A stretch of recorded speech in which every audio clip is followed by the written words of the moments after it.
Didn't we too get off to quite the start yesterday? We saw the records tumble. We saw the biggest score of the season by a team, 217. We also saw a 22-ball century. That's also a best. It smashed the old record. Right now, we're going to see some more matches and we'll get to paint the picture of the Final Four slowly coming together. Hope you settle in for a big day of cricket. I'm Mr. Maximo. This is the European Cricket Series, Germany, Krefeld, and it starts right now.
Good morning to you, good morning wherever you're watching from around the world, and welcome back to another huge day in European cricket. It will be day 9 here in Krefeld, and we have 5 10-over matches coming your way. Like I said, we're slowly painting a picture of what Final Four will look like, and Finals Friday is now only 3 days away, so settle in. It's going to be a big day of action, and we're starting with match number 41 by Boosters. Although they've only played half of their game so far, despite that they're in a very good position. They are taking on the side from Aachen in the first game of the day, Aachen Rising Stars. So that's going to be a big game. I do have some toss news a little bit earlier. It was the Boosters that won the toss and they've elected to bat first. Now, one player that I'm always looking forward to watching from them is Arithan Vasikaran, and he is a guy, one of the few guys that has hit 6 sixes in and over. He did that right here at this ground in 2021, and he's likely to open the batting. I've liked his move up the order. I think that he is so dynamic. You've got to get him out there and give him the greatest possibility of facing as many balls as possible. And as far as how the Boosters are going, of course, they won their big clash with the Bayer Spartans, so a bit of a derby there, the Bayer Erdogan derby, and so they are actually the only undefeated team so far in the competition. They're 4-0, but they do have a no result in there, so they're 9 points out of 5 matches. If they keep winning, they're every chance to top the table, so they'll certainly want to do the job here. Over an Aachen Rising Stars side that has struggled for results, haven't they? They're 1-6, and so I do think that finals is off the table for them still. They'd like to play the role of spoiler. They're a pretty proud team, and again, they've got some good players to watch out for. I do think Adib Askar, he offers a lot with his leg spin, and he's also likely to open the batting for the Rising Stars. Let's talk about the weather today. Well, not a cloud in the sky right now. I'm absolutely loving the weather today. In fact, we should get the warmest day yet. 29 degrees is the expected maximum currently. It's about 19 to get this one going. So not even a lot of dew because of the extra heat today. I think the field's going to play pretty well. I do think that if the batters get in, we could see some more high scores. And how was that yesterday? Jamshed Khan with a 22-ball ton. He smashed the record for fastest century by 3 balls. Quite incredible stuff. Another incredible human being will take you to the first ball here in match number 41. And the news from the toss, Rico, is the Bayer Boosters. They are back. They've got some time to express themselves with the bat because they will be batting first after winning the toss. Let's get ready for the first game of the day. Match 41. It starts very shortly. Good morning, cricket lovers. Thank you very much to Mr. Maximo on, yes, a beautiful, glorious day, day 9. Can it match the historic day that we had yesterday, day 8? And, well, I certainly do hope so. One team that can give us a fantastic start could be the Bayer Boosters. More on them on a moment, but let's take a look back to what a sensational day that we did have yesterday. We started off with match number 36 when the current challengers were taking on VFB Gunzenkirchen. And Gunzenkirchen, they're in good form at the moment thanks to, well, one man particularly, Ace. Ace Press was in good form, 33 he scored in the player match performance, chasing down the 80 that they needed to win that match. And they did it with 20 balls to go as well. So good victory for them. Also, Madan Gopal starting to show what he can do with the bat as well. Then we saw another fine performance from the Gunsan batters. It was, a 154 partnership between Ronit Satapathy and Ace Pras. Again, Ace 63 of 23 and, Ronit 82 34. And put 155 on the board. It was too many, really, for Ryan Sports. They struggled, and particularly because of the fine bowling from Ace as well. It took up 5 wickets for just 7 runs. A player of the match performance from him, not just with the bat, but with the ball as well. And the young man, 19 years old, of course, is in fine form at the moment. He's certainly one to look out for. Then we saw something sensational, didn't we, in the next match. Match number 38, it goes down in history when we saw Jamshid Khan. I mean, Vinny made reference to it there. He scored 120 out of 30 deliveries, but the 100 he scored was just on 22 balls. It's the fastest 100 that we've seen. He was sensational. The Digital Black Caps, who were sensational, they put the 4th highest score that we've seen on the European Cricket Network on the board, 217. They joined the 200 club. Only 10 teams have done that. And, of course, the current challengers just had no reply, apart from Ame Patel, who made 55. And that match was done and dusted pretty quickly. Next up, the Black Caps, well, they were doing it again in the runs again as well. This time it was Udit Mehta, who scored 70 of 24, was supported well by Mohammad Raheel. And Raheel, well, he's been in good form with the ball. He took a four for in match number 38, and he was on the money again in this one as well. Took 2 for 6, so 168 to 84 in favour of the Black Caps. Run Sport, things not going their way, but were things about to change? Well, they certainly were. We did see the team making a debut on the European Cricket Network finally get a victory after losing 7 on the spin. They got their win, and it was against the current challengers. The challengers posted 104 for 6. Sami Patale 33 of 17, and the captain Rohit Narayan made 29. But once he got run out, they collapsed, and they left the door open for Ryan Sports to bring up their first victory, and they got there with 10 balls to go. And Mohammad Saqib, what a knock for him. The guy who had a broken finger when he was keeping, they switched him from the keeper's role. He didn't come onto the field, but they needed him to bat. He went out there and he played a hero's knock, 38 not out in the player match performance to give the Ryan Sports their first victory. That's why they got 2 points on the board. The same number of points as the Acton Rising Stars, who take on the Bio Boosters this morning. So you can see there, this is all about trying to spoil the party of the Boosters and maybe trying to inflict the first defeat to the Bio Boosters. They have been sensational. What can we say about this side? As really touched on, they had one match that was abandoned, but other than that, they played 4 matches. They batted first in each one, and in each match, they batted the opposition out of the equation. They've scored an incredible 610 runs in the 4 innings that they've had. It's been quite amazing. The last time we saw them was day 5. They had a win against the Bio Spartans, 159 to 106, and then they beat Ryan Spartans 151 to 51. They're averaging 152 per match. They really are sensational. Guys to watch out for from them is Dinesh Rajakul Sangha. He's been absolutely brilliant. Arithran Vasikaran has been good as well. Indran has been in good form. And also, Sandeep Rathore has found his form again. The Boosters 130 to 99. Favourites to win this one. And once again, it doesn't surprise me with the amount of runs that they've been scoring. Acton Rising Stars, well, they're 1-6, aren't they? They did have that one solitary win against the Blue Bond Stars in match number 5. And of course, they're hoping that some of their players can find their form already. Would probably be one of the key ones for them. And someone like Usama Ali as well. And just keep an eye on the likes of Harsh as well. So we're ready to go. We're ready for the first ball of match day 9. The battle of bat versus ball commences, and is going to start with a huge wide there from the bowler, Zain Ul Hassan. A very good morning to everybody around the globe that's tuning in. Big morning. Good morning to everybody on our chat. And the likes of Dia Maria, Dave, Kroom, we're all on there. Ivan as well. And also to you, Siddharji. I hope you're well. Sasri Akal.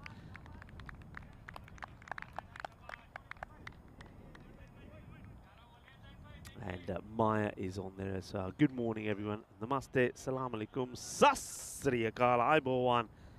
And well, welcome to the action. And an edge, this will go down to the boundary for 4 runs. As Vinny touched on today, because of the hot start, there's very little dew around.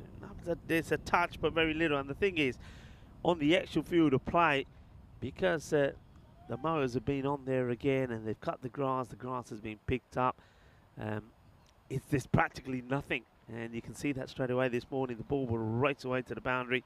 I don't think the bowlers will have as many problems, or the fielders, with the slightly damp ball. It's going to be an absolute scorcher.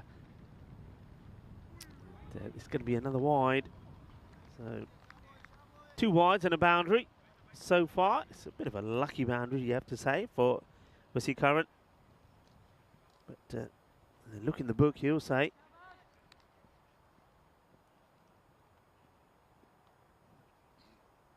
And well, there's a few people thinking that maybe Bayern won't score as many runs as they've done before. Well, as I see this one sail over for a big 6, I'm not sure if that's going to be the case. Boom, shaka. And that's the first of the morning. So we've seen the first 4, the first 6 as well. And the boosters, they're up and running. 12 of the first 3 deliveries. And they've just been awesome. And the one thing I liked about the boosters is, I mean, it doesn't matter who goes out there to bat, they have one thing in mind, that's to attack. And somebody always comes off. I mean, it won't always be that way, but for the moment, that's what's been happening. Just chipped up in the air, doesn't carry. And now the throw comes back to the striker's end. Not the best of throws, really. The wicketkeeper, he's down and out and saying, what is that? Aki Siga. Yaar, je throw ganna mere gloves na mari. And doesn't get this right at all. It's a little bit of the sort of backfiring helicopter shot. And then the wicketkeeper, oh, he's all over the place getting there. But Pratik Harsh makes a good stop in the end, considering it wasn't the best of throws.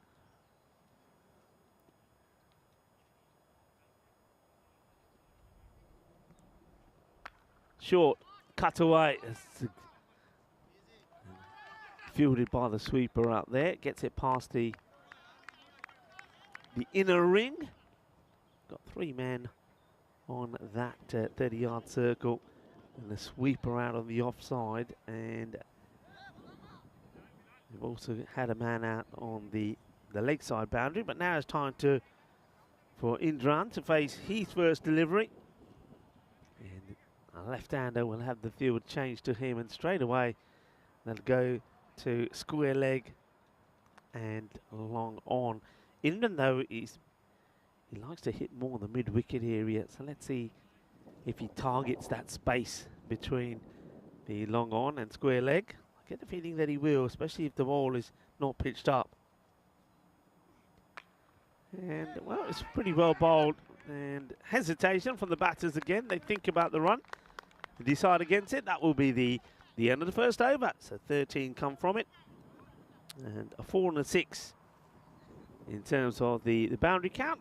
Loving the banner there in the background. And just to remind you that there is 20 days to go to the Euros of cricket. And that is, of course, when the Cardomania will rock the world, happening in the province of Andalusia, Malaga. And well, come on down and join as well, don't you? And I can tell you what, you see the sunshine there? Not a cloud in the sky. Well, I think it will be pretty much the same there in on the Costa del Sol. And, I'm liking the work there by Spring Productions as Elvira, showing us how multi-skilled and talented she is as well. I'm liking that. I like that look. Bit of both. See a bit of both. Good job. Well, not taking these singles, the boosters. I mean, there's a couple that I think have been turned down here. They're not the fastest. I think there, if you go on the hit, you get the run. Chance for us to see Amshad Shazad with the ball. And, over pitches, and this gets driven. It's going to be 4 runs, and nicely picked up by the man who's making his way back into the cube. Mr. Maximo with his hand, who will be with us shortly. But that's a really nice shot. It's beautifully timed. You can see the difference this morning. Normally, there would be water skidding off that ball, but not this morning. Nice shot. Now this one is punched down the ground as well. Well, he says, well, you know what? Forget about the offside. I can go on the onside as well. Two beautiful shots they executed by the batter Vasikaran. First of all, you saw the off drive and now the on drive, just over pitching slightly is Shazad, and he pays the price. Cuatro más. Hello to Neville Russ, who's saying good morning to everyone, and also at the same time, good morning everyone. If you like what you're seeing, don't forget to like us and spread the word. We want to grow our family. We want to grow it big as this shot as well. This is out of here. Vasikaran goes 4-4-6. Manos arriba, Vidro, porque eso es una grande. Oh, what a shot that is. And, well, this over now from Ahmad Shah. Dangerous of going magical.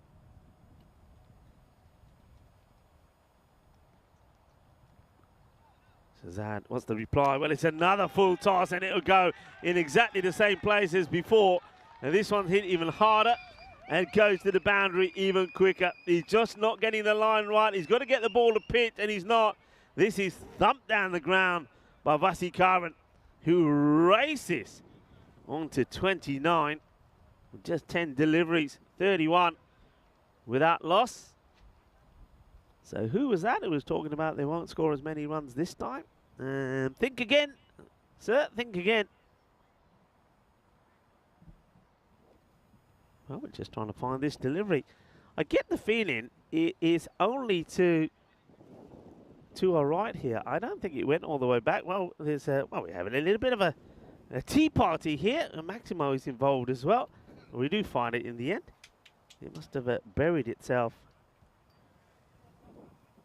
Anyway, can he get this one to pitch? Shazad, 18 has come off it. There's a ball to go in the second.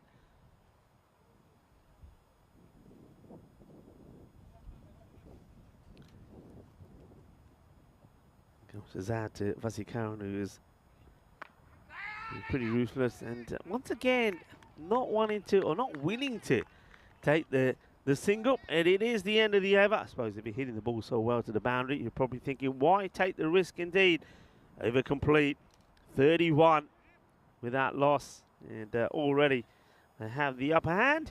The man who's been doing a fine bit of fielding this morning already joins us in a very sunny and very bright Commentary Cube. Good morning to Vinny. Good morning to you. Why don't we first have a look at the table?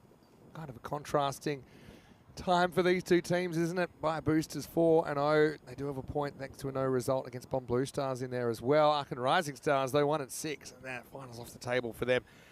I can confirm those bushes are particularly spicy and spiky is actually what I'm trying to say. I only just glanced it with my hand. I can already feel it. You're tingling. But I'm experienced. I know. I see. Do you see? I don't know if it was on the camera, but I was going the stomp method. No, to try and find the ball. We didn't see you on the camera. I don't think the camera can get you there. It was right in a little bush there, but yeah, hopefully that doesn't turn up as a big rash. I think you should put something on that pretty quick because it's gonna. Those stinging nettles, they get These you're in trouble. Bushes are the most dangerous bushes, I think, in world cricket. Anyway, time for over number 3, and it's going to be Zainul Hassan. And it comes out, and he's going to be whacked away for a boundary. So, yeah, pretty decent start, to say the least. And it's Indran who gets off the mark. He's kind of been starved with this strike so far, hasn't he? But the lefty gets off the mark with 4. Yeah, he's not going to hang around, is he? That's one thing you can be certain of. These guys, they've got so much depth in their batting. So many good players that can come out there. I mean, you still got Thinesh who could come out there. We know how brutal he can be as well. They've just been, batting teams out of the contest. And Sandeep Rathore, don't forget the brilliant knock he had the other day as well. That one is a wide. And it's quite amazing, really. They've, in the 4 games they've been able to play, remember one was a no result because of the weather, 610 runs. They average it in 152 per innings. Batting first. I mean, it's awesome. They're flying, aren't they? And they've come a long way. I mean, the Boosters, remember the first time we ever saw them in ECS cricket, I think they made 30 for 8 off their 10 overs. So, I mean, they've beaten that in 2. Well, that was quite an interesting tournament back in 2021 because they ended up scraping into 4th in their group, and that meant they had to play the Düsseldorf Black Caps in the quarterfinal. Guess what? Black Caps, they were 7-1. They were flying. It was the easiest match to predict ever. Black Caps lost it in a golden ball. Boosters knocking them over. Yeah. And so it was a very, very memorable match, even though it was a couple of years ago. It's a swing down leg side, and doesn't stop him appealing. I was going down by a mile. You see, look at that. It's a good swing though, isn't it? It really goes late. Probably hits him maybe just on leg stump, but going an absolute mile down the leg side. Yeah, be encouraged with the movement, Will Zane, but he's got to use it to his advantage though. Indran. See how he counters that in swing. There he gets a ball that's outside the off stump. He just, I think there's a slow ball there. Just hit across it. Looking straight in the sun here. Hey, I've been missing Maximo, and by Maximo, I don't mean sixes this time. I'm talking about Maximo, the robotic lawnmower, and could see Maximo's back. It's quite an amazing bit of technology. Apparently there's all this kind of grid under the grass that, apart from providing electrical interference to our systems, it basically tells the robot lawnmower where to go. Yeah. It's pretty cool. I'll be all right. It's been a bit of a persistent hassle through the first 3 overs here. Yeah, so, robot lawnmowers. What's next? Robot commentators? I often think you could do now, and we shouldn't give them ideas, but AI could probably do. There's enough data on you and me that we could commentate matches without actually coming. We could just sit at home. They can give us 10%. Anyway, this is going to be driven, and that's going to go through the offside. 4 runs as Indran gets his second boundary of the over. Nice shot. I don't know about you, but how many of these you seeing? Because with where that sun is at the moment, it's very difficult to see. It's an east-west ground, so you can kind of see where the shadows are at the moment. But yeah, it's kind of top right of the screen. The sun is blasting down. Would be going down the leg side, but clocks it. And the result will be a leg bite into the power play. Decent one for the Boosters, who've won the toss and elected to bat in match 41. They are 42 without loss after 3 overs. Well, that one clocks Indran on the foot because you may have noticed when he was running, he was hopping a little bit, so he's caught a bit of this. So maybe on the little toe, I reckon. And you can see, though, a very healthy power play. Not bad over there from Zain Ul Hussein to finish. 11 come off that one, but they're already in the 40s. And they'll be looking to get that acceleration in now. 13, 18 and 11, the split of the overs. It's been the hottest day so far. Can feel it already, Rico. We're up to 20 degrees. Let's have a look at the run rates over the first 8 days of action. Yesterday, pretty high scoring. No surprise when we saw that 217. I will say some teams weren't really pulling their weight, so it wasn't quite up to what day 3 was, which was 127 per 10 overs. But all up 11.8 per over. So 118 is par. You can see how that's gone up. It was 87 per 10 overs in 21, 103 last year, 118 this year. So pretty consistent rate of growth there. And it just shows you that these teams are finding ways to score more runs. Indran goes leg side, and he's going to go all the way. Misjudgment, I think, out there from the fielder, Mujtaba. We'll check it out in the replay, but I've got this down at 6. What did you see, Rico? It's 6. Should have been caught, though, or should have at least had an attempt. He comes too far away from the line. Look where he is here, and then where the ball goes. I think if he's on the line there, look, no, it's not 4, 6. It's just 4. Well, that's even worse. Yeah. When you're a fielder and it goes over your head and it's only 4, because that's in a game that's not televised. You always say it's 6. That way it seems it's not so obvious that you're out of position.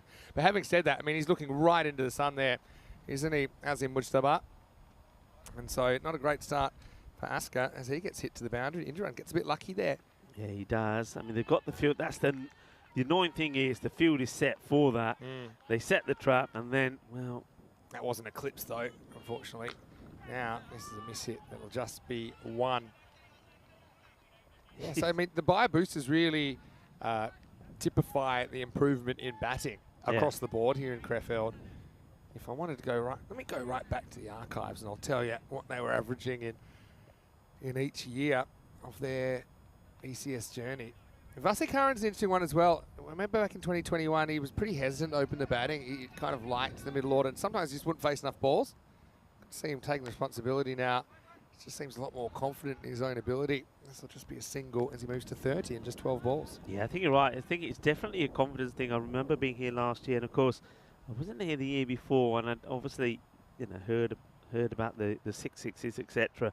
But he didn't fancy himself going out there. He was coming in pretty low in some cases, but not this time around. He's always been at the top of the order, and it certainly has made a big difference. Indran, well, this one is going to go, and it ain't coming back. That is a biggie. It goes into the jungle. And, well, the player is going to go in. But he may not come back out. Oh, hang on a minute. The ball miraculously comes back out. I've got the biggest respect for anyone that actually finds the ball in the bushes here, because my hand's still stinging from trying to fish one out. I think there's a Grizzly in there that threw that one back. Thank you, Grizzly. A Grizzly to Grizzly action. Okay, that was a huge hit from Indran, who's been hurt because he's not running very quickly now. But he said, I'm not thinking of running, and when you're going to be bowling full tosses, but he takes one hand off this one. Where's this going to go? Oh, he's dropped it. He gets 2 chances. He saves the boundary, but Indran, he gets dropped again. And now, what's the fielder done? What's Fahim done to himself? He seems to be hobbling around. Well, Fahim drops the catch. And you don't want to give him too many opportunities. Well, he's gone out there because basically Mustafa said, well, you have a go, because I didn't see it. I think that Fahim saw a little bit more of it, but not a lot more. Like I said, just look at the shadows. That tells you all you need to know about fielding on that left-hand side of the field. As this gets hit down to the sweeper. Deep mid-wicket, that'll be the end of the over. And they will get an overthrow here. So 1 becomes 2, and it'll be 57 without loss after 4. Remember I said I'd tell you how the boosters have gone, and it wasn't actually the first game, it was their first day. But against MSC Frankfurt, they only made 30, right? So that was the first day we said, okay, they're probably going to struggle. But then they beat the Black Caps by Golden Ball in the quarterfinal that year. But they only averaged 78 with the bat in 2021. Last year, they averaged 104. And this year, they're averaging 153. Yeah. So it's pretty much twice as much.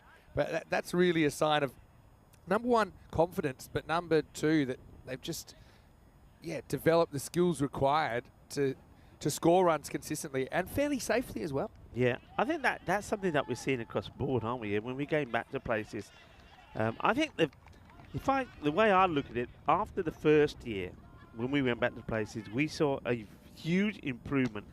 As this one's down the ground, is going to be 6 more. Manos arriba, arbitro 6 carreras.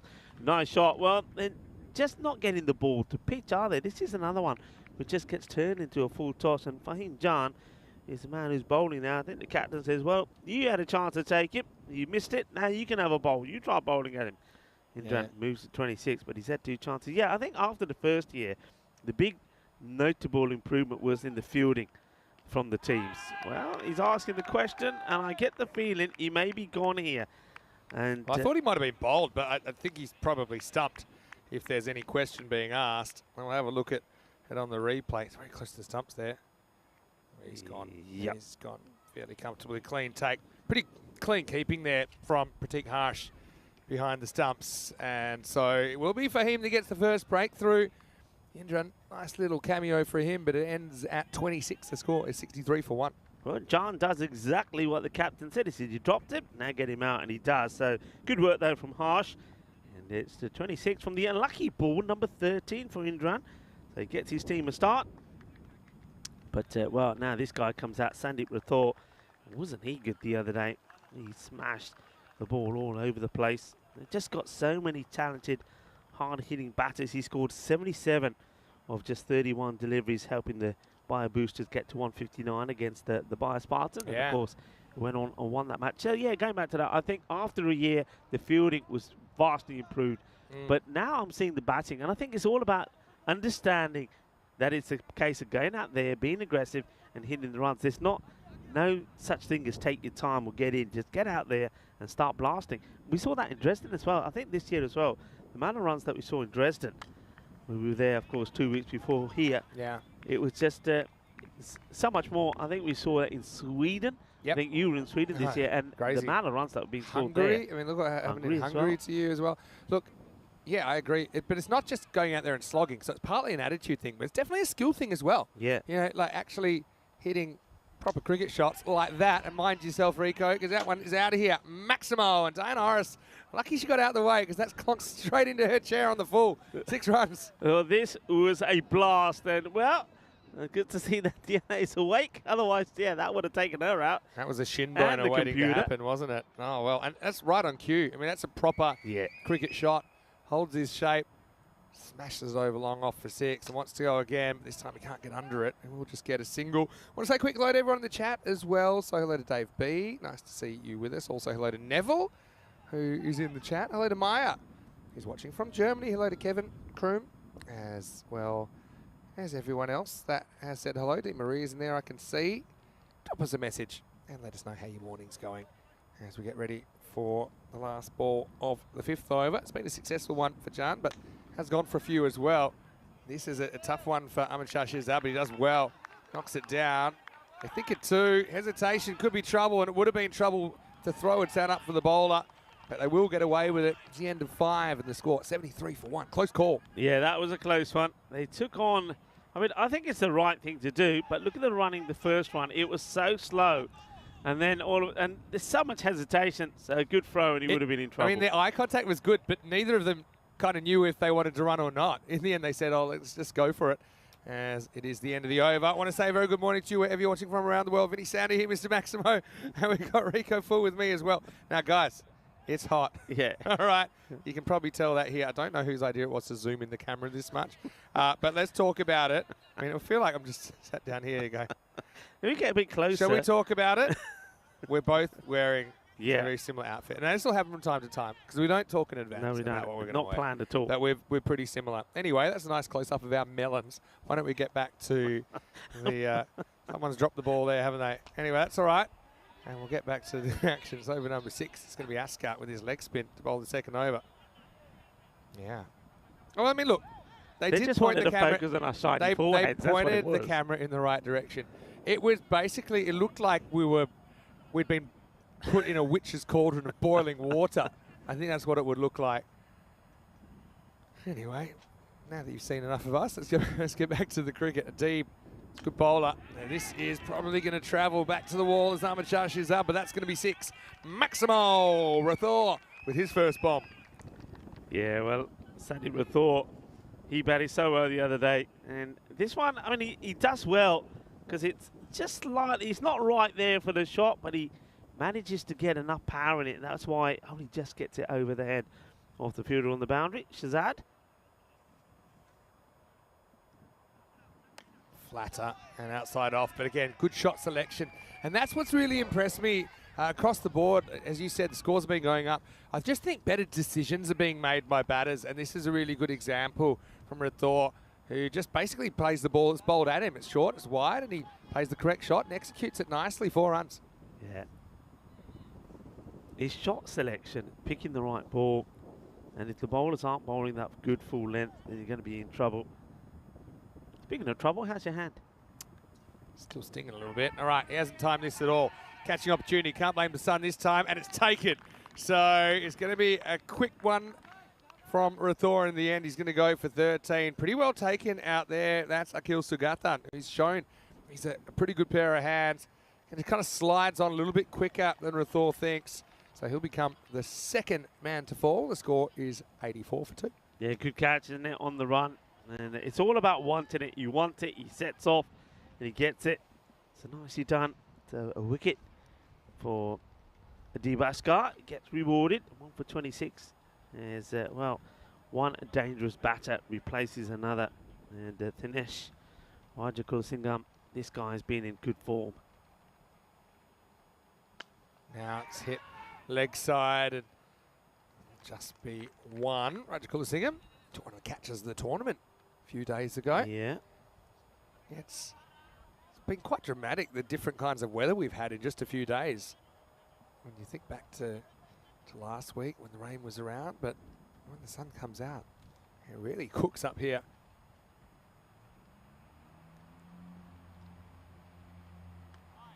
This one does a bit too much. It's called wide.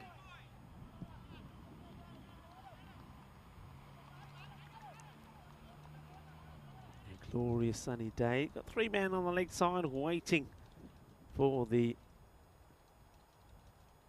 cross-legged hit, but he goes for a blast out of the off. Oh, that's a tremendous shot. Well, the power in this from Vasikaran is just sensational. And he's saying, well, you ain't got a man over there, have you? And he hits this flat for 6. That is power. That is an awesome shot. End of the over. We're in the 90s. 92 for 2 at the end of the 6th over. But what a hit that is. And Vasikaran moves to 40. Have a look at the scorecard there. So Vasikaran still going. He had to put a good partnership together with Indran before he fell to some great bit of work from the wicketkeeper, Pratikash.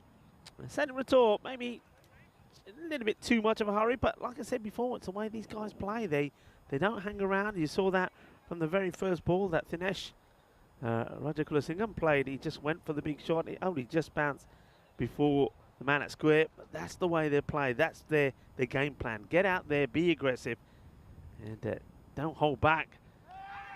Yeah, he's gone. He gets a little snick on this, so that is a huge wicket. They get the wicket there of Thinesh quite early. He'll go just for 1. So now you've got, well, 3 of the top 4 back already. Yeah, I mean, yeah, got to keep taking wickets. And, yeah, just a little feather on this, maybe down towards the toe of the bat. As Ahmed Shahzad, he was pretty confident, just turned around and got on with it. It's a left arm up being brought back to take a wicket, and he does. Well held behind the stumps as well by Harsh, who's having a pretty good time behind the sticks. And so that will be the 3rd wicket to fall. The score is 92 for 3. Yeah, it's a good one to get, isn't it? Because, all right, you've got good runs on the board, and the other batters should come out and give a fair bit of support here to Vasikaran, who looks set. Still are going at that 15 plus and over, though, which has been their rate so far.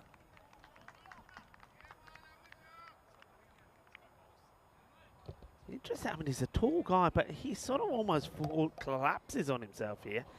He doesn't really use his height advantage at all. Don't know whether he gets that one wrong, but that one looked a bit awkward.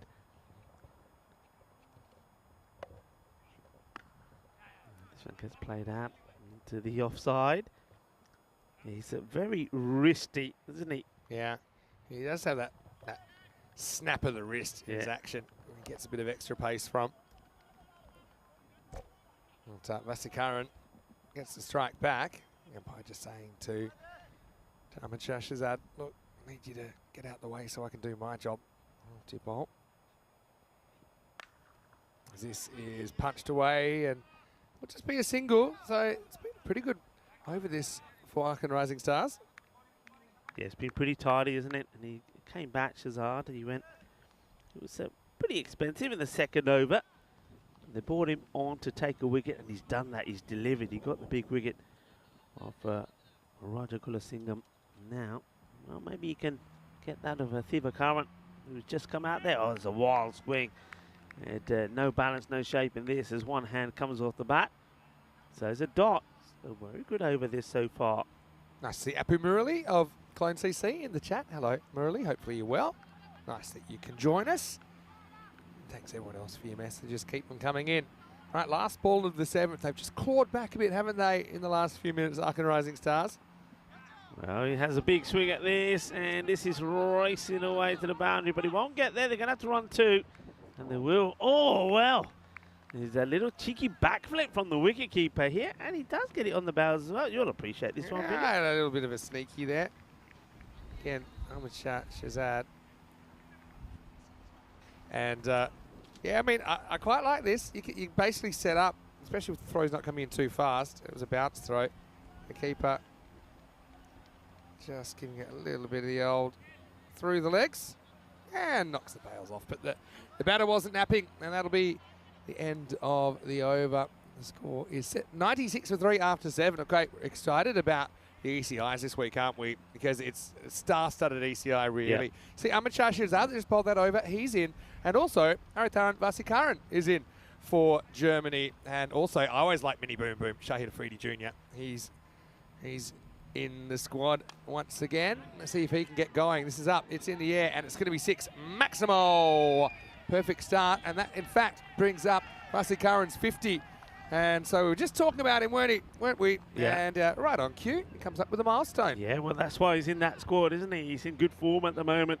And, well, this will put a smile on the selectors' faces as well, seeing that he's gone out there, gets the 50 to himself, takes his team past 100 mark. Well, now he goes for another big one down the onside, and this sails over the boundary as well. This is an amazing hit, it really is. Well, this is shades of 2021 now, when he hit 6 sixes in and over, and he's completely fearless now. He's past the 50, he feels zero pressure, and it's hard to imagine a ball he can't hit for 6 at the moment. So, interesting name I saw in is Ace Pruss in the ECI squad. I think they're looking at him for the ECC, so a chance for him to have a look. And yeah, just having a look at Belgium as well. You're looking at a very good side there as well. And Netherlands 11, don't forget that they are defending champions of the ECC. Slightly different looking squad from them, but still some very good players in there. 2 of the Zulfikar triplets are in. So we've got Assad, the keeper, and Sikandar, the medium pacer, and batter as we get back to the action. And this is going to be 3 out of 3. Well, we're on here, Rico. This guy's got form doing this before, but he goes 6-6-6 to start the over. Yeah, well, we know he's done it once before, and on this ground, just pure, clean hitting. That's all you can say. And, well, just a minute ago, we were saying well batting for his 50. He's moved on to 65. Oh, and he misses out. There's the effort ball from Sigathan that gets past him. Yeah, it's well bowled from the bowler. He needed to do something different, and Sigathan does. He bangs this one in. And that'll be one for the over. That gets signalled there. You can see by the umpires. Umpires being on the board here. That's Smith, Nando, and Guru out there in the middle. Yeah, he gets a wide. It was a good surprise ball, that bouncer, wasn't it? Because I think it was unpredictable. It had the desired effect. Sigathan knows he doesn't want to pitch up. That's the thing. But he goes too wide, so he's going to have to bowl it again. Oh, wow. What a hit. This is just brutal. That's the only way to describe that. This is a monster hit. He absolutely crunches it.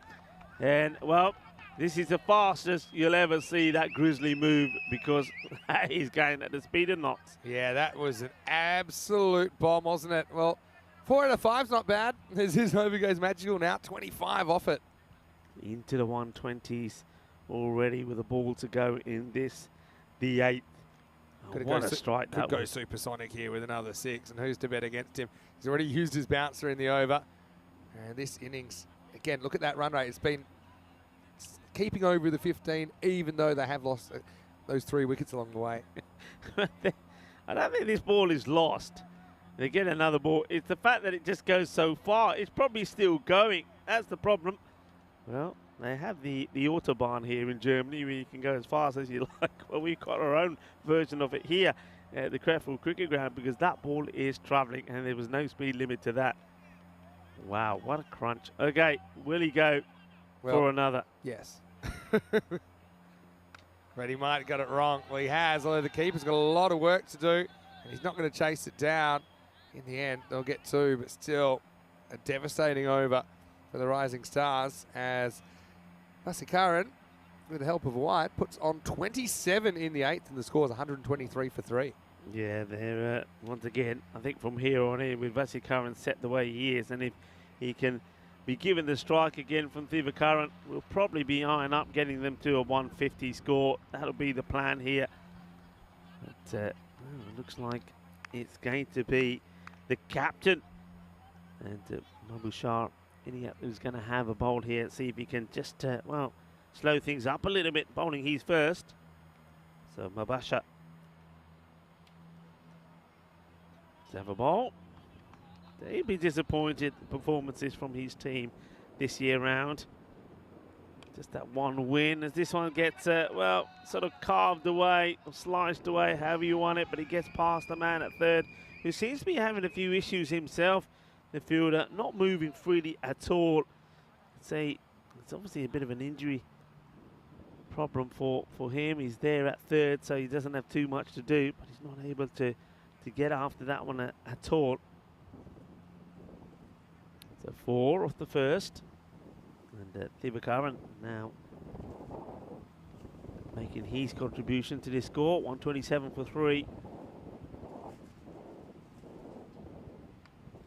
I think this will be out. I reckon that's good work again from the wicketkeeper, Pratik Harsh.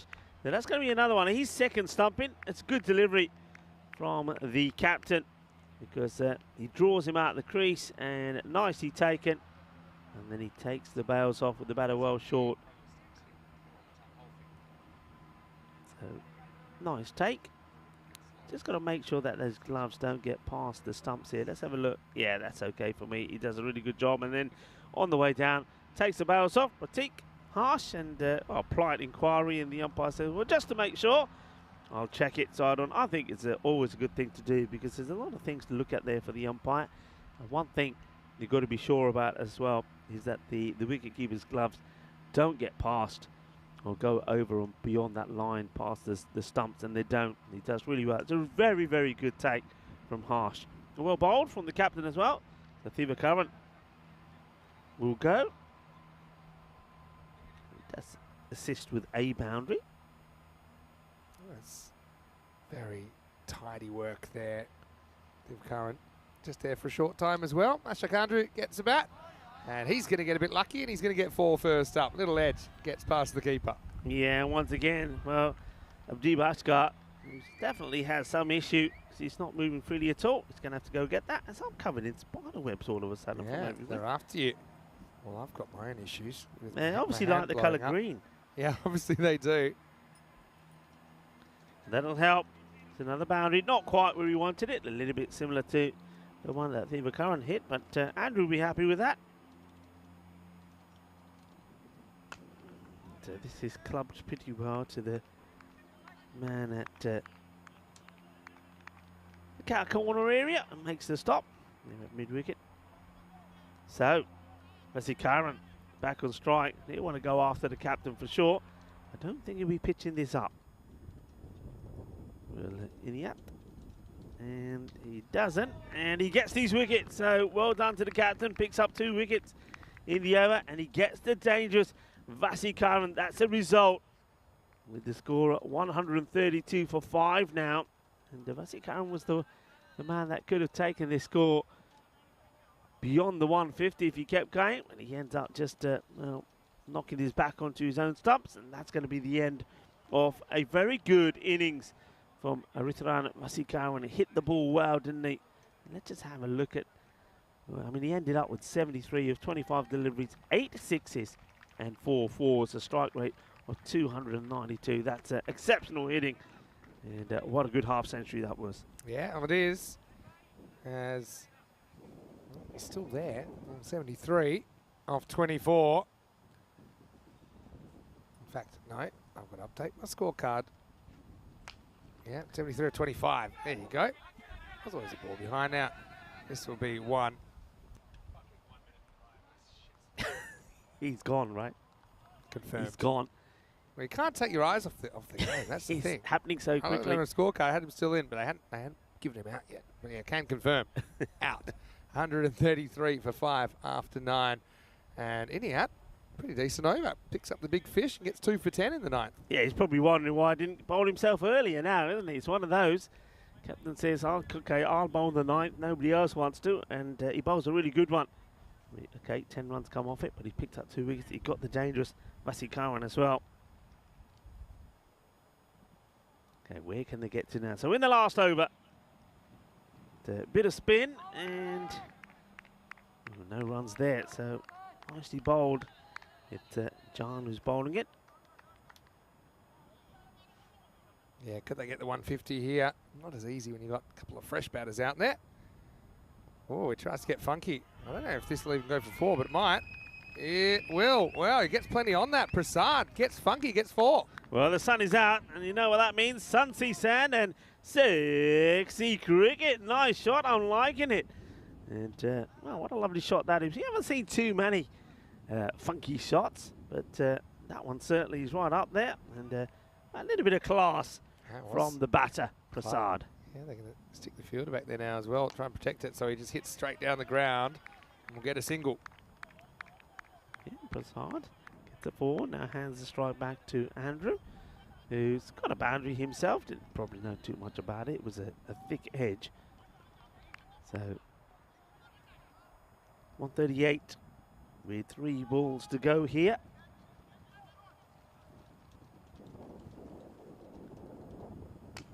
And there's a bit of a full toss. It's going to be in the gap. 1 bounce, 4 runs. So that brings up 140, 142 now. And uses his feet here well. A little couple of steps to it. Hits it on the full, gets it in the gap. 4 runs. Wasn't the best of deliveries from John, actually. Just over pitched. True to form, aren't they, right now? I've got 142 with 2 balls to go. Goes for the same area. It's going to be 4. It's going to go straight through the fielder. And so, yeah, tough one to go. It's a good fielder, but it was an awkward kind of length in front of him, an awkward distance in front of him that it bounced. In the end, he can't make the stomp.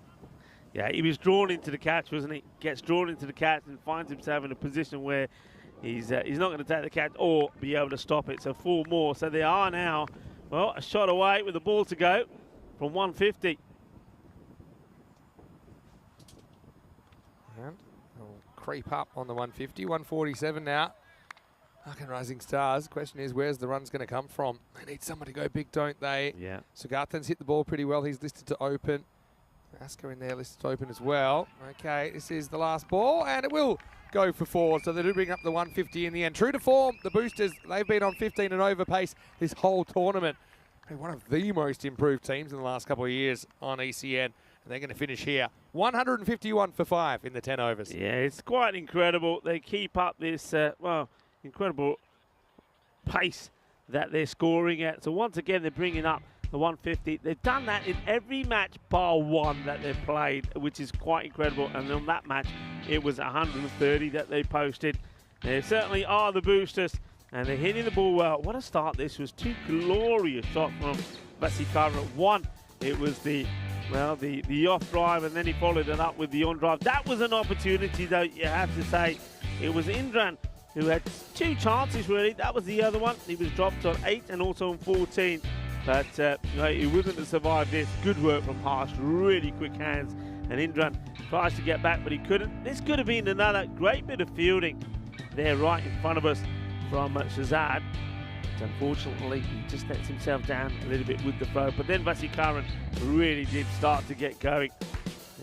But there were opportunities. That was a tremendous catch as Sugarthan came in to remove the dangerous Sandeep Rathore for just 13.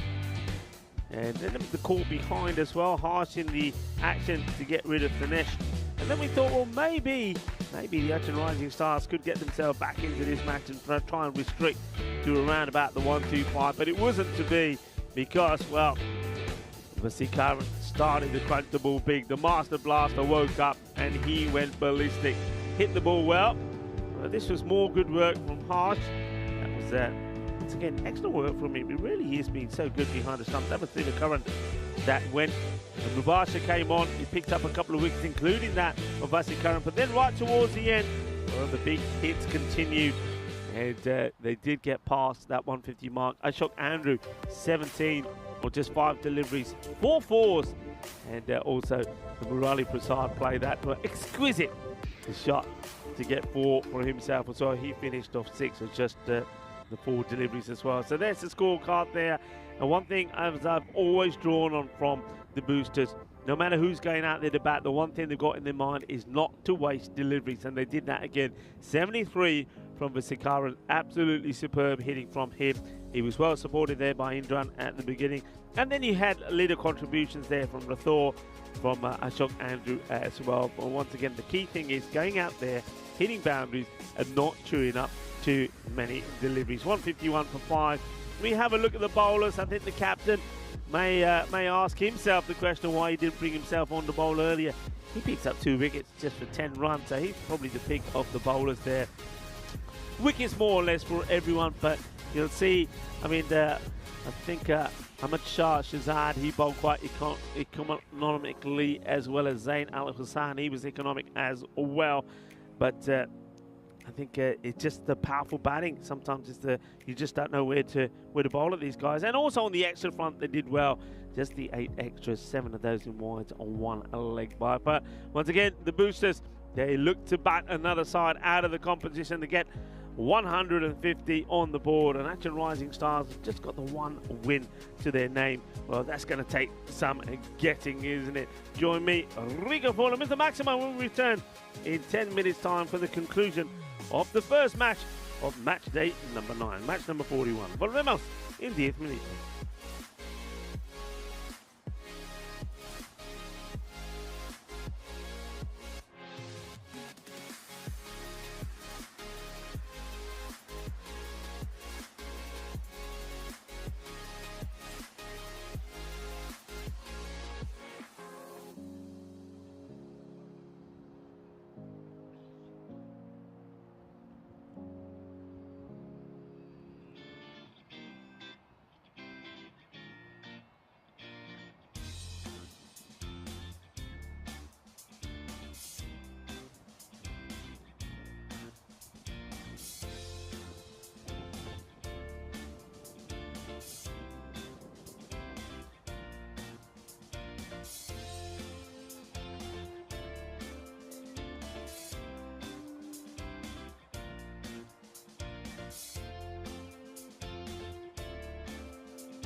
Hello cricket lovers, and welcome back to a beautiful day here at the By Cricket Ground in Crefeld. You're watching the European Cricket Series, and we're also watching the Bio Boosters looking to continue their unbeaten run. Once again, they put the runs on the board, 151, a team that has now scored 761 runs, and well, when they bat first, they look to bat you out of the game, and that's what they feel that they would have achieved against the Acton Rising Stars here.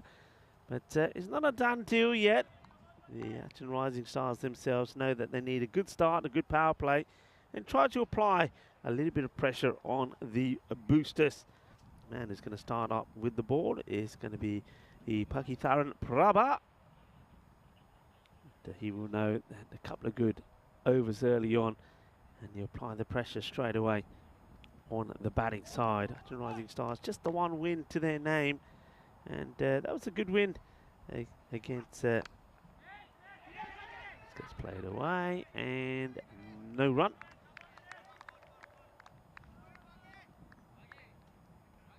Yeah, just the one win when they beat the Pont Blue Star. And that was in match 5, and that's when they needed the likes of Ronald Reddy, who, of course, not playing in this match, so you're always going to miss out when you haven't got your top batter with them. Ronald Reddy has been in good form. That's nice, he played, and he probably will get 4 runs for this. It's a bit of a touch on it. No, he slows it down, actually. So that's good work from the fielder. Gets a hand on this, and he certainly takes all the pace off it. So that was Dinushan. So gets the hand, takes the pace off. Welcome back to everybody as well that's joining us. They only take the 1 run as well, which is not good. And that's a lovely shot. He's sort of clipped off his legs. It was more of a thump than a clip, really, because it will race to the boundary. What a good hit this is. Gets himself in a good position. And then he's leaning a bit to the right, but he hits it good. So Jan, 6 runs, good start from him.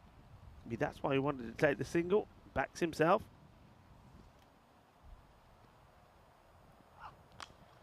Goes in the same area again, and this time is going to be 1 bounce for.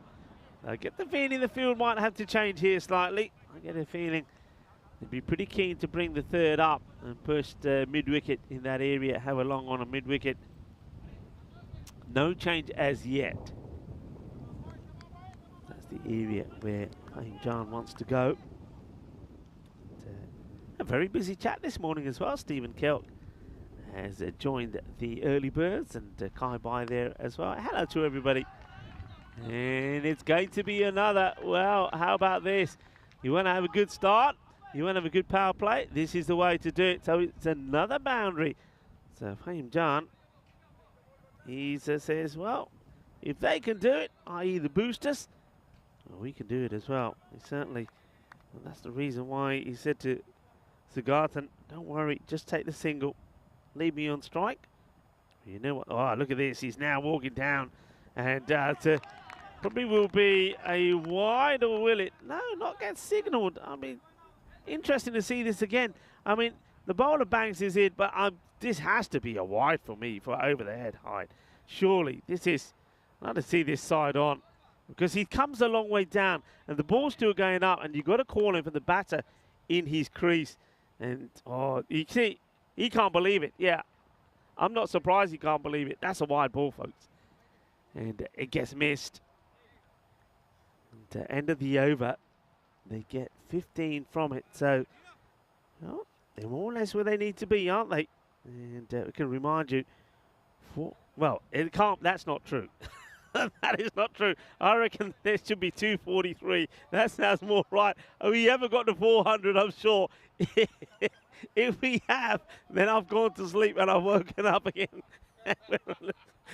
We're a different day. I think that's 243. I think there's a typo there. We'll get that adjusted as we go back to the action. It's a slow ball to start off with. Could be gone. It will be gone. Slow ball does the job. Sigarthan will go. And Prasad comes on and he takes the wicket. So, slow delivery, catch taken. Well, we'll get that.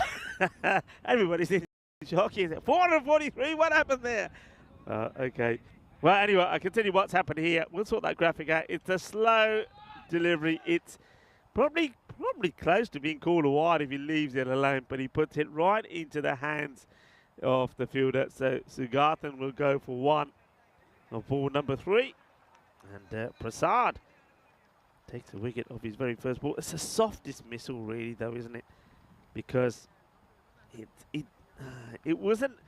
It's one of those. It wasn't a ball that you would say deserved a wicket. It was just a slow loosener, sort of a full toss. And well, Dinesh takes the catch. Prasad gets the wicket. That's a better delivery. You get a wicket from that one, you don't mind. Prasad making things happen here at the moment. New batter that comes in is Zain.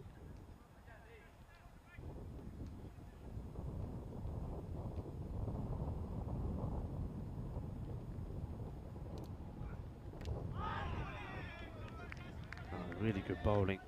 He's getting this ball to swing around a little as well. Gentle breeze starting to blow now as well. Sort of blowing from left to right. There we go. That's better. 243. I told you, just a bit of a typo. 243 matches. Again, it's the pace of it. So that you're thinking it's a full toss. So you can see that Zan thinking, yeah, full toss. I'm going to whack this away. But it hardly gets to him. And then it starts to swing pretty late as well. So he almost hits his onto his own stumps. I think the keeper standing up, Indran as well, just stops the batter wanting to come out and play this the way he would like to. Oh, there's a snick, and now they're asking the question, has he taken this? And there's nothing from the umpires here at the moment. I'm not sure what. They're on the walkie-talkie. Now, the two umpires need to talk about this if he's taken it before it goes down. I reckon he's held this. This is great reflexes from Indran. So let's have a look here. So he doesn't take it first time. Now, the ball's on the way down. Does he get there? Let's have a look at this again. Does he get there in time? So I don't think the umpires have any doubt about it catching the bat. They're happy that it catches the bat. They want to see if it takes a catch. And let's have a look. Does he get there before the ball hits? And, oh, I get the feeling here, if I'm looking at that, I don't think it's conclusive. I think the ball is pushed on the ground. If I look at this, if you keep this running and if the bowler doesn't get in the way, I think the ball, oh, I don't know, does he have it? Looking at it there, I think he has it, you know. I can't see the ball. I only see the gloves. When you look at it this side, though, my first impression was that the ball was wedged between the gloves and the ground, just about here. So, just here. But I think when you look at the other way, oh, it's a tricky one, this. You've got to be 100% sure. Does he use the ground to wedge the ball into his gloves, or does he have it already? It's interesting. When you look at it from both sides, it tells you a different story, and I reckon you've got to go with not conclusive enough and not out, and I think that's what they've done. They said not out, and I can understand that call. I mean, it's one of those that you can look at over and over again. I think the match officials, the Smith Guru, and the third umpire, Suraya, along with the tournament referee, Tyrone Peters, they look at that a few times, and I think it's the fair call, the right call for me. This one now goes all the way to the boundary, and that's the way it's done here on the European Cricket Network. One moment you're staring at being out, the next moment you're smashing the ball for your first runs, and after 4 dots, Zain hits this one out of the park. He gets 6. And that is the end of the over. So 2 overs down.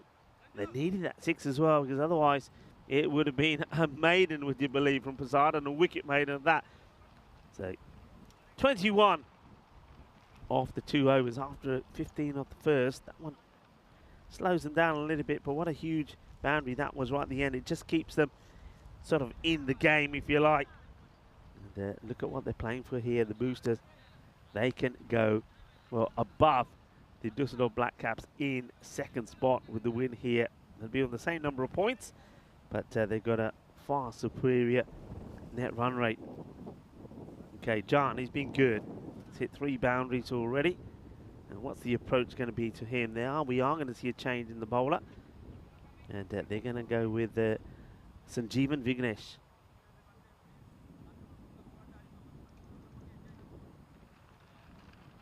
Vignesh, I think, if I remember correctly, bit of a slinger. Yep, that's our man.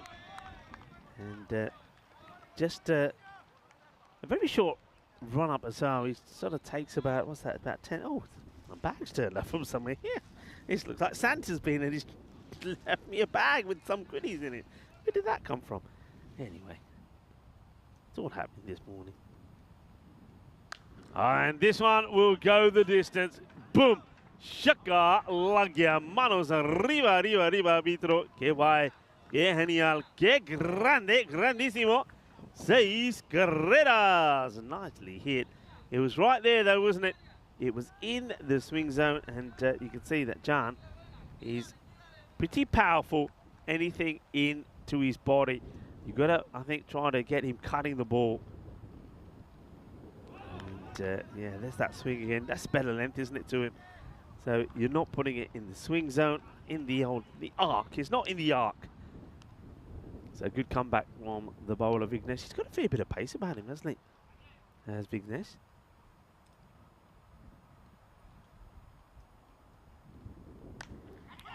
Oh, chance for call and bowled. It wasn't easy. Gets a hand onto it. Chance goes down though. John dropped on 20. Let's watch this again. Gets a good bit of it, but not able. It's one of those they can stick, and it ends up being a fantastic jalebi catch, or they get away from you. And a few people talking about the catch. Stephen Kelk says looks grounded. Yeah, it's an interesting one. Well, this is a super shot. Really is beautifully played.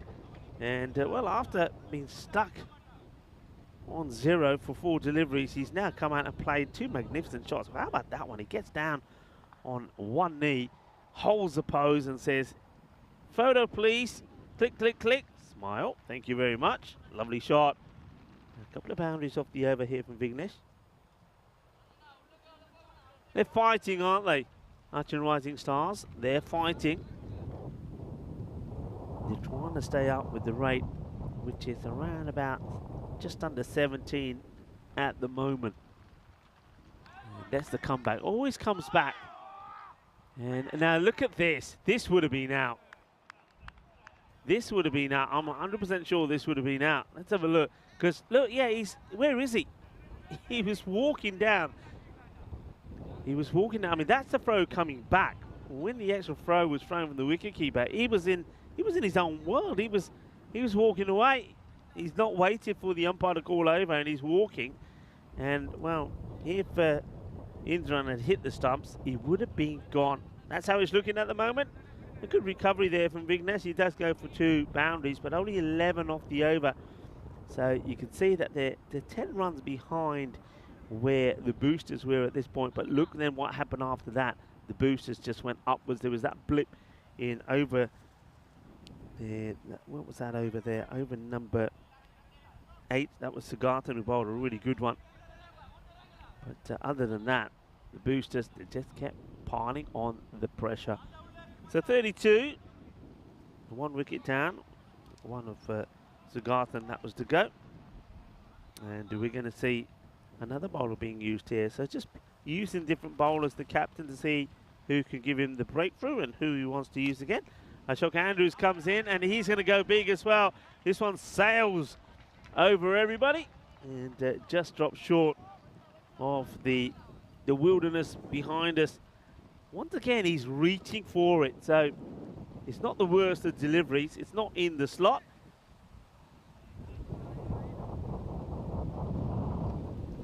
But it's good hitting from Fahim Jan. Liking what I'm seeing from him. He's not giving up this battle. So Andrew gets hit for a 6 of his first.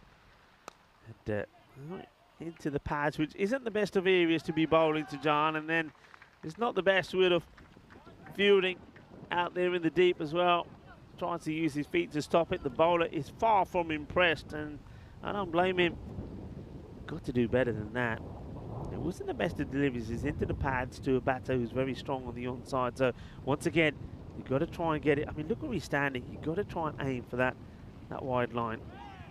That gets this one through, takes the pace off. It could come back from Ashok.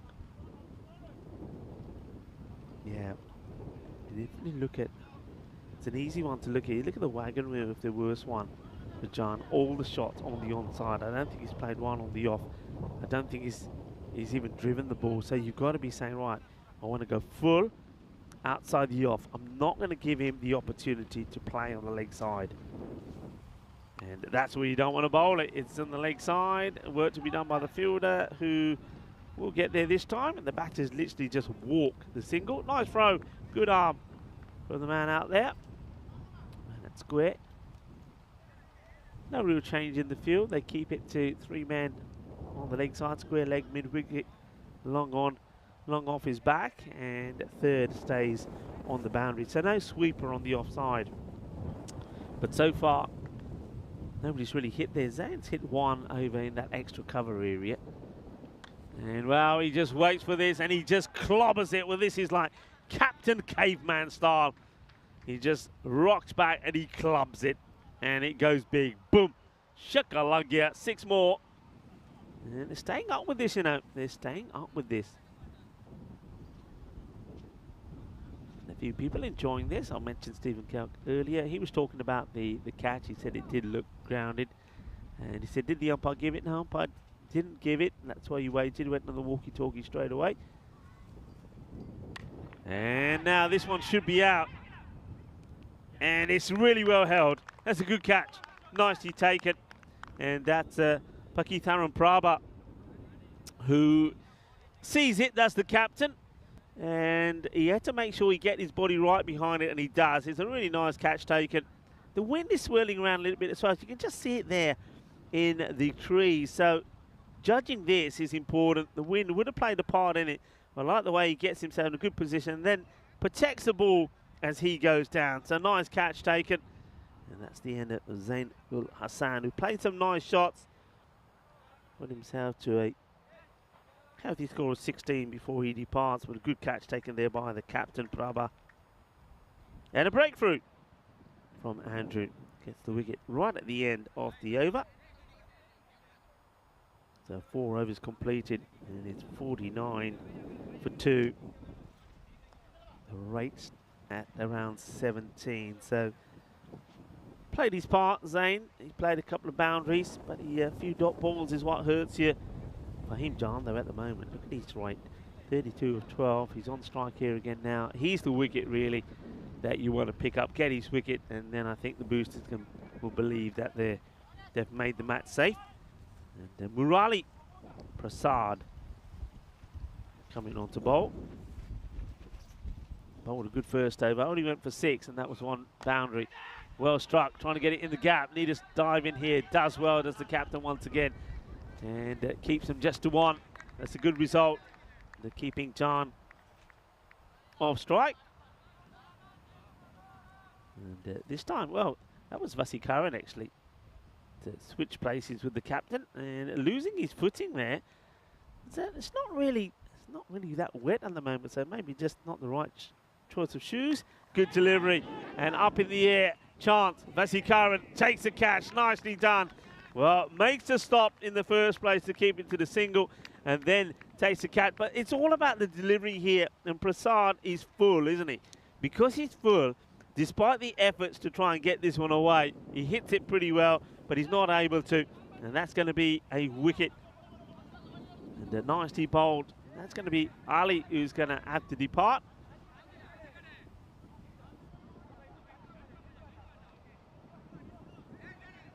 So he's going to go for a golden. He's running quickly. Can we get him? Yeah.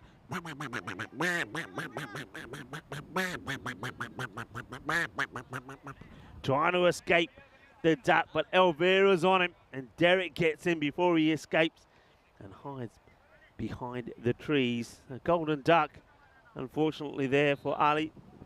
I mean, do I blame it? No. Got to try and go for your shots. So Usama Ali, it's a good hitter of the ball, but this time round he finds the safe hands of Vasikaran. That's well bowled. He's bowled so well, isn't he, Prasad? 2 for 7 now. Bowled a fantastic first over, which looked like it was going to be a wicket maiden, and then the last ball was crunched for a big 6. 50 for 3.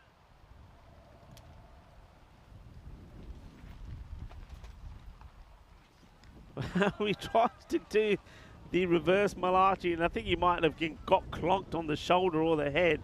So Harsh, well, he's been dealt with harshly here. And I'm not being harsh either. It wasn't the best of shots.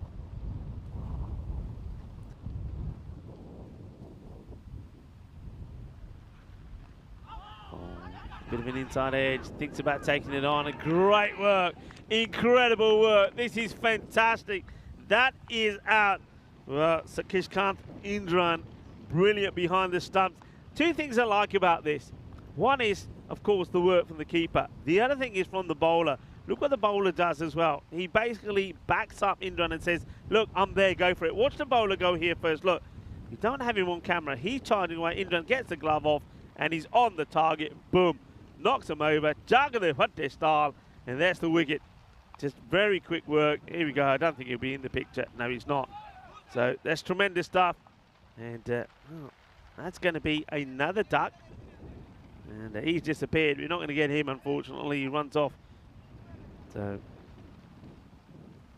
Mahim John's been left stranded out there, as we see Harsh run out for a 3-ball duck.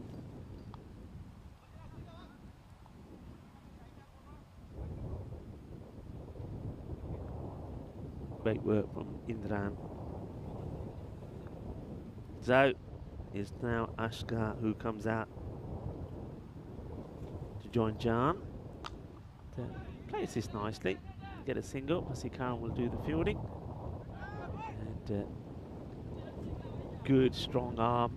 Looking forward to seeing him. Well, looking forward to seeing him in the next few days as well, but also playing in those international matches. And speaking of which, I'm going to tell you more about them here. So, of course, we'll finish finals day here. Will be on Friday, and then over the weekend, Saturday and Sunday, we'll have the ECIs, where Germany, Belgium, and the Netherlands will play each other. Then, of course, Vinny Sandhu and Corey will start Rome off, and as soon as Rome is done, we start the European Cricket Championship. Of course, the Euros of Cricket starting there at the Cardamom Oval, and then straight after that, after 4 weeks of the Spanish sunshine, we have Croatia, the Malta Encore, and also we'll return back to Spain to finish off the season. And you never know, there may be 1 or 2 other events that pop up as well. And go back to Vignesh the Slinger. They've got good accuracy, hasn't he? He's always there or thereabout. Great over and great spell there from Prasad, though. Picks up 2 for 8 of his 2 overs.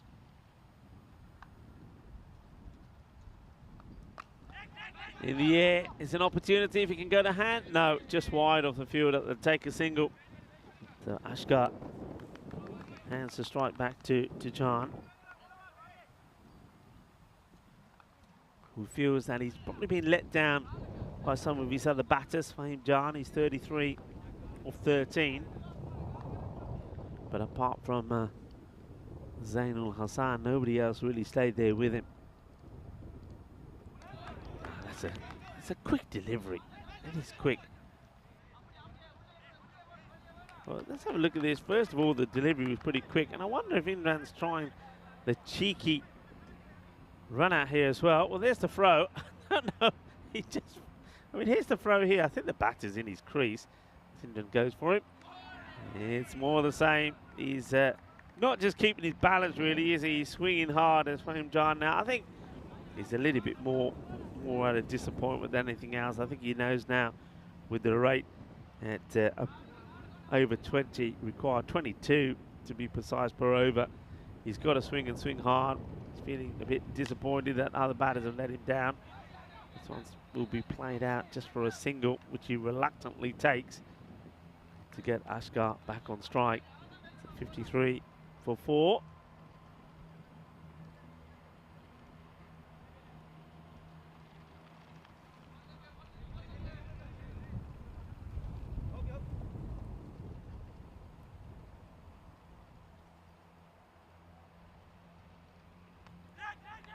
Up in the air, and oh dear, He's going to go for 4 now. Well, it has a chance to take the catch. Well, he's smiling. I don't think Vignesh is, who wanted his first wicket. So he has 2 bites of the cherry here. Watch this. Uno, dos. He really should have had it the second time. I mean, the second time was straightforward, but it gets put down by Thivakaran. It happens right at the end of the over as well. So 6 overs complete. 57 for 4. And the Boosters are well on their way to another victory and keeping their 100% record intact. The teams we're going to see today, well, next up, of course, will be a team that played really well yesterday. VFB Gelsenkirchen will be taking on a PSV Aachen. So nice to see Aachen back in. They're a team also on debut. This has been hit pretty well, and it's going to be 4 runs. Gets it in the gap. Nice shot.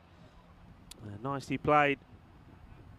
So then the Boosters will be back in. Now, that'll be a good match. Match number 43. That's my pick of the matches today, really. By a Booster taking on VFB Gelsenkirchen, especially if their big guns do perform. And of course, I'm talking about the likes of Ace Pross, who was in excellent form yesterday. Ronit Satapati was good for them. Oh, this is a good blast. It's high up in the air. I don't think they're going to catch up with this one. It's going to go all the way. Manos arriba. Arbitro, porque eso es 6 carreras. Well, he keeps on going. Hitting the ball well. I suppose the only thing he can do here is try to finish well now. So, Fahim Jan moves to 44 of just 18 deliveries. And hits this well, and that should bring up his 50. Oh, it just dropped short, so he'll move to 48. It's 4 runs. I thought for a moment he was going to do it there. Nice hit. Down the ground. 4 carreras.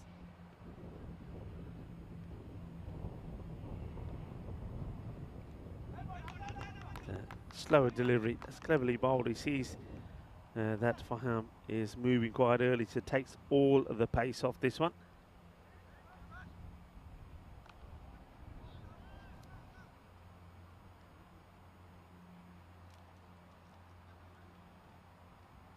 Andrew's gone for 31.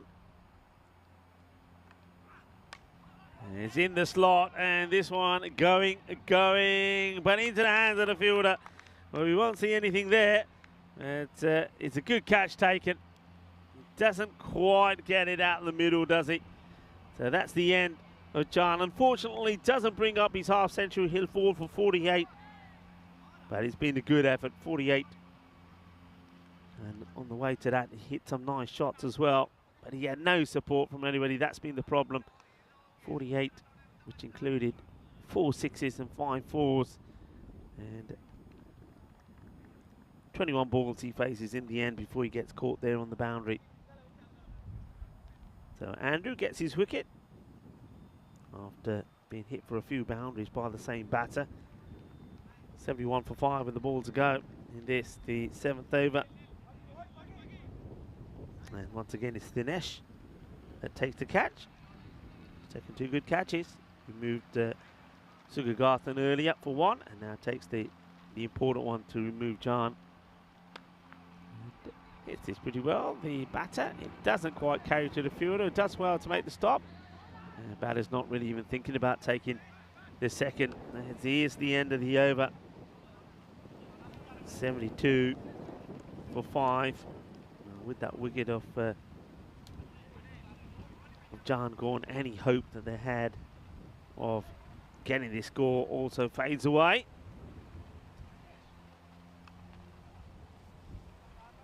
A few important days today. It's, well, I know a lot of people on the chat's going to like this one. It's National Cheese Pizza Day today. So, yeah, forget all the other toppings. It's all about having that cheese pizza. And also, look, this is a good one. I like this one. Well, let's have a look at what's coming up next first. VFB Gelsenkirchen taking on PSV Aachen. And Aachen also a team on debut. 4-3. It's not been bad at all from them. They've had a good introduction to the European Cricket Network. But Kirsten starting to put some good results together, and their key batters are starting to perform. Yeah, big day, World Samosa Day. Yes, it is. Now, I don't know about you, but I don't know anybody who doesn't like samosas. And, of course, these are those fried, pyramid-shaped, savoury dish. Normally, it's a starter. They're normally filled with different things. Normally, the normal ones is filled with like the onions, potatoes. Free hit coming up here, by the way. Peas and several other options. Popular, of course, in India, Egypt, South Africa, and the Middle East. So, come on, get your samosas in there. Generally eaten as an appetizer, as I said. And, so, World Samosa Day. How about that? Start off with some samosas, then have a cheese pizza. Sounds like a good day for me, especially while you're watching the cricket as well. Diva Curran. High in the air, and it will drop safely. There's a few smiles on the faces of the boosters. I suppose they can start to enjoy themselves a little bit now. They know this game is done and dusted. Askar Mujutaba just, I suppose, trying to make the score look a bit more respectable. Well, this is going to be another catching opportunity, and is easily taken. I'm guessing that's going to be Thinesh out there again. I'm sure it is. And that'll be his third catch. Well, he's enjoying himself at the moment. Askar finds the man who's in top form in the field. Thinesh takes the catch. That's going to be the end of Askar. He tries to once again go over the square leg area. So he'll go for 6, or ball number 5.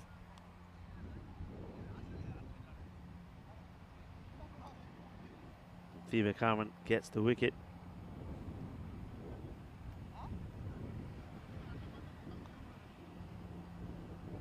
So how about that, people?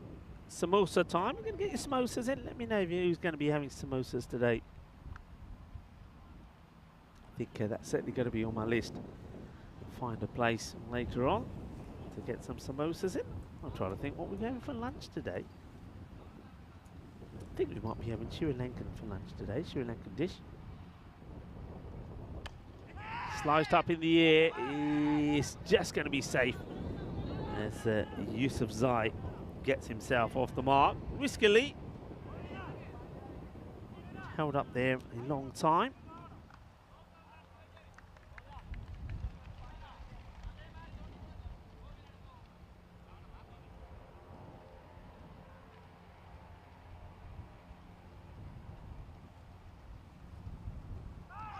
Gets down on one knee, wants to go big, but completely misses this one.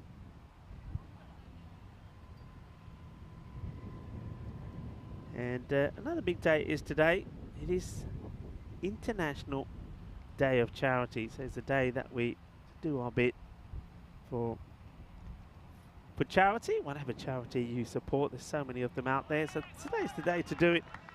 And it's a day which I like the day because it's all came about in 2012, which was to commemorate the death of Mother Teresa, of course, who did so much good work. And as a result of that, this day, the 5th of September, became the day, International Day of Charity, in recognition of all the work that was done by Mother Teresa. And besides honouring Mother Teresa, her tireless work to help others overcome poverty and suffering, the holiday provides a platform for us all to do a bit for charities. And of course, it's about, if you can't donate, then maybe when you're out doing a bit of shopping, just buy a few extra bits and pieces to donate. So yeah, big day, an important day. So do your bit. International Day of Charity, which is celebrated around the world today. And some of the days that we're having today, maybe a bit more on that later. Well, one team that's certainly not been giving out any charities, the Boosters. They know what they want to do. They want to keep that unbroken record intact. But like I say, they'll have a big test later on today. Looking forward to that match. It will be third of the day against St. Kirsten. Bit of spin, a little bit short. Yusuf's eye gets a bit of bat onto it. And we'll take the single. Obviously, Curran will do the fielding. Obviously, Curran, superb knock from him to help the Boosters get to that score of 151. And the way things are going here, pretty sure that he'll pick up that player of the match performance as well for his knock. And then also, he's taken a couple of good catches out there in the field and made some good stops as well. So Dunushan bowling this the 9th over.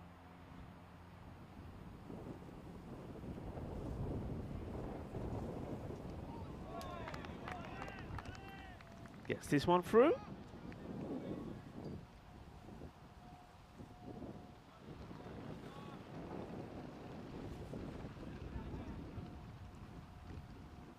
Dave is just asking what was in my surprise package. Are you talking about the bag just disappeared? I think it was because the wind picked up. I'm going to have a look. It's probably going to be, let's see if there's anything. The wind blew this bag over and it ended up behind me. Well, I can tell you what's in it, Dave. It's a black bag, which is full of other black bags. There you go. So nothing too exciting. I think it's just some of the bags that we have here. So if the weather does get a bit nasty, we can start to cover up some of the cables and cameras and extension leads, etc. So nothing really exciting there, Dave. If it was a load of samosas, that would have been exciting. On World Samosa Day. You like your samosas, Dave? I suppose you should ask you, Dave, can you get your teeth into some samosas? Because I know that's an issue for you at the moment. Hey, what's the latest on the teeth? Oh, I think his foot might be up here. I think his foot is up. If we have a look at this, and unless I'm seeing things, I reckon his foot is in the air. So let's see this. Yeah, that foot is in the air. That is out. I think this is out. I don't know if the umpires are having a look at this, but this for me is out. Foot is up. The bails have come off. He's a goner. He's a goner. I don't think the batter knows this. He's going to get some bad news. He's going to be told he has to go, and he will have to go. So I think that's a surprise to everyone. Nobody's really expecting this.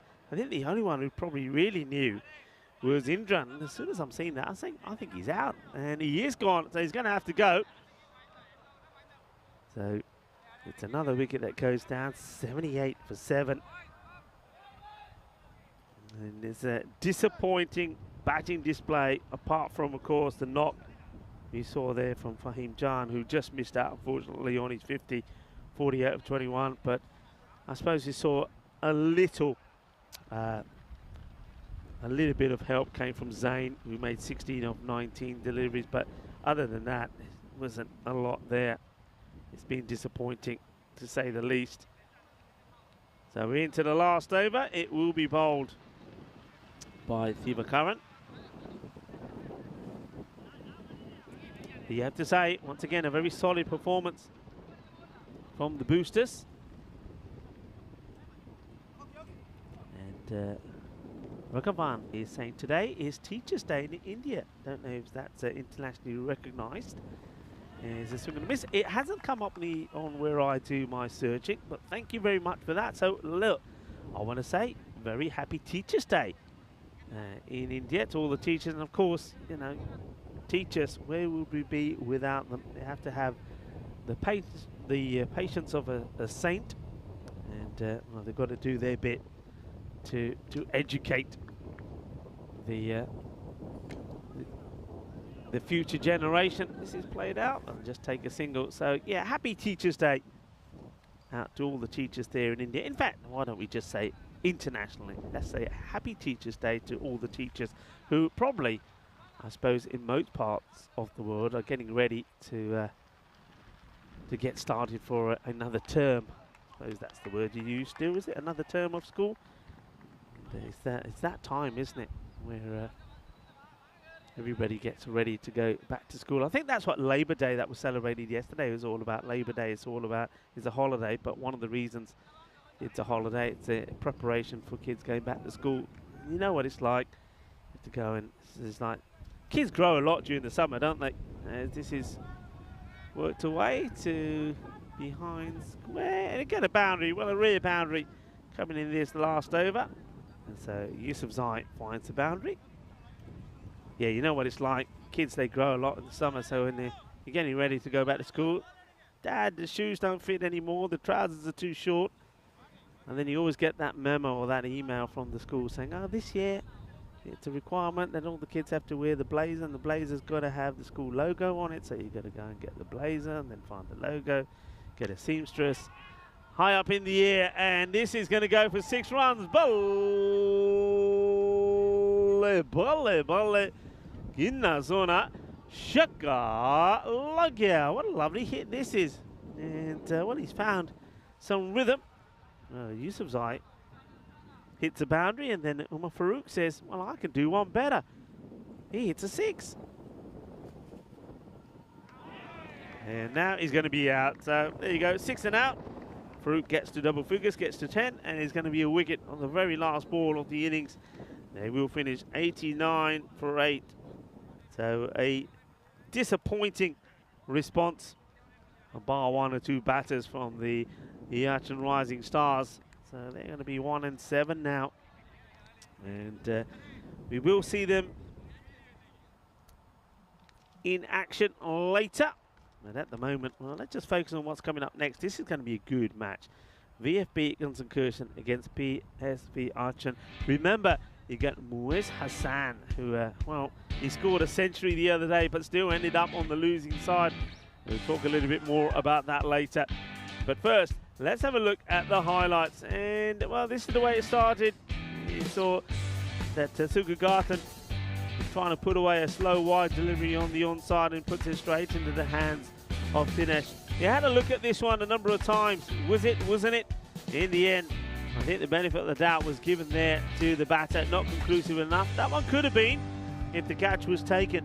But it was really all about this little innings here between Zain and Jan. I mean, this partnership, it could have been the one that got them to, well, a sniff of getting there. But then we saw a good bit of fielding, a good bit of catching, and as we know, that catches wins your matches. And well, Vase there, he was good, wasn't he? Not only did we see him diving around and slipping around and taking the catches, but making the stops as well. And what about the work there from Sakif Khan Indran as well? Superb.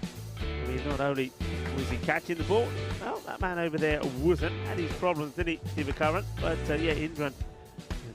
Good stumping, catching, and also the run out as well. So he was involved in a few dismissals. And that man there was involved with a few as well. Well, that was Dinesh. Takes 3 catches in the boundary there. There was a look of Indran again, showing his quick, sharp reflexes behind the stumps. Fahim Jan, though, just couldn't get a partner that could stay out there with him. He did his bit, didn't he? Batted well, hit the ball well. He was super aggressive from the word go. But when you have a look at the scorecard, it tells you a story that it was very much the Lone Ranger. 48 he did make, but he wasn't given any support from really any of the other batters. There was only that little partnership between him and Zain, which could have been the key one. But once Zain went to a good catch, caught well by Prabha, then Fahim Jan, he's in his game to an end. After 21 deliveries, 4 6s and 5 4s. And then he had that little flurry there towards the end from Umar Farouk. 10 of just 4 deliveries, a 6 and a 4 to his name. But by that time, it was too late. So they'll be disappointed by that. But have a look. One thing I want you to focus on about the boosters. 1 extra, and that was that no ball. Only 1 extra. So they're playing some really good cricket at the moment, and they're doing all the important and the key things right. There's the bowling figures, 2 wickets there from Prasad, also for Andrew and Divakaran, a wicket for Dinushan there as well. So it's a very good performance from the boosters. They're a team that are, well, exciting as at the moment. They're making things happen. We will see them in action again in match number 43.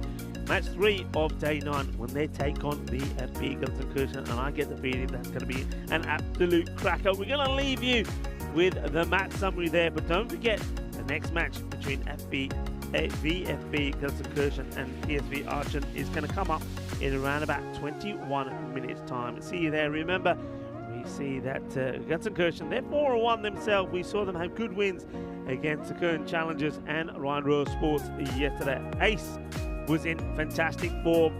2 player of the match performances from him. The first match he scored 33, in the second 63, and picked up 5 wickets as well. So he's one to watch, but don't forget PSV Archon. They're 4-3 as well. They're a team on debut themselves, and on day 6 we see them. They lost to the Black Caps, and then after scoring 146 when Moose Hassan scored 100, they ended up losing out to Bon Blue Stars. That's going to be a crack, and of course they lost out because of another century from Haroon Khan from Bon Blue Star when he scored 114. So we're going to leave you with the clock counter, and we'll see you in 20 minutes time to talk you through the match between Gunson and PSV Archon. Get yourself a drink, get yourself maybe some samosas on World Samosa Day, and we'll see you back in 20 minutes time.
Hello and welcome back to Crefeld. Great to have your company here on Tuesday. It's day 9 in this European Cricket Series. 1 game in the can, still 4 games to go, and now we're into match number 42 between VfB Gelsenkirchen. They're taking on PSV Aachen. Both these teams, I'm sure, are keen for the 2 points. Both pretty close together on the table as well. Let's see what happens at the coin toss. Tyrone Peters has the 2 captains. What goes the call? Head is the call. That's a head. So the news from the toss is that Wakasta here of PSV Aachen, he's won the toss and he's elected to bowl. So he wants to have a crack at VfB Gelsenkirchen. Now Gelsenkirchen, they've played 6 of their 10 matches. They play 3 matches today. And so this is the first time we'll see them here on day 9. So this is the day that kind of makes or breaks their finals chances. I think that Ace Pruss has been a revelation at the top of the order. And also his leg spin has really started bearing fruit, hasn't it? With a 5-wicket haul yesterday. He is one of the players of the tournament. So keep an eye out for him. He'll be opening the batting, I'm sure, first up. But for PSV Aachen, they've kind of hit a crossroads in their tournament. They won 4 of their first 5, but they have lost their last 2, so they've fallen to a 4-3 record. And again, this feels like a bit of a make or break day for them as well. So 2 teams that could really use the points here, Rico. I think it'll be a very entertaining contest. Let's get ready for the start of match 42. With the news from the toss, that is PSV Aachen. They've won the toss and they're bowling first. Thank you very much to Mr. Maximo. Yeah, I mean, 2 teams that have got plenty to play for, haven't they? I think Gelsenkirchen are a team that they're finding their form and players are starting to find their touch. Vinny mentioned there, Ace Pruss has been in really good form. I'm really enjoying watching the young man play. Not only his batting and bowling has been sensational, he's been really good out there in the field when he takes his that long on position. But PSV Aachen, they're a team that entertained us. Look, they are a team that were on debut themselves. Okay, they've got a bit more experience about them as opposed to Ryan Sports. So you'd expect them to have won a couple of matches, but they made a good start. And just the last few games, especially that last one, that will hurt them when they got to a good score, didn't they? They put 140 up on the board, and we saw that 146. They didn't lose a wicket. Moaz Hassan scores 100, and then they lose to Bon Blue Star because Harun Khan goes along there and puts 114 on the board. It's only the second time ever we've seen that, where a team bats, it doesn't lose a wicket and goes on to lose a match. So they'll be looking to bounce back from this one. And let's see how they fare. But they've got to do well first with the ball. And it looks like they're going to start with Mohammed Arif. He's going to be bowling the first. And, well, Madana Gopal put a good partnership in together with Pruss yesterday. So these 2 have batted well together. Let's see how they fare here. He scored 33 of 19. A scored 33. And that 10-wicket victory, both batters getting to the 80 required in that chase against the Kern Challengers. It's nicely just guided away. Gets himself off the mark. Glorious day here as well today in Crefeld, and this is the Bio-Udingham Cricket Ground, and it looks absolutely stunning. It looks nice and lush. The outfield lovely green and fast, and I think if you're a cricketer, it's just a pleasure to be here and wanting to play on this ground. I think bowlers are getting a good bit of reward from it. This one gets past Ace. Batters, if you get in, as we've seen, have scored runs. And to field on it as well, you can dive around, slide around. So it's the ideal ground to be playing. And when the weather's like it is at the moment, it's beautiful. It's nice and warm. The temperatures will reach around about the high 20s today. 28, maybe even touch on 29. But you've got that gentle breeze as well. That's well bowled again. He gets this one inside the area. From the left armour, Arif. It's a good start from him. Getting the ball to be going right across the batter.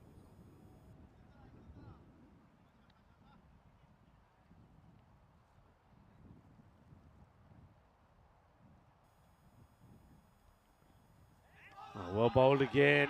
And once it's a very late peel from Mohammed Arif. Let's have a look at this again. So he gets it past It's a slower delivery. He's cleverly bowled. He draws the batter ace into the shot, and then you can see it's pretty late. I think he sparked on by the wicketkeeper, but there's nothing there. Quality over though. Ace having a few issues picking the line off the left armour. Well, he'll have no problems with that one. It's a Gundy ball, and it's all about getting the ball in the right area. This one, he strays down the leg side, and he's onto it like a flash. Not trying to hit it too hard, just he knows the shot is on. Just gets it the little bit of the swivel as it goes to the boundary. 4 runs.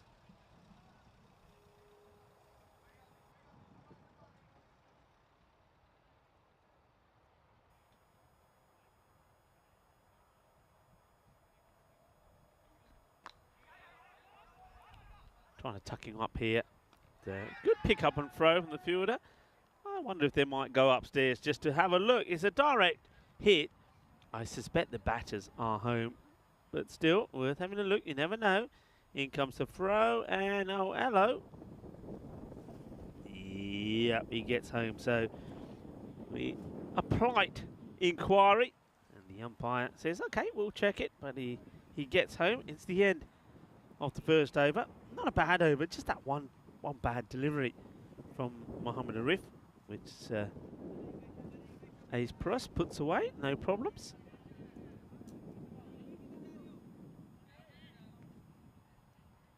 Can remind you that there's 20 days to go now to the Euros of cricket. And of course, that starts on the 25th of September. 31 nations, but there'll only be one European champion. Of course, the reigning champions are Netherlands, a team that we will see in action here over the weekend when they'll be playing the ECIs. So that'll give us a good indicator of how the reigning champions fare. Of course, there'll be some changes to their squad, with a few players will be taking part in the World Cup for the Netherlands, so they may not be featuring some of the stars of last year. But it's going to be great to see the likes of Sebastian Bratt leading the Netherlands side here over the weekend. Of course, they'll be taking on Belgium and the host, Germany. A few changes to the German side that we saw in Dresden, who were victorious there when they were up against the likes of the Czech Republic and Norway. And the winners in the end, because of, well, it went down to net run rate as the weather played its part, unfortunately, on that Sunday.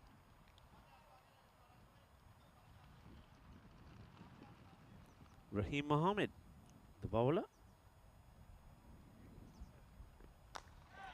That's a lovely shot. It's going to be 4 runs as it goes past our cube and into the nettles. I don't think Vinny Sandhu will be wanting to get anywhere near this time. He's itching a lot, like a mamutsa. Scratch, scratch, scratch, like a little monkey. To get your hands in those nettles, you're going to have some problems. Get a bit of the old, well, that's going to be a wide. A lot of movement there from Mohammed.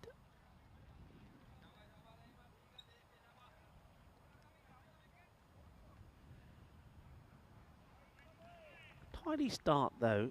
Haven't really got flying at the blocks at the moment.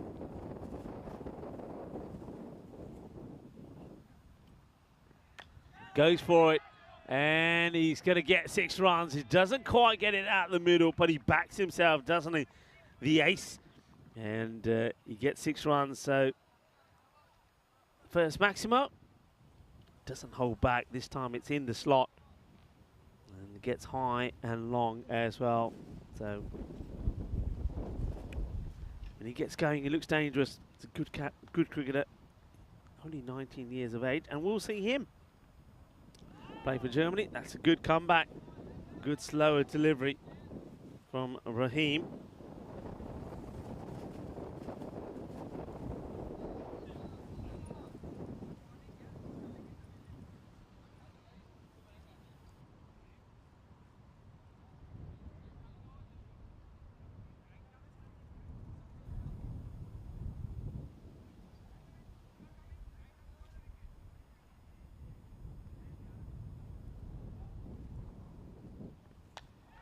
Down the ground, he gets it over the mid-on. A nice shot to play in the power play.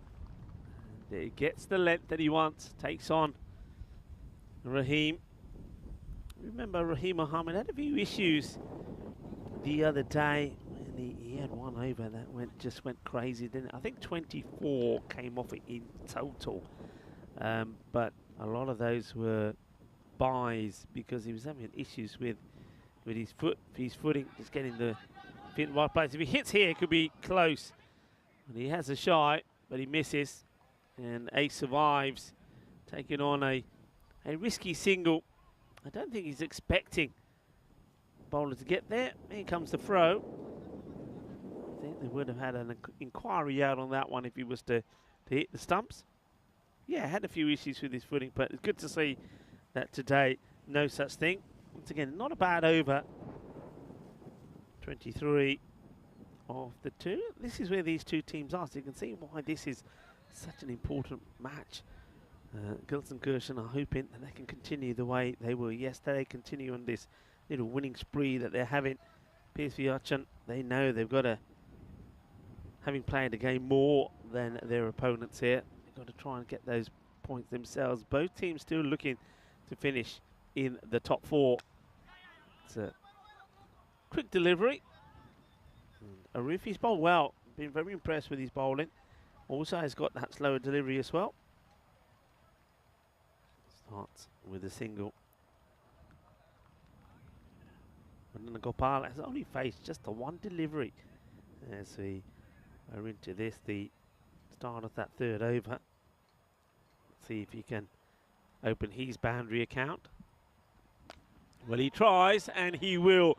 This will go all the way. Bole, kinna sona. Shaka Lagya. Well, he waits for it. I think it is the slightly slower delivery, but he gets it right, gives it a thump. 6 runs, so he does open that boundary account. So both batters now looking good here. Remember these two in the first victory that they had yesterday. They batted well together. They got to the 80 required to beat the current challengers. Both of them finishing exactly on 33. And, well, the wicket will go this time, though, and it's Madana Gopal after hitting a boundary. He will depart, so the partnership's going to be short-lived this time round. It is very much a case of 6 and out. Once again, it's that slower delivery. Arif likes it. He celebrates. And no problems at all from the fielder that takes the catch. So nicely done. The first wicket goes down. They get one of the dangerous batters out. The Madana Gopal goes for 7 of the 3 deliveries that he faces. And it is Mohammed Arif that gets his wicket. It's well bowled. And now another man who really did impress yesterday, Ronit Satapathy. Scored a fantastic 82 of 34 deliveries in a partnership worth 134 with Ace. So these two, they're very familiar batting together. Ronit gets ready to face Arif, who's bowled very well at the moment. 1 for 13. And I think the bails have just blown off here, unbeknown to the batter. There is, like I say, that bit of a wind around today. You can see just at the back of Ace's shirt there how it's blowing around a fair bit.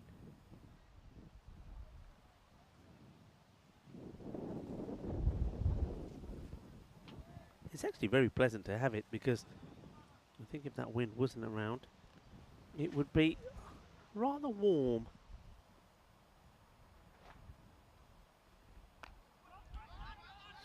Oh, wants to take the single. Well, Ace does because I think he's fit and fast enough to get there. And you can see Ace just, when he gets back safely, just signals to the batter with the sand and say, come on, talk to me, talk to me. Tell me something. I want to hear you say yay or nay. You see here, he just, Ace goes, but it is straight to the fielder. So it would have been a risky one.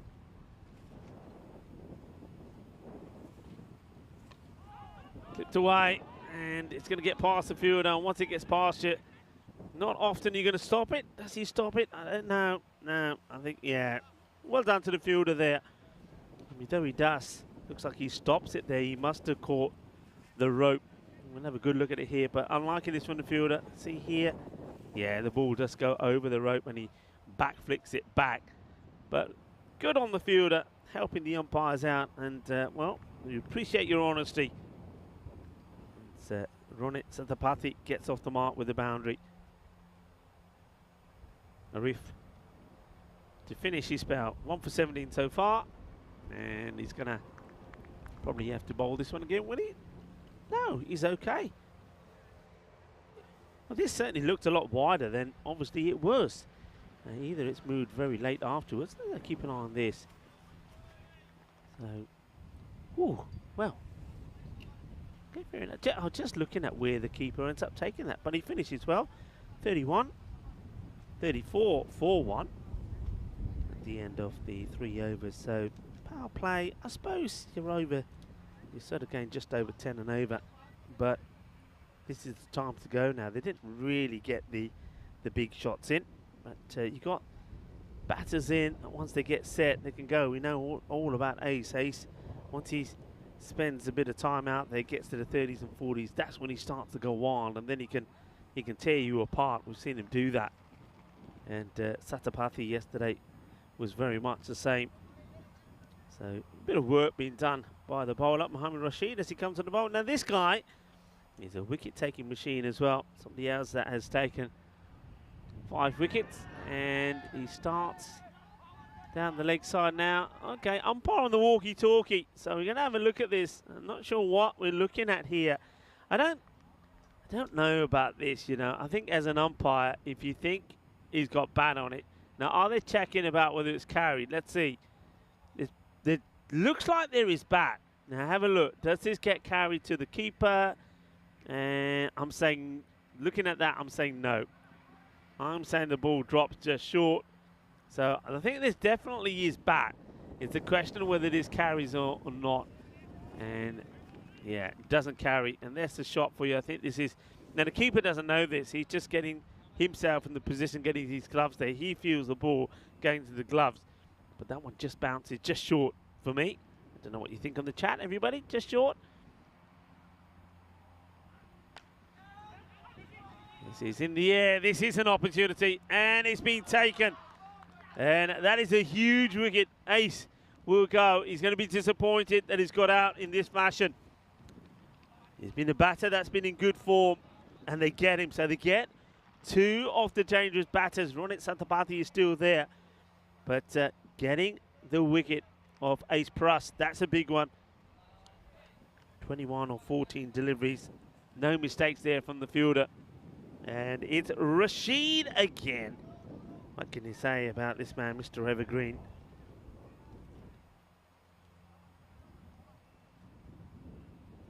And I have to say, it's been such a good debut on the network for PSV Archon. All right, they haven't had all the results go their way.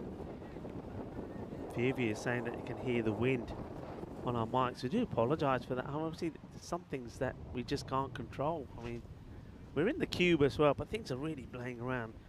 I can assure you of that. Having a few problems keeping all me notes and bits of paper where they should be.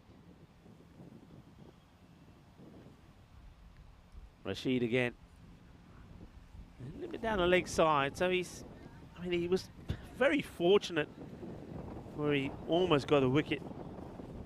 The ball before he did get the one, when he put that caught behind, because that was down the leg side.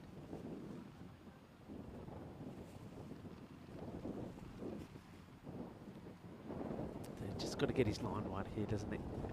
It's a bit better. Asking the question, he does tuck up the batter, but I get the feeling, if we have a look at this, that this once again probably going to be a little bit too high. Let's have a look. He brings it back in. Yeah, it's on the way up. So that ball was going to go over the stumps. Good call from the umpire. Of course, remember, we're watching a man who took a hat-trick against Kern CC. 5 for 15, Mohammad Rashid.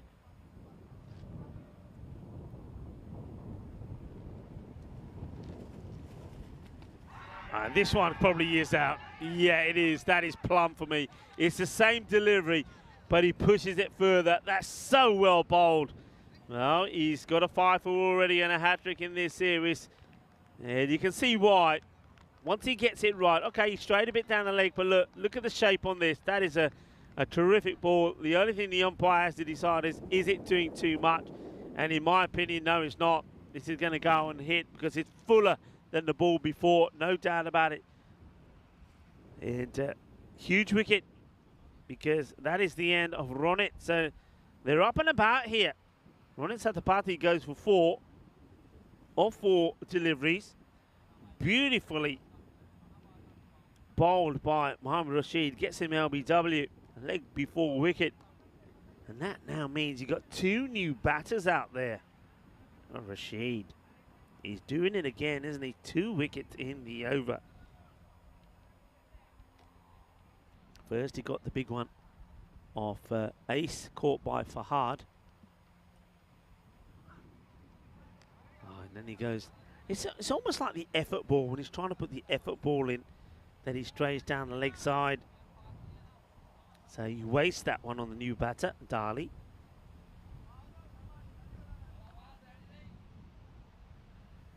Alom Dali now looking to get a bit of a partnership going here with Tamakuala. That's a nice looking shot. There's the fielder out there. He should keep it to 1.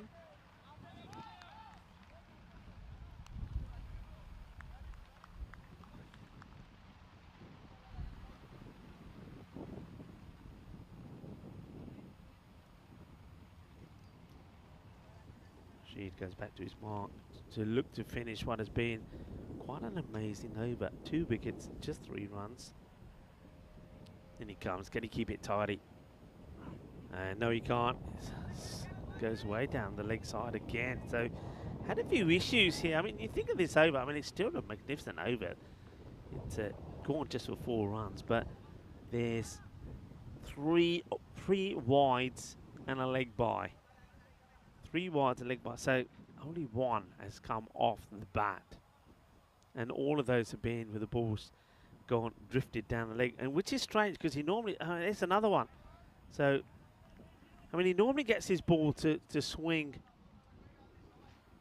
sort of away from the right-hander. That's how, if you remember that LBW, starts about leg and gets it to swing away. Now, whether he's trying to do too much or whether the ball is just not swinging anymore, but he's starting way down leg, and this time I think he probably just holds this cross seam and says, right, I just want it to go straight, just want to finish the over, which he does.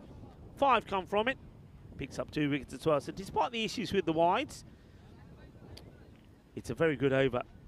41 for 3. And the issue for VFB Gilson Kirshen is the 3 wickets that have gone. They're all the batters that have made runs. Madana Gopal and Pras and also Satapathy all back on the bench. So they need something to happen. They're now going with Fahad Khan, and this guy, such a good player with bat and with ball. So Fahad is going to start with a wide. He's a little bit surprised with the call. We get a chance to see it again here. So yeah, I think it's tight, but I think the umpire's always going to call that. Umpire Suraya and Smith Nandu are out there. Guru Chanda is the 3rd umpire.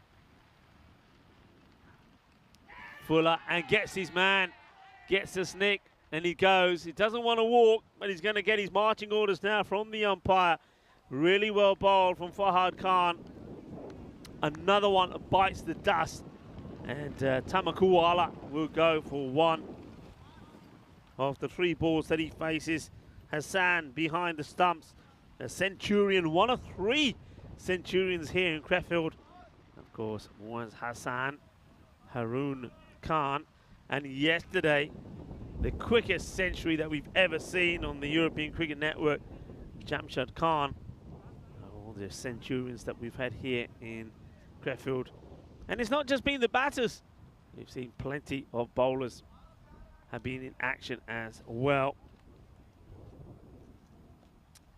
Jamshid Khan, 368 runs in this series. He's the Düsseldorf Black Caps player. I'll give you a list of all the batters that have gone past the 200 mark. So he's 368.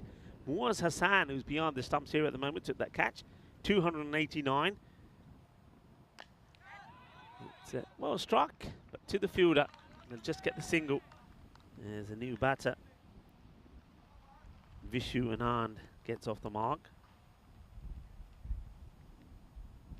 Okay, where do we get to? So all the Centurions are the top three. Haroon Khan, 252, of course, of Bond Blue Star. Swing and a miss. And then the other man, fourth spot, 218 runs to his name, is the captain of the Bayer Spartans, Mohammed Asif. A man that we've seen already here today. Well, he's added another 20 to this, so I can tell you exactly. He made 21, so my quick maths, 235 runs is to Ace Plus. You can see why he was key to staying out there. And they think about two.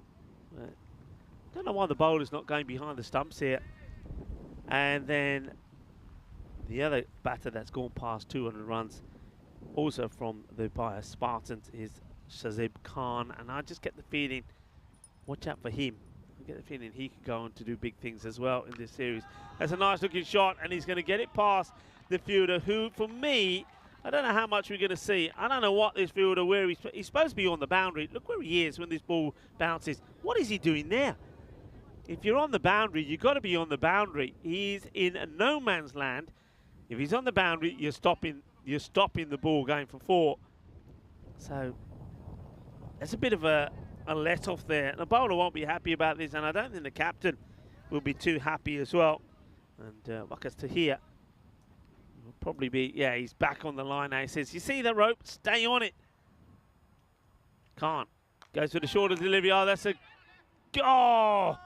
Well, I was going to say it's a good shot. It was a good shot, but he finds the fielder who, well, couldn't hold on to the catch, though. That's Gokul Gopan. Watch this. And the worst thing is, he pushes it over for 6. So that's going to be 6 runs. You see the signal there from the umpire. So Fahad Khan, he thought he started the over well, but it doesn't finish well. The 50 comes up. It's going to be 52 for 4. As we have a look at the groups of the European Cricket Championship, can't believe that is almost there. 20 days. It's going to be less than 20 days from tomorrow. I can't believe it. Starting on the 25th of September. It's going to be a party. I'm telling you now, this is, all right, with everything it is, yes, the Euros, it's the top teams in Europe, but what it is, it's a fiesta. It is a carnival. It's a carnival of cricket. It really is.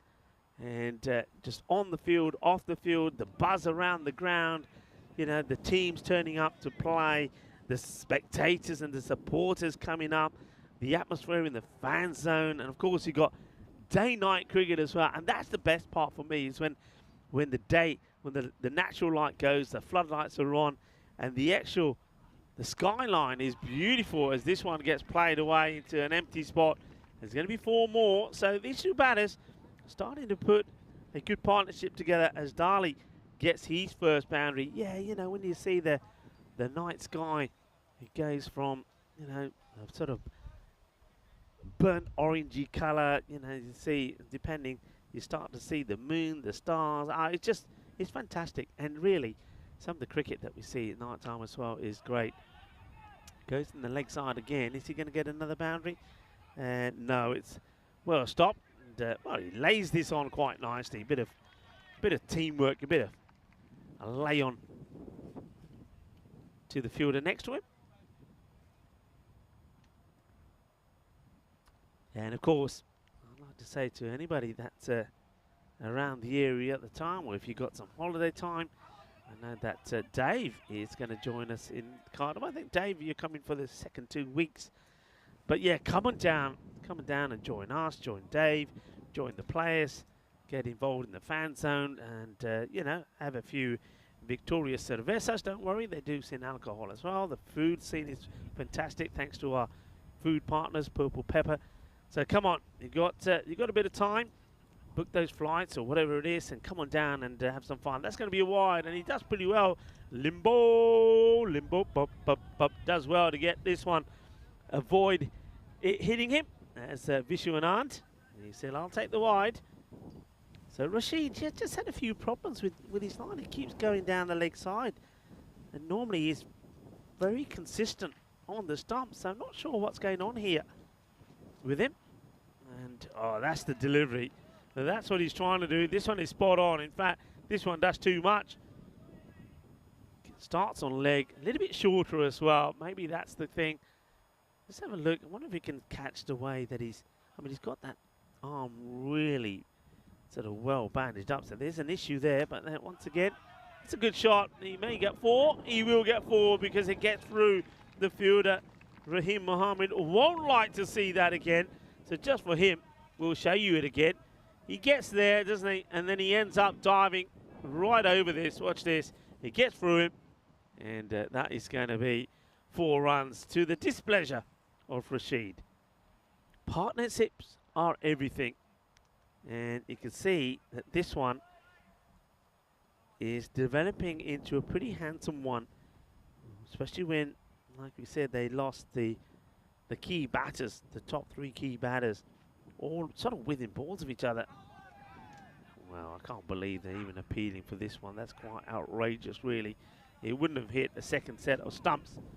That's an appeal from Muaz Hassan, who, by the way, is an outstanding cricketer.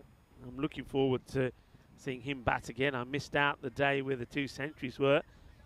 And he scored 1 in the first innings against Bon Blue Star. And then we saw Haroon Khan score a century as well and win the match for the Blue Stars. Quite an incredible match. First time we've seen 2 centuries in a match from 2 opposite parties. There's the scorecard, 68 for 4 after 6. And this one is played away, and it's going to be 4 more. So this partnership certainly is a very healthy one. And a good time to welcome back into the cube is Mr. Maximo, Vinny Sandy. Yeah, thanks very much. Nice to be back in the box. And fighting effort so far, isn't it, from PSV Aachen. We're coming off a 2-match losing streak. Remember, they were 4-1 at one point. Kind of at a crossroads, I think, in their tournament today. And for VFB, well, this is the biggest day of their tournament so far because they play 3 of their remaining 4 matches today. So it's kind of make or break day, isn't it? Probably a bit of an underwhelming performance with the bat so far from them. Yeah, this partnership is crucial because scoring runs, they're playing their shots with confidence. And so, Rico, guess what? Tell me. You know, you got to be talking a bit of ECC. Yeah. I heard a pretty strong indication of something this morning, and I think you're going to like it. Am I? You ready? You got that look about you. Group I'm A. ready. Give it to me. Do you remember the Group A teams, top of your head? Yeah, kind of. Well, I know it's starting with Spain and France. Yeah. Okay, so Spain, I know that, they're struggling due to the political situation there and missing a few players. But I got a whisper on the France team, somebody we might see. And do you know who I'm talking about? The guy you just qualified? Nabi. Nabi. I think Nabi's going to be in for France. Isn't that a game changer? Big time. That's a huge plus. And I tell you what, not just will the French be delighted with that. I think a lot of cricket lovers around the world will be loving that because this guy, I mean, if you're a neutral, just watching him destroy bowlers is, it's quite a sight. So he's a monster. I mean, like, it's not official yet. We don't have the official squads yet. But What do you mean? You're just giving me this and saying it's not official. A very strong indication. And it's a very strong indication that bowling short isn't a great idea on this pitch as Anand goes the uppercut and gets a boundary. Yeah, nice shot. These two continue to do well for this side. And Fahad, too short. Not the best of deliveries. So, I mean, that's, like I said, it's not official yet, but the word on the street. I'll give you the inside word. I'm not going to keep it to myself. I've got to say, Nabi in a French team that has probably struggled for runs a little bit. I think their bowling's outstanding. It's played away. Should be just the one. They're not pushing hard on these as the throw comes in, but it's a good throw. It's a nice arm into the keeper's glove. Oh, that is huge news, and that's going to excite a lot of people. And this guy is, well, he's just a run machine, isn't he? I mean, you And don't want to heap too much pressure on him, but I mean, he's kind of earned it, hasn't he? As we get to the end of the over, and the score is 79 for 4. I want to welcome you back into the box. Vinny Sounder here, Mr. Maximo here with Rico Full. And as you might have noticed, we've gone green because we want to be seen today. It wasn't on purpose, but occasionally we get to breakfast, and well, neither one of us wanted to change. So no, you got us in green today.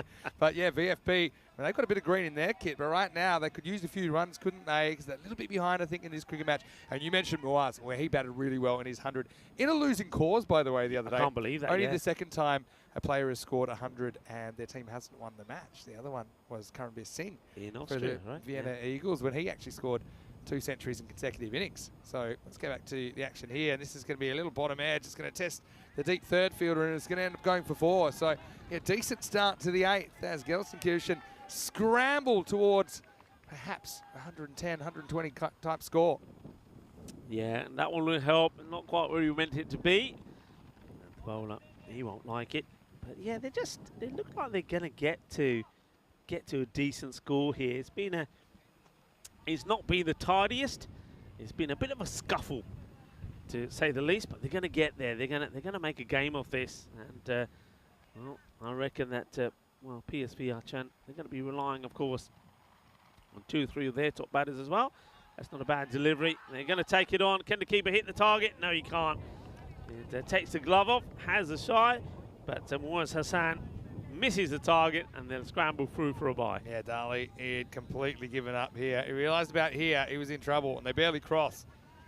But unfortunately for Moaz, he wasn't able to hit the target on that occasion. Well, Dave's also having a look ahead to Thursday, which is day 11, and he's looking at the last 3 group matches and some really good contests to come. He's calling it Thunderous Thursdays. Well, thunderous. This is not quite a thunderous blow, but it's going to be a couple. Bowler wants to throw in. It's a wild, erratic throw, which Hassan has to come a long way from behind the stumps to get to. Yeah, went the long way to the keeper, but didn't quite have the power or the accuracy. Yeah, so he's saying matches 53, 54, 55. Golden Star versus Black Caps. Boosters versus Black Caps.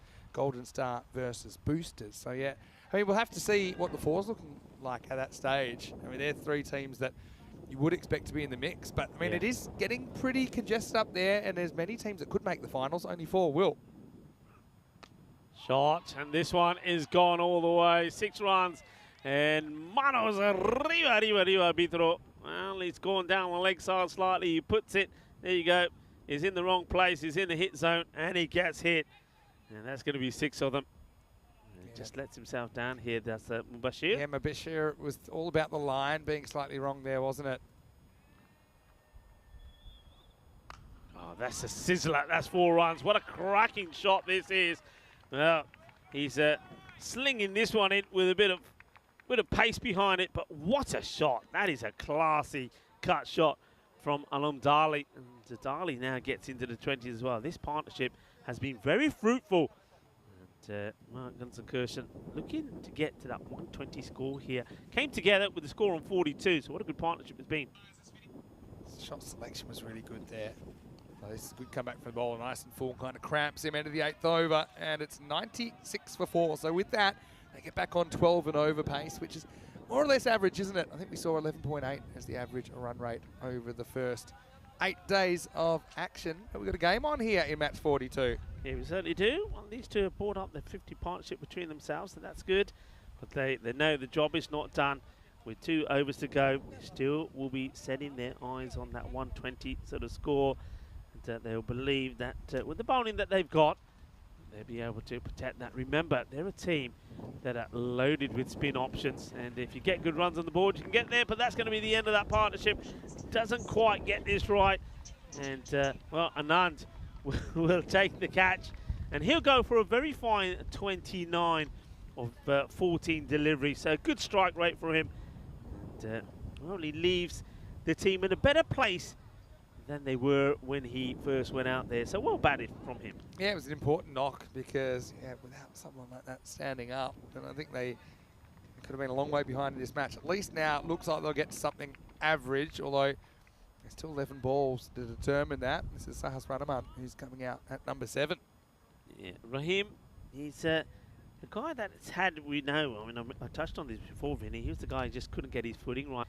But so far today, fingers crossed, he's been okay. And he picks up a wicket there. That will give him a bit of confidence. 1 for 17, 96 for 5. And it's good Yorker, very good ball, right in the block hole to the new batter, who does well to fend that out. A good bit of action there, but Krishnan survives. Haven't really seen enough of that length, I think, across the board in this tournament. I think this pitch has played really well for batters, and they can drive. They're confident in driving, but if you bounce the ball before them, they're driving on the up, and they've been driving out of the ground. That's Gundy. Really Gundy down the leg side for a wide. Yeah, it's interesting though, isn't it? It's one thing. I mean, I still sometimes find it quite hard to believe that when a bowler, you think the ball he just bowled, well, the last two deliveries bowled been good, but the last one was particularly good, and then he bowls that one way down the leg side. You just think, well, what's going through the mind? But is he just trying something different there, or does it just come out wrong? Because once you got your rhythm, you shouldn't be bowling that. Better, takes the pace right off it, so good comeback. Maybe he's having a few issues. Taking it on, in comes the throw, and it's not going to test the batters at all. One thing I will say is the way the wind keeps changing here, Vinny.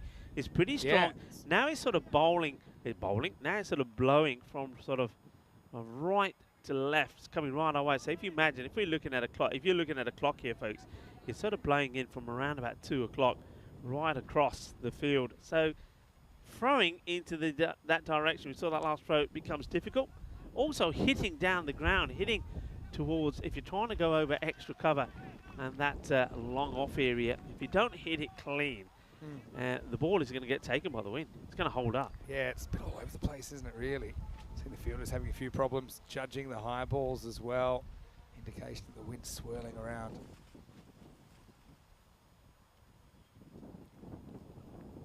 Slower, but he picks it and he gives it a good whack. This has gone for a big 6. And with 100 on the ball, you can add a few more to that as well. So they're going still at this 120 pace. So even though they lost that wicket there of Anand, the next batter, Krishnana, after having to fend off a very good Yorker, gets a slow ball, a slow treat that he puts away. He clubs it to the boundary. 107 for 5 with the ball to go in the 9th. All happens in the 9th, the late time just. Well, good luck. And, well, Raheem wants it himself, and now they're just going to watch it drop. Comical moment, well, cricketainment on the European Cricket Network. Well, what's he expecting it? He's going all the way saying it's mine, and then at the last moment, he says, actually, I don't want it. Look at this. IQ 200, can't drop what you don't touch. It's almost like he ran out of batteries there, didn't he? He kind of ran mostly, and then it's like he ran out of charge. Anyway, it's 108 for 5 after 9. Oh, wow. Well, that one, I mean... Probably said it's one run. I don't need a broken finger at this stage, so I'm just going to let it drop it. Didn't seem like he thought there was anyone else near it. I mean, normally when you leave it, it's because you think someone else is catching it. But there's no one around if yeah, you knew right. that. That just dropped. Well, it almost dropped on his foot, didn't it? It wasn't that far away from him. Okay, 120 is what they want. Krishnan, after surviving that one, back on strike. And, well, they're going to have to run here because the wicketkeeper, he gets a bit lucky. He clonks him on the leg. There's the slinger, Mubashir, back with the ball. Yeah, 120 would be, yeah, we think it's par total. I think it could be technical. Probably 118's a par total. Kind of in the golden ball zone for me as well. Rico, I mean, I guess someone like Muaz could just blow them away in the second half. We'll have to see.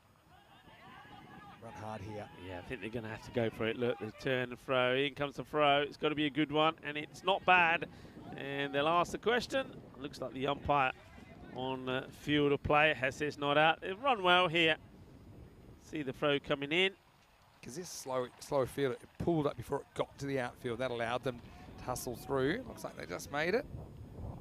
Direct hit would have been gone, but I think he just gets that bat down in time. Yeah, good running. It's a good technique. Running hard and straight, and then sliding the bat in as well, which means he gets home safe. All right, 4 to come then. They're on the Nelson, 1-1-1.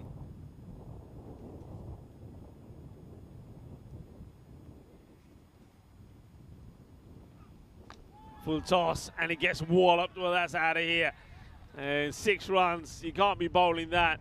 And this has been absolutely clobbered by Dali. It's a horrible delivery. He wants to bowl fast, but you've got to get the ball to pitch.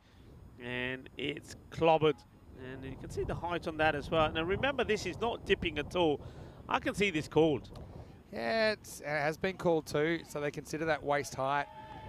Yeah, he's not a tall guy, is he? And I think that probably played in Dali's favour there. So that'll be a 7 up. And a bonus ball now for VFB Gelsenkirchen as well.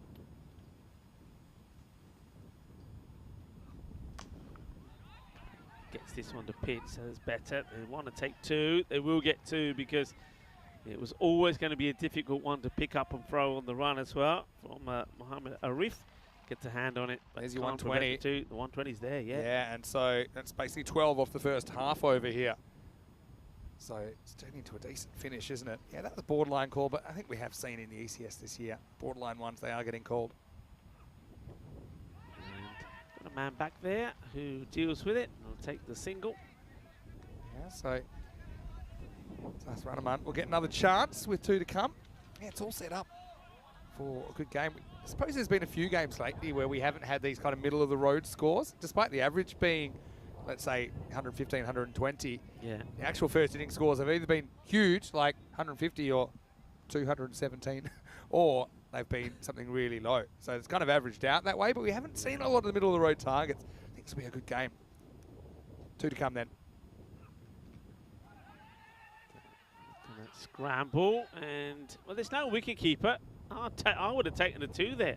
I'd run hard, take the 2. Yeah. Say, look, go for it. Suppose they want Dali back on strike, and so they thought it was fine to just take the 1. I suppose you've always got the option of going to the bowler's end. So Dali, 34 of 17. It's been a good knock, hasn't it? They've just had a couple of batters stand up in this innings, and Dali doing the damage.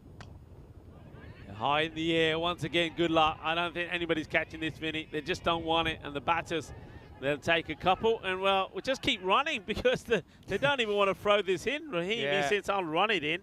Yeah, he runs it in saying, well, I think I can probably race you to the bowler's end. So we'll just be 2 to finish, and the final score will be 124 for 5. So PSV Aachen will be chasing 125 for victory.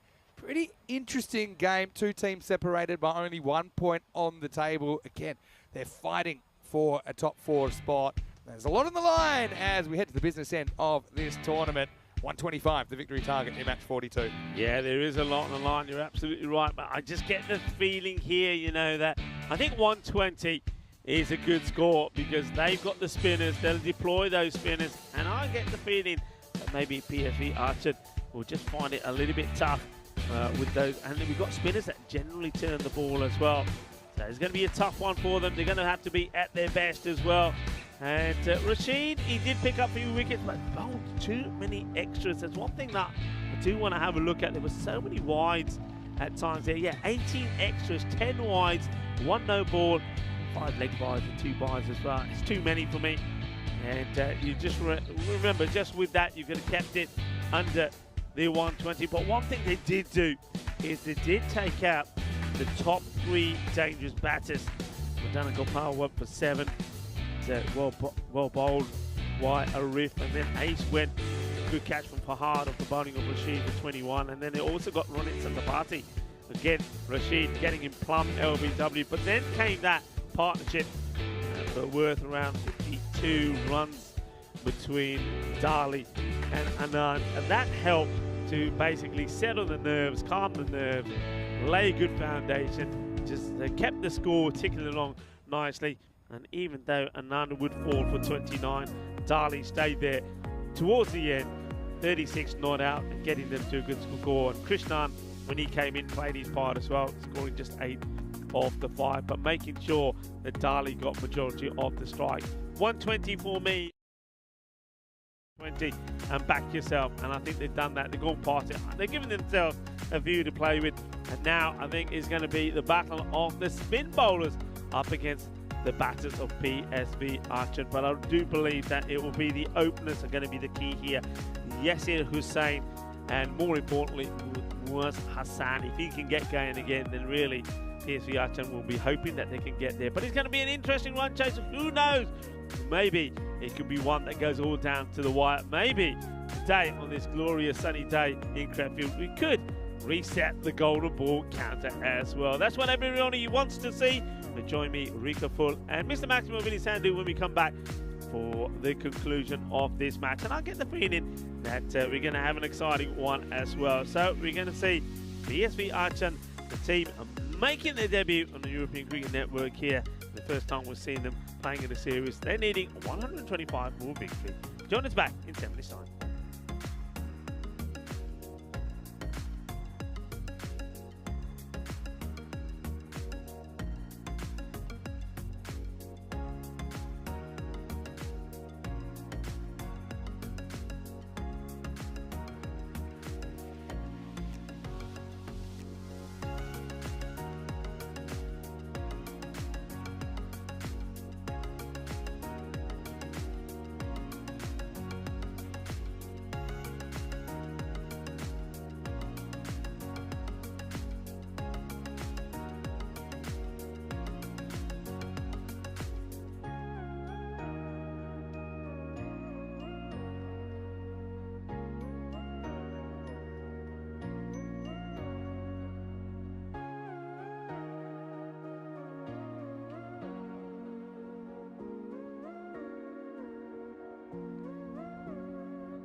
Hello, cricket lovers, and welcome back. The umpires Suraya and Svitnandu have made their way out there in the middle, and well, we're expecting to see a good run chase here with VFB Gelsenkirchen posting 124 on the board. That means that PSV Archan, the team, the first time they're playing the European Cricket Network in this series, and they haven't made a bad start at all. They've won a few games, and well, they've entertained us as well. Remember, before the start of this, they're 4-3. They'd love to get a win here, and to do so, they need to get to 125. And I get the feeling that it's down to 3 players, really. I think somebody like Yasser Hussain hasn't yet. I mean, he's made contributions, hasn't made a big score. Was Hassan will be key. Edge, and this is going to be 4 runs. And so that's the start. 4 straight away. That's what they'll do. I mean, that's one thing that this guy, Yasser Hussain, will do all the time. He'll always be throwing the bat at everything, but he hasn't made a big hit.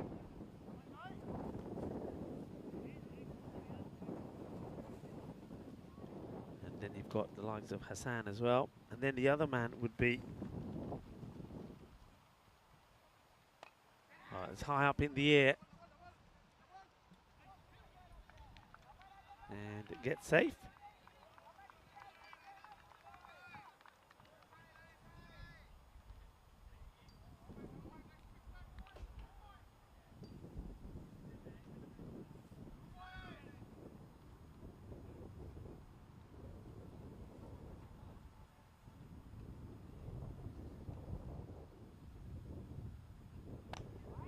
Nice looking shot, and this one will be 1 bounce 4. Beautifully played. It's a lovely shot. So once again, it's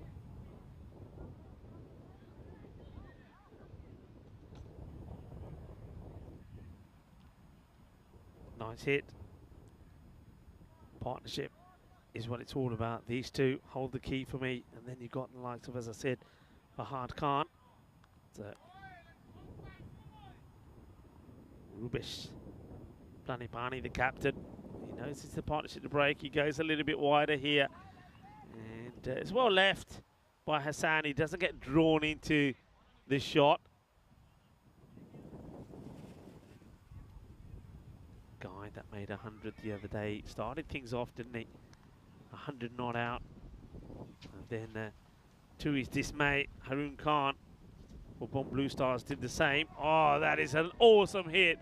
What a lovely shot this is. He goes down to one knee. It's a slog sweep. And he holds the pose as well. Shorty, meri photo khitne naali. Meri photo da khich rahe. Smile please. Click, click, click. Well, what a great hit. Smashed away.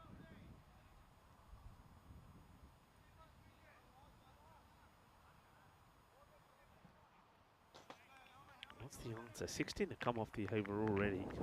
Both the batters scored boundaries. Okay, Hussain was a little lucky.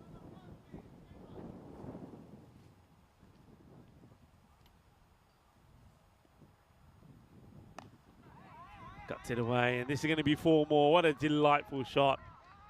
And he's just got all the shots, hasn't he? And the time as well. Look at the time here. This time he knows he's not going to be a wide. Gets himself in good position through the gap, and you can hear some of the PSV Archan players going high, high, high. Kidna sona. बहुत अच्छा shot मारे, बहुत अच्छी timing से की चौका लग गया. आज तक सवेरे सवेरे ना स्वाद आ गया. सारी टीम ने बहुत अच्छी बैटिंग की थी. हुन छक्का लग गया. Boom! That one goes all the way. Well, that's the best shot of the lot, isn't it? Just rocks back and crunches it for 6. 26 coming off that first over from the captain, Rubesh. And what a bit of batting there from a man who's already scored a century in this series. And he's in good form, isn't he? Was Hassan. I was talking about some of the top batters in this series. And his name's right up there. He was behind Jamshad Khan, who's on 368. Was Hassan was on 289. 244 matches since the golden ball. That's up there as well with that 20. He's well, a run short of bringing up 300. But this is that sort of score. But if they keep going at this rate, they might get there and make it easier than we think. I still think it goes down to the wire.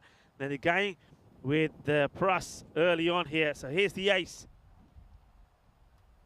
Floats it up, and it's a miscue, but he gets lucky. Top edge of the bat. Where far will this go? And the fielder, does he stop this? Oh, we're going to be watching this now. It's all about the, I think he gets there. The question is he in contact with the ball when he goes over the rope? Watch this here now. So he's touching here. No, he releases it. And the ball stays in play. Very well done. That's an excellent save. Oh, well, that is gone. Many a mile. Boom. Shaka Lagya. Too short. And too straight from Ace. And that's been absolutely clobbered. You've got to remove these two pretty quickly. It was a brave move to go to Ace straight away. Remember, we're still in the power play. So he can only have two men out. He's got square leg back and looks like long on. I don't think Hussain is going to hit too long on. I think you're better off having two men on the leg side, so get that mid-wicket in. And gets the bottom of the bat here, so that's a better reply now. Taking on the misfield, gets there. Oh, well, what's the saying? Never on a misfield. Well, Hassan wants to get on strike, so he does go for it, and he gets there. You watch, they decide to go. Hassan says, I want it. A better throw, he would have got, well, a direct hit, and he's a goner.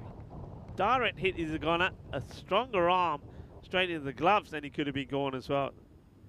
Hassan on 20, just to 4 deliveries. And, a bit of a lackluster appeal there, I think, from Ace. I think he knows there's no way he could beat. These two, they just want to attack, don't they? 35 on the board already, just off 9 deliveries.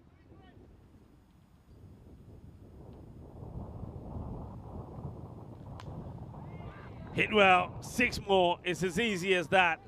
And what I like about Hassan's batting is there's very little movement from him. I mean, he tends to stand pretty straight. It's all about getting himself into position. Even the bat lift isn't that high. Gets himself into position and he just puts it away, and he makes it look effortless. So score now moves to 41.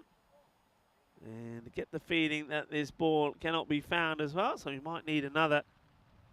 The ball's disappearing all over the place, so I think we're going to have to set a search party out for this one. The fielder comes back and says, it can't be found. And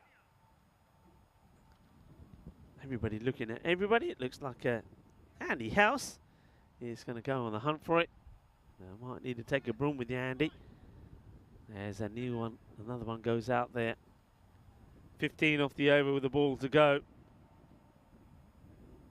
And, well, make that another magical over. That will go all the way. Look how quick he is onto this. You can see what Pruss is trying to do, but look at the swivel. Oh, as he hammers this away. 6 more. Well, watch out. Incoming. Well, there you go. It's a little bit of, that's our version of 10-pin bowling. We do it with the Grizzly and see how many you can knock over with one hit. Now, they were down and out. Well, if Guns and Kirsten don't do anything quick here, they could be down and out in this one. PSV Archen made a fantastic start, looking to get themselves into that 4th spot. That's what a win here would do. And they'll push Guns and Kirsten out of the top 4, which is not where you want to be. 47 off the first 2 overs. So, spin from Ace, not doing the job. Moment is the Hussain and Hassan show. A few sweet Carolines coming there from Dave. This is going to be 4 more. It's hit firmly. He's got an unusual hitting technique, hasn't he, Hussain? But it's effective. He's a bit of a bludger. Nicely hit. And don't choke on an egg when you're doing the sweet Caroline, will you, Dave? How are you getting on with your eggs? How many eggs is that now from you? And, yeah, I think Kai-Bai saying the golden ball slipping away pretty fast. At least that one doesn't slip away from the hands of the fielder. Gets a good throw in. They're nicely chased from Jay Tamakuwala. Uwais, this man makes a habit of picking up wickets, Mohamed Uwais. They could do with one now.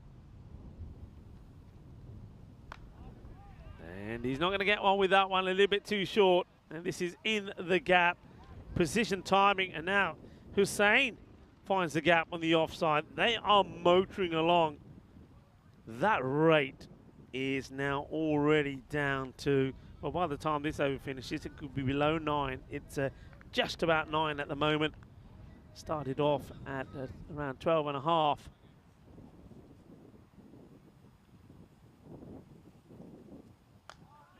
Goes down the ground, but it's too straight. It's not one that Ace can get to.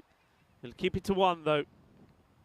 That's the issue, isn't it, with this line of attack in the power play. You can only have just 2 men out, so you'd ideally want your 2 men straight. You can't afford to do that, and this is another good hit, but it's a great catch. That is a fantastic catch. They get the wicket of Moiz Hassan. This could change everything. It really could. Catches can win you matches. This one has been hit hard, and you're thinking maybe it's another boundary. Only 2 men out, and he picks one of them.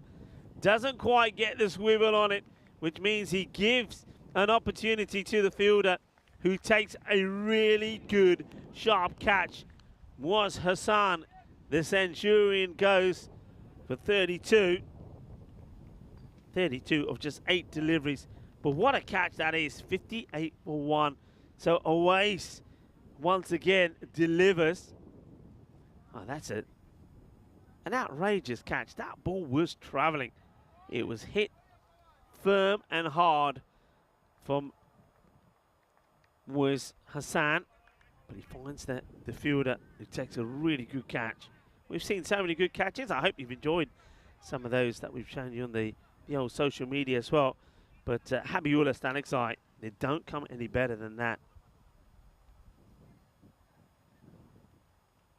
It's down the leg side, and it's rolling, rolling, rolling. And it goes all the way to the boundary. That's going to be a minimal. Well, after getting a wicket, the last thing you want to do is bowl a Gandhi ball. And they don't get any Gandhier than this. Down the leg side, the wicket keeper. Murugesh has no chance, and nor do the fielders. So 5 wides. Better areas. That's a nicely played with soft hands. We'll get 1 at least. The over comes to an end. It goes for 17. But does pick up the crucial wicket of Hassan. 64 for 1. That's the score in the power play. The over scores so far, 26, 21 and 17. You see them there in front of you. And, well, going downwards, I suppose that's a good sign for Gelsenkirchen, but still high numbers. The rate required, it does go below 9, 8.7. So you've got to say here right now, it's PSV Hutchins to lose. They've given themselves such a good start, but so often we say that just because they get themselves to a flying start doesn't mean that they'll maintain that, and it doesn't mean that they'll go on and win the match either. They're 2 wickets away, I think, Gelsenkirchen, 2 wickets away. That one gets played out rather cautiously by Fahad Khan.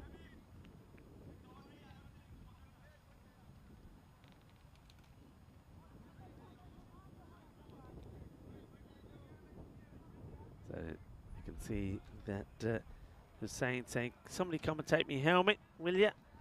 And nobody's coming out just yet. The 12th man is not ready to come out, so he's going to have to put it back on again. Well, hang on a minute. Maybe the umpire's going to assist. And, well, as a result of him putting it back on his head, they might as well have the 12th man run on and take it off, because it's taking longer for the umpire to sort him out.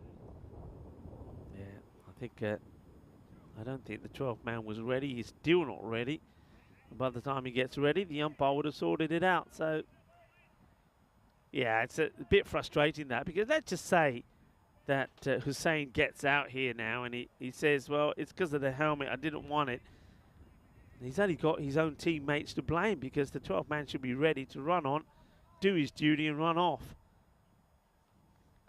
Okay, so Anand now bowling to Hussein, who becomes pretty key now in this. He goes for it and he gets it big. He's going to go all the way. Bolle, bolle, bolle, kinna sona. Shaka lagya. Oh, he just gets down on one knee and he slaps this hard. And sails over the fielder. He'll go again. Oh, this is huge. Oh, that's the biggest of the lot. That is humongous. What a shot. Que grande, que guay. Well, that is sweet out of the middle. Sweeter than a bowl of rasmalai. Well, you might as well throw in a few gulab jambus as well. That is a biggie. That's a monster strike. It's a Bizaway Super 6, the biggest that we've seen here in Crefeld. Shorter, and he's onto this pretty quick as well. And that's going to be another boundary for this time. 6 and 4. Hussein hungry for more. Well, I'll tell you what, he's gobbling up these Grizzlies quicker than Dave is eating those eggs. They're in the 80s already, 81 for 1. Still 2 balls to go in the 4th. This is quite incredible. And, well, Anand, let's just see the over-by-over scores already. 26, 21, 17. This one's 17 with 2 to go. Hussein, he ain't going to stop. Oh, big swing. There was a bit of bat on this. Almost like I heard something. The bowler puts his hands on his head for a moment. Well, it's a dot ball. That's something. That's a result. There's not been too many. Gets with, and bye-bye. Adios, pelota, porque eso es 6 más. It wasn't a good delivery. It was a full toss, a filthy one.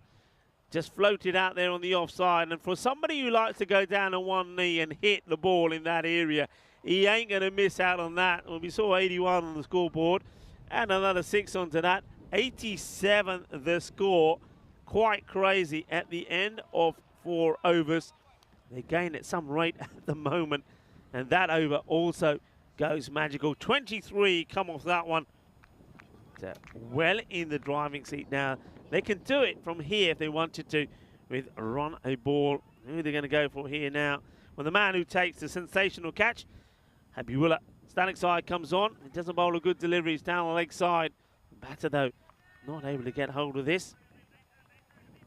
We'll just get a single. Will calm, but he won't mind that because he gives the strike back to Hussein. And one man who'll be enjoying this as he joins me back in the cube is Mr. Maximo. Maximo, could be a 50 here. What a start this is. Hussein within one swing of the bat. Just get one, but yeah, it's a bit of a crossroads game for both of these two teams. You know, VFB Gelsenkirchen, it's their biggest day to date in the competition. They'll play 3 of their last 4 matches today. PSV as well, they kind of lost a bit of momentum with 2 losses last time we saw them. But right now, they're going to do this easily, you'd think. Yeah, it's a nice looking shot for nothing from Fahad. You can see that the way that Fahad Khan is thinking, he doesn't have to and doesn't want to go ballistic. He doesn't want to lose his wicket here and allow Gelsenkirchen back in the match. So he's trying to be cautious. They've hit 8 sixes in the first 4 overs. And that's just taking care of business, hasn't it? And something that we didn't really see from VFB. Their top order didn't get going in this game. And, well, make that another 6 as this one goes the distance as well. They're making this look easy. It's not the best of bowling. I don't know what's that that's blown onto the pitch just there. Well, the wicketkeeper will pick it up. What is that? That is the bail. It's the bail. They've got the zinger bails. They're actually a little bit heavier, the zinger bails. Yeah, and they're still being blown off. Yeah, compared to the regular wooden bails. Cost me my 5th stumping, the zinger bails, by the way. It's another story. Did you have those on as well? Yep. Gundy, 6 more.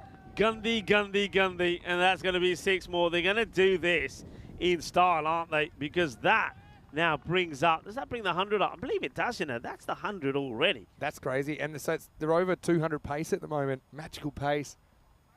Harkin coming out and just absolutely whacking it.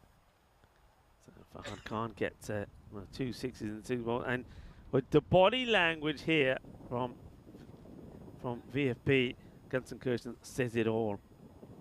It says it all. This is, I mean, when you say the bowlers have been taken to the sword or to the cleaners, this is what you're talking about. They have been absolutely toasted. Just tries to guide this away for a single there. That's for hard. And it sees out the end of the over. Well, I suppose in comparison to some of the overs before him, Stanley's Eye, it's not a bad one. It only goes for 14, but 100 on the board already, 101 for 1. Yeah, it's a total disaster, really. As we remind you, you can always get in touch with us on our social media. And you can get me at Mr. Maximo, get Rico at Rico4, at Rico.4.1 on Facebook. And don't forget our social media at European Cricket. Lots of highlights there. We probably create more highlights than any sporting company in the world. Never mind cricket company, than any cricket competition. So any sporting competition. So yeah, have a look, and you can always take a trip down memory lane as well. Might suggest some highlights from yesteryear as well. A waste comes on for his second over. Asking for, I think he's asking for the LBW. Well, I don't know now, because now he's looking back at the keeper and giving him a filthy lick. He thought this got caught up in the glove on the way up. Because I don't think it's LBW, but you see how it just kind of gets...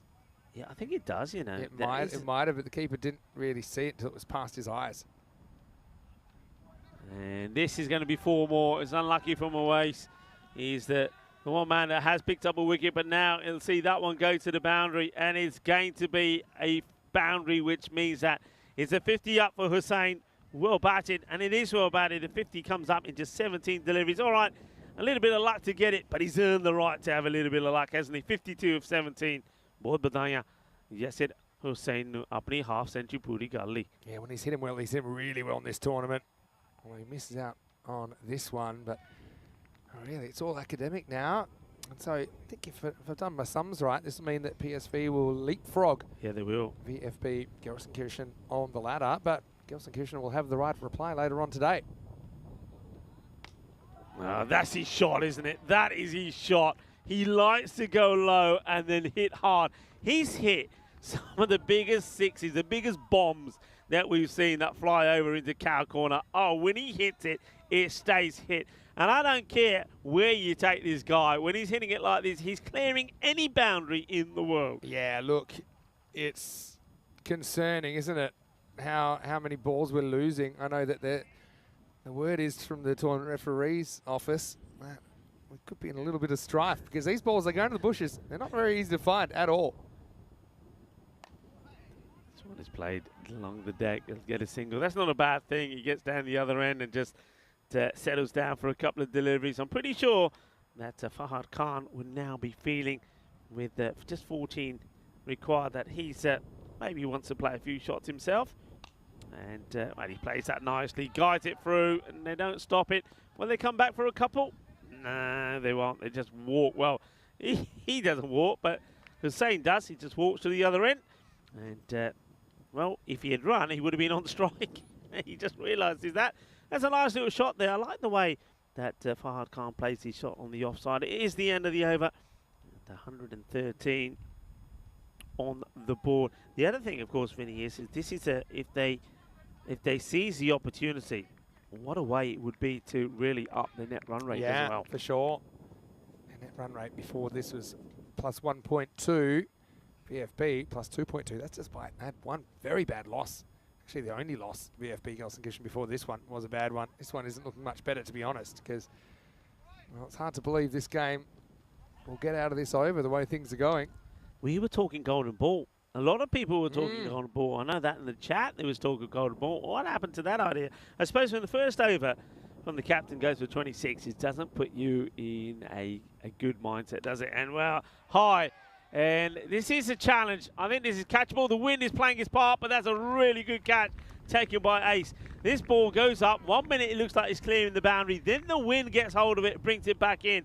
Ace, well, there he is. He keeps his eye on it and takes a magnificent catch. I can't tell you how good a catch that was, because this is blowing around. It's miles in the air. Yeah, right, looks like 6. And then see how he makes the adjustment? And then he has to just keep adjusting, because that ball's blowing all around the place.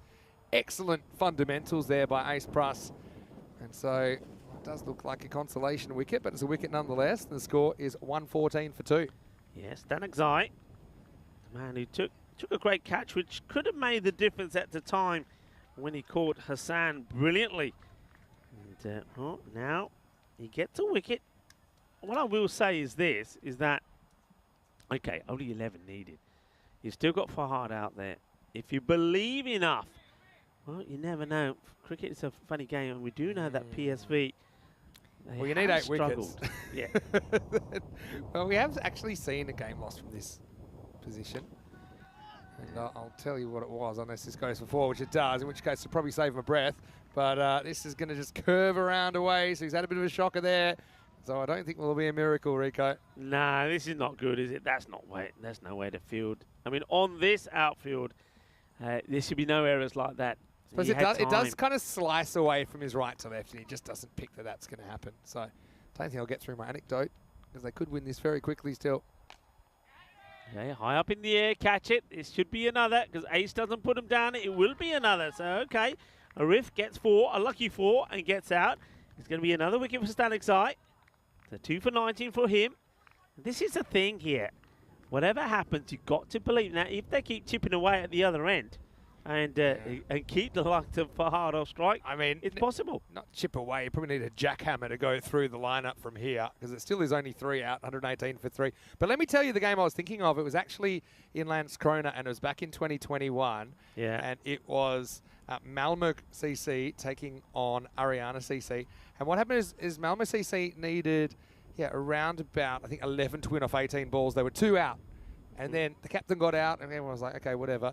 And they lost 8 wickets for 4. There were 5 wickets in 5 balls in the last over, 4 and 4, and then a run out, and they lost by a handful. It's another catching opportunity, you know, and they're taking it. So it's 2 in Stanic's eye. Well, he's making things happen here. This over, that's the 3rd wicket. He's now on a hat-trick. New batter, Rahim, comes out and literally hits the first ball straight into the fielder's hands. And, well, Jay makes no mistake, and that's going to be a golden duck. It's another one bites the dust. Yeah, well, what do you think about this? I mean, consolation hat-trick. I mean, they still got plenty of batting to come. This was not in the script, was it? As the captain comes out, try and finish things off. Wakas to here. Hello to Wayne, nice to see you in the chat. Hello to James Stewart from Estonia, and to Kai Bay, to Helix, anyone else I might have missed I haven't said hello to today. Welcome, and don't forget that we're only about, what is that, about 35 minutes, 40 minutes away from the start of the next game, and the good games keep on coming. Okay, hat-trick ball, you know. Yeah, hat-trick ball. Ball. I really like Habib Stanic's eye. I think he's an excellent 4th spinner to have. Here's the hat-trick ball. Well, it gets past him. The non-striker's a little bit late getting to the other end, probably because he doesn't want to get there, because it means, it's been called a wide. Yeah, okay. it has. I mean, it's touch and go live. Let's see. Bowls the leg spinner. Bowls a mixture of often leg spinners, but yeah, I think that one definitely gets past the line. It gets past the keeper as well. Nicely played. I think this is just him thinking about, all right, if it's there, I'll go for it. He gets ready for the big shot, and then he probably sees Ace looking at him saying, I'll take another, you know. And he says, nah, I'll take the single. Smart cricket.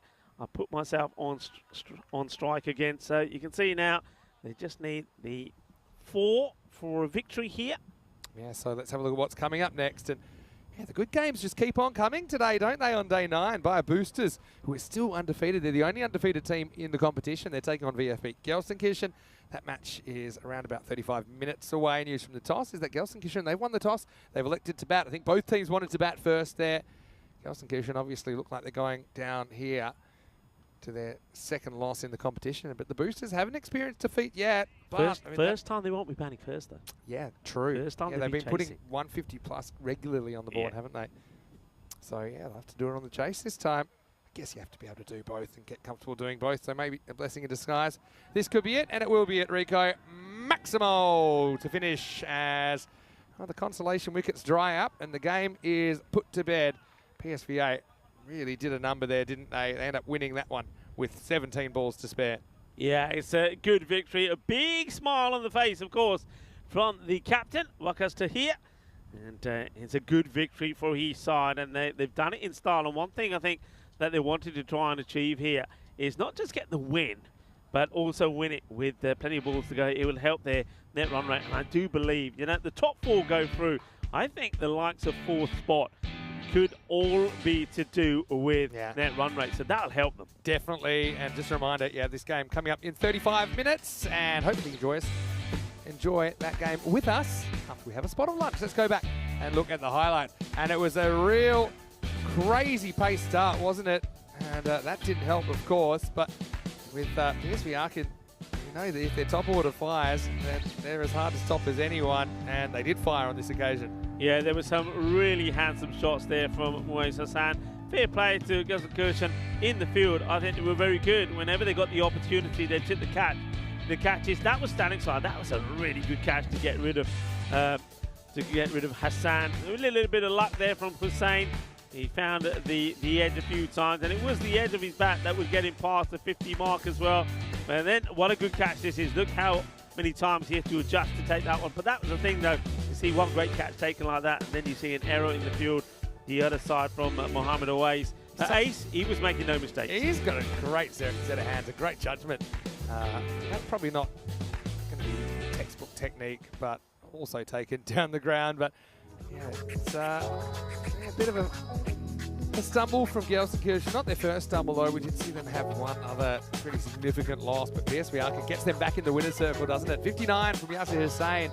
His main catalyst for a pretty quick chase. They chased it down in the 8th in the end. Moise Hassan, he was good while he was there. 32 off 8, going at 400. Farhad was just careful early, but then he exploded as well with 24 not out. And in the end, you're not even close as Aachen get the runs with 17 balls to spare. For VfB Gelsenkirchen, we didn't really get a chance to see the best of them because they were under so much pressure in the power play. And of course, they rely a lot on some very good spinners. But I suppose in the end, after the start that they were facing, they didn't really get a chance to bowl them back into the game, even though there were some promising signs there towards the end. Yeah, there was. I think it's one of those, isn't it? We touch on them with the spin, but if you come across hard-hitting batters that on their day are hitting the ball cleanly, well, it just takes the spin right out of the attack, and then you've got to say, right, if that's all we got, who do we deploy? I think Stanikzai did a really good job there. He's slightly different, isn't he? Because he can get the ball to go through a little bit quicker. Picks up 3 wickets, so that's a highlight for him there, really. But I think, yeah, you're right, that PSV Aachen, they just didn't get going in the power play. But then, how many would have been enough? That's the other question. Yeah, that's the thing. And look, I do like they go spin heavy, but yeah, like I said, they didn't have a good start because Palmy-Apple went for 26 in the first. So we'll take a break, back in about half an hour, take you into the third match of the day, and it should be a good one. Boosters versus Gelsenkirchen coming up in the next spectacle here on day 9 in this European Cricket Series.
Hello and welcome back to Germany. Great to have your company. Yes, we are in Krefeld. How about those pictures you just saw of this wonderful region in Germany? I do recommend you check it out one day. But right now it is time for the third match of the day. It's going to be match number 43. We'll get to see the hosts again, the Bayer Boosters, and they are taking on VfB Gelsenkirchen in this match. Let's see what happens at the coin toss. Tyrone Peters is over there and he's got the two captains with him.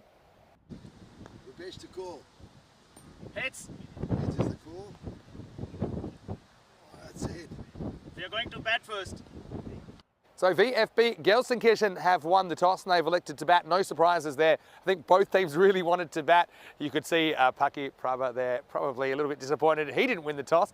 But I think Rubesh Palandiapan, he decides, yeah, look, we do want to bat. We want to try and put some runs on the board. Probably didn't quite go to plan in the last game as far as their first innings. They'll be hoping that one of their openers can go big. Will it be Ace Pruss again, who's having a very, very good series? Very heavy on the spin, aren't they? So the Boosters have been batting really well, but I think the spin of Gelsenkirchen will be a different challenge. Let's see if their batters can keep up the good work. And they are now still undefeated. They are 5-0 with the no result in there as well. So yeah, we'll see if they can keep going at that rate. They have been consistently scoring at 15 plus and over. So it should be a really good game. Two teams, again, with big ambitions to go deep in this tournament. Rico Full will take you to the first ball. The news from the toss, Rico, in match number 43 is that it will be Gelsenkirchen who are batting first after winning the toss. Over to you. Let's get ready for the first ball. Hello, welcome back. You can see that the players are out there and well, a bit of a huddle from the Bayer Boosters. They do that before the start of their match and they all come together, and after a few words, it's Boosters. Well, the Boosters, they have been good so far. You heard from Maximo. They're 5-0 and they're scoring stat loads of runs. Thing is, though, they're going to have to do it slightly differently this time round. They're going to have to chase. They're a team that have been batting first, and well, VfB Gelsenkirchen, I think this is their captain's way. That's rubbish of not giving the Boosters what they want. They batted first in the last one. It didn't go to plan. The top three just didn't click. So this time around, I think the likes of Ace, Madana Gopal, and also Runit Satapathy, well, one of those three has to go big, and they'll be hoping that some of the other batters, the likes of Alam Dali, who batted very well last time around, and also Anand, can make the similar contribution to get them to a big score. The Boosters, they've been scoring an average of around about 150, so you can already sense that they'll be looking to get to at least a 130 plus score here, and then hope that runs on the board is going to be something that works in their favour against the very powerful Booster batting lineup. We're ready to start. Gurhanda is the umpire out there with Suraya. Here's the first ball. And it's a big swing from the batter. And well, Madana Gopal was nowhere near this really. It was just a wild swing. A good bit of pace from the captain first up. Gets the ball through pretty quickly. That's Pakitharan Prabha. Prabha again. Oh, that's a really good delivery. And this one, I think, will be signalled as byes. And it only just, well, two things. Only just misses the edge of the bat and not that far away from the stumps as well. What a good delivery this is. Look at the movement that Prabha is getting. And that's going to be a concern straight away for some of the batters. Just watch this one go. Really good delivery. That's really well bowled. It's great to have everyone back on the chat. And hello to Mandrake, who's saying good afternoon to myself and Vinny. And hello to Dave, Wayne, James Stewart as well, and Helix. Great to have you all with us. I'm looking forward to a very exciting afternoon of cricket. I want to say a big thank you to the Federation here at the DCB for a lovely lunch once more. A bit of noodles with some breaded chicken. A nice sweet chili sauce. It was very nice indeed, and that's a very nice delivery indeed as well from Prabha.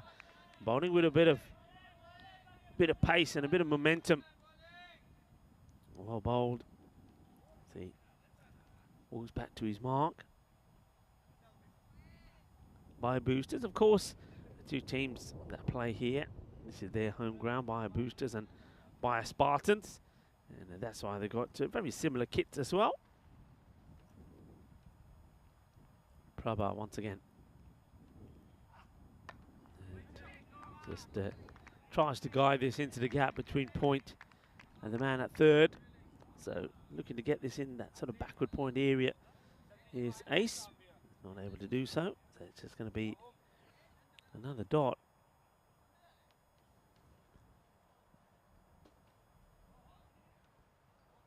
So many runs on the board at the moment, courtesy of that one by.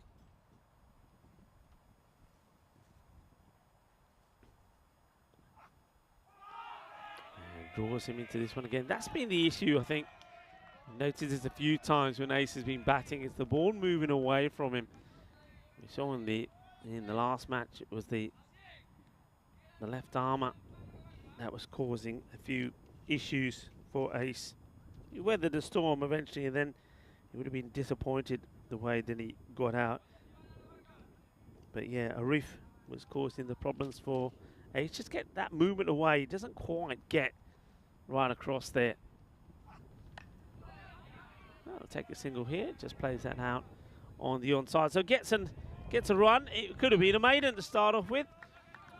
But one from it, two from the over, one by, one single. What a great start that is from the captain. Just to remind you, there's a number of ways that you can stay in touch with us. And well, Mr. Maximo and myself are very happy to receive all your messages and your good wishes as well. And of course, we thank you very much for your support of the European Cricket Network. You can also check out all the details on the website as well, which has been modified and looking pretty funky at the moment. Well done to everybody working behind the scenes on that. EuropeanCricket.com to find out about this series and the other events coming up. And go in and have a look at the fixtures and some of the player profiles as well. Some of the stats, always good to look at the stats. Of course, one stat you can go there and find is that one yesterday. Jamshad Khan, the fastest 100 we've seen on the European Cricket Network. 100 of 22 deliveries. And check out some of the postings on the social media on that as well. I had a chance to speak to him. And well, their team was very delighted with their start. And well, the batter will be very delighted with this shot as well. After getting a single to go back on strike, this will go all the way. And this time, he does get the footwork right, leans into it, gets plenty of it. And he clears the boundary with some ease. And the fielder goes into the jungle to try and find it. And well, I think he's found it. But he's got to find a way to get around the nettles. That's the problem out there. And those stinging nettles get you, you're in trouble. And you're itching. And, nice that everybody's enjoying each other's company. And yeah, Dave is the first to say Dr. Full. Yeah, I do like to upgrade that picture. I do sometimes. I know when I was with Charlie, we had a more recent photo, but I get the feeling that the guys in the office, they like that one. They like the Dr. Full look. Of course, that one was taken when I was in Cartermount when I had that jacket. That jacket no longer is with me anymore. I think I've lost me doctor's privilege.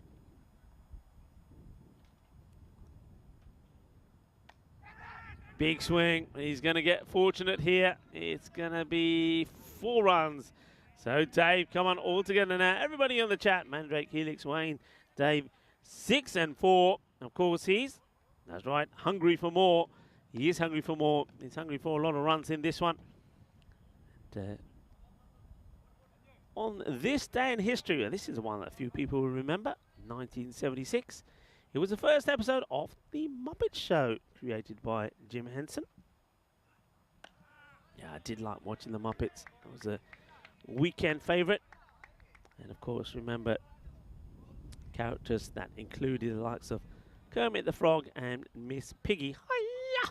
Remember that? 1976. Yeah.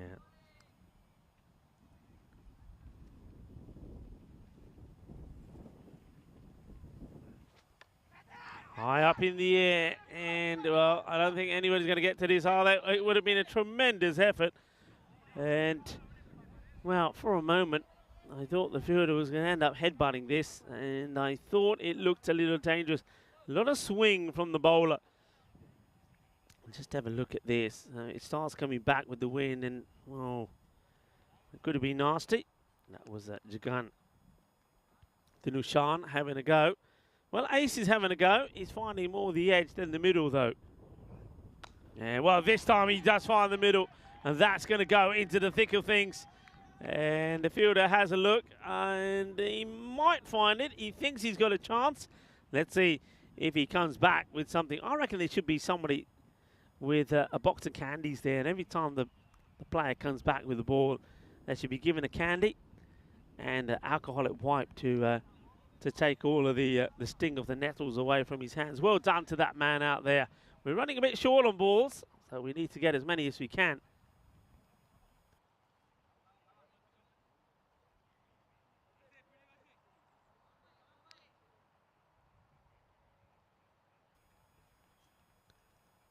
Prasad.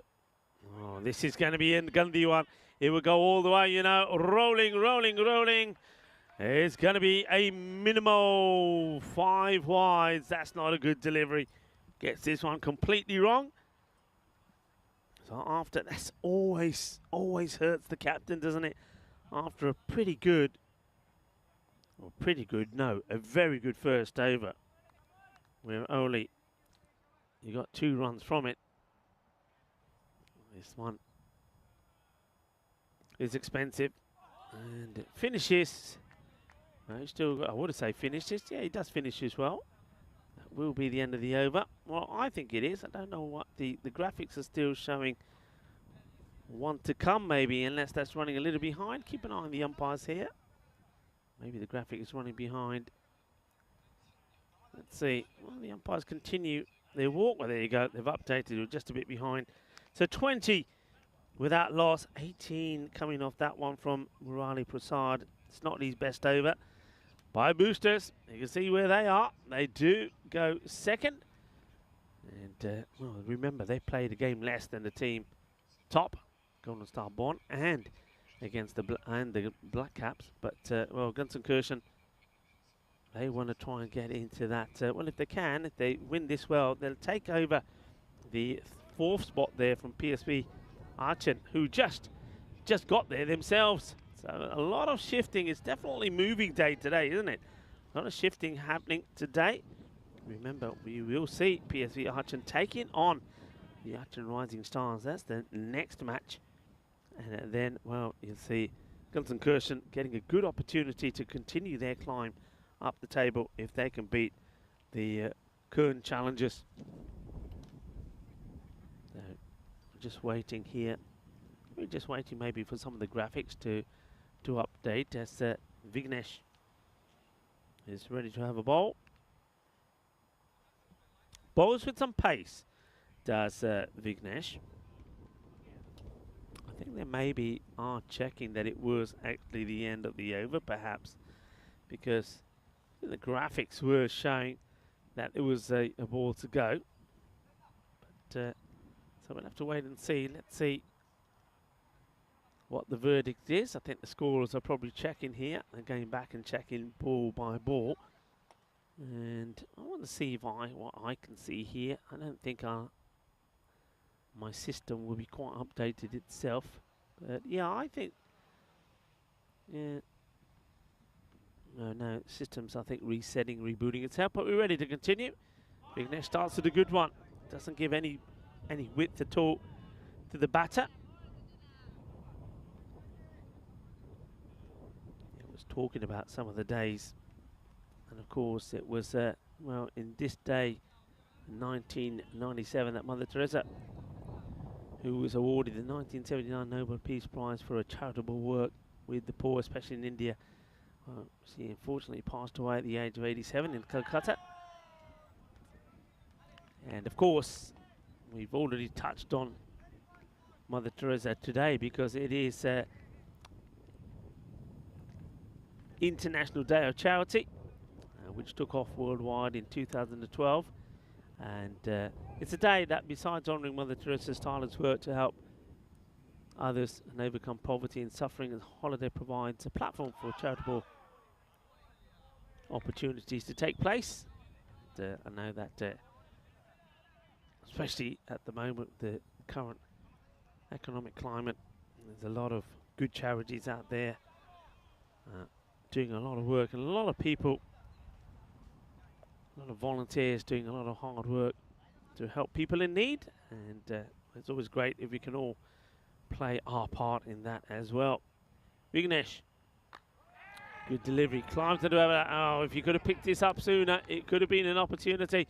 I think Ace was running into the dangerous area, and they just back themselves sometimes, don't they? Particularly Ace. He's always quick to go. Look, he wants it. He says, yeah, I'll get there. Puts the pressure on the fielder. He's not able to pick it up quick enough. If he was able to, would have been an opportunity. It's been a great over so far, though, from Vignesh. Ace, I get the feeling, knows it, and he wants to try and hammer one to the boundary.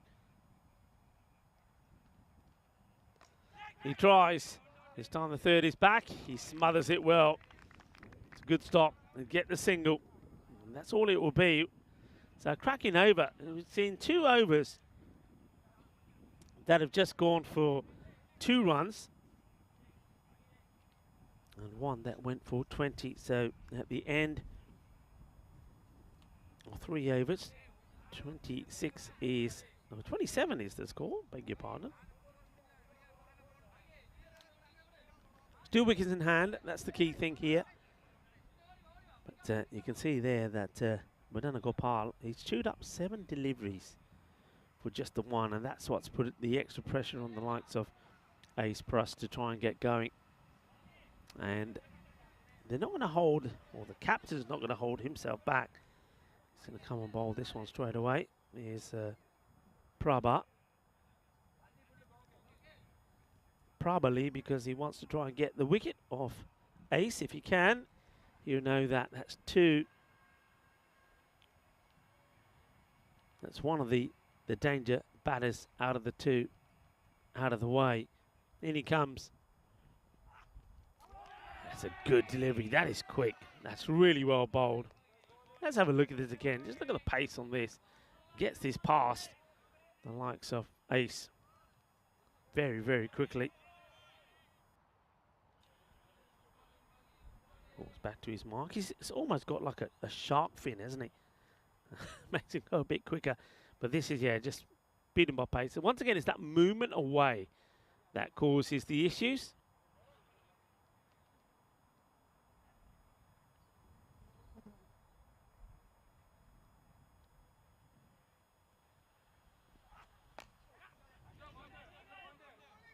Just take a single. It's got a long way to come, the fielder. He's all the way back on the boundary, so they've got nobody in short and mid-wicket.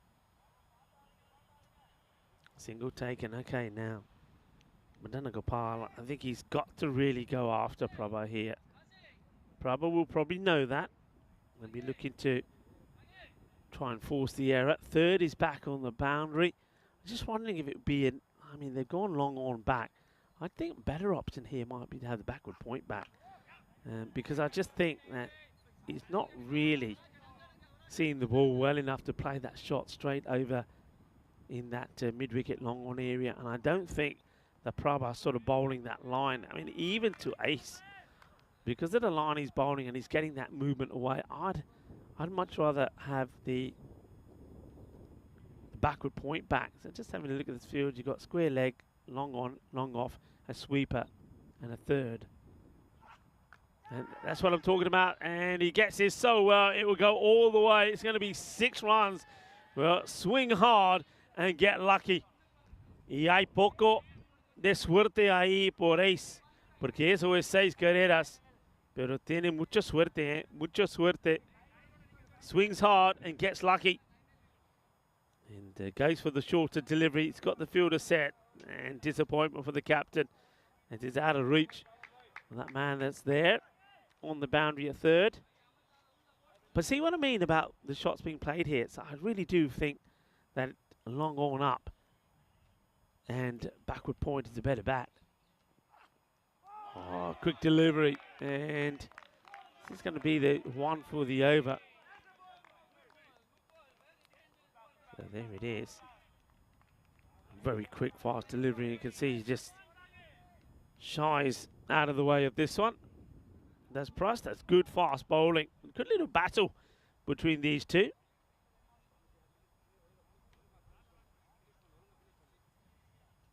Mandrake just talking about a couple of series that he's seen on the box. I can't say that I've seen any of those. Okay. Oh dear. Good luck. No way. I'm saying no. Never. Yeah, I was right. That would have been some catch. It really would have. That goes so high. I mean, if we see this again, we can maybe count.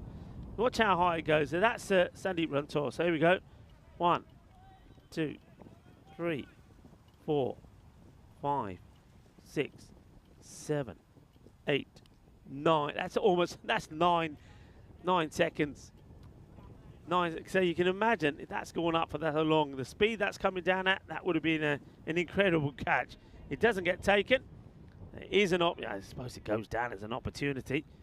But 37. Key is without loss. Openers are still there, waiting to really break loose. And Ace, well, he's the man who gets lucky that time round. So both batters have had a fair bit of luck. Madana Gopal swinging hard.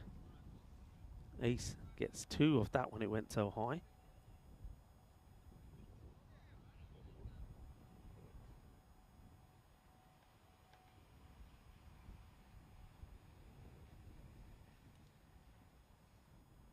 Vignesh, genuine edge again, down to 3rd. Yeah, so just observing the field. So if you think about it, up until now, long on or a square leg haven't been in play. Third man has, and I suppose long off to a degree. So you could quite easily move your square to the mid-wicket area, have long on come back up and put that backward point in, because I just think that that's the area being targeted. And where does this go? Well, it goes to that mid-wicket area. So that's what I'm talking about. Have your mid-wicket there back. So he's come all the way from square to try to get to this. So that area is going to be targeted. So have your mid-wicket there, because I think the pace that's being bowled here that we saw from Prabha. Okay, not going to see Prabha again, but you're going to see Vignesh. He's too quick, I think, to go square. But there's always the chance of the one that will fly over point. Okay, go straight this time. The man from long off comes across to cut that out. So even if long on isn't there, that's going to be stopped. And long on would be inside the circle anyway. So it would have been stopped inside. So that you could even argue may not have even been a run. There are just a few things here that the captain could be thinking about.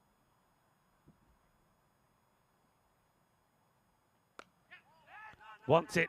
Once again, the fielder is just not able to take this clean. He takes it clean, he gets a throw in. Is a run-out opportunity to get Ace. And now this gets thrown away. And just wonder if this one, whether this is dead or not, this ball. I mean, he has it in his hands for a long time. But I suppose until you get it to the bowler or the keeper, and then it's a horrible, you see, he holds it here for a while. And then he just, see this, he then throws it. I reckon that ball could be dead, you know, up in the air. It's that man who's been very busy out there. He does grab hold of it. Good work. Man at 3rd. Ball to go.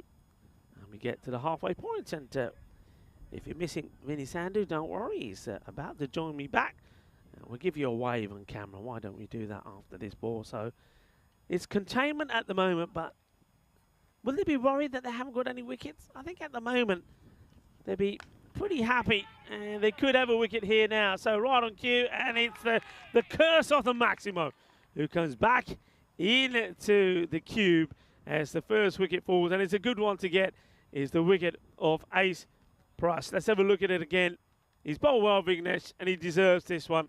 Ace just not getting this out of the middle. You could say he's not playing his A game as the catch gets nicely taken, and that is the end of Ace. It's 46 for 1 at the end of 5, and a chance for us, the boys in green, to welcome you into the cube. Yeah, thanks, Rico. Nice to be back. Yeah, Ace at the bottom of the deck there as he came out of the shadows, out of the trees to take that catch. So, yeah, I think it's a pretty good holding job first up. We know that the boosters, they've been putting some big runs on the board, haven't they? But we haven't seen them chasing yet. Now, whether that'll matter or not, I'm not so sure. We know that statistically across the board in this tournament, it's pretty much a 50-50 split. Teams batting first, winning versus teams batting second, winning. But, it's a really interesting matchup.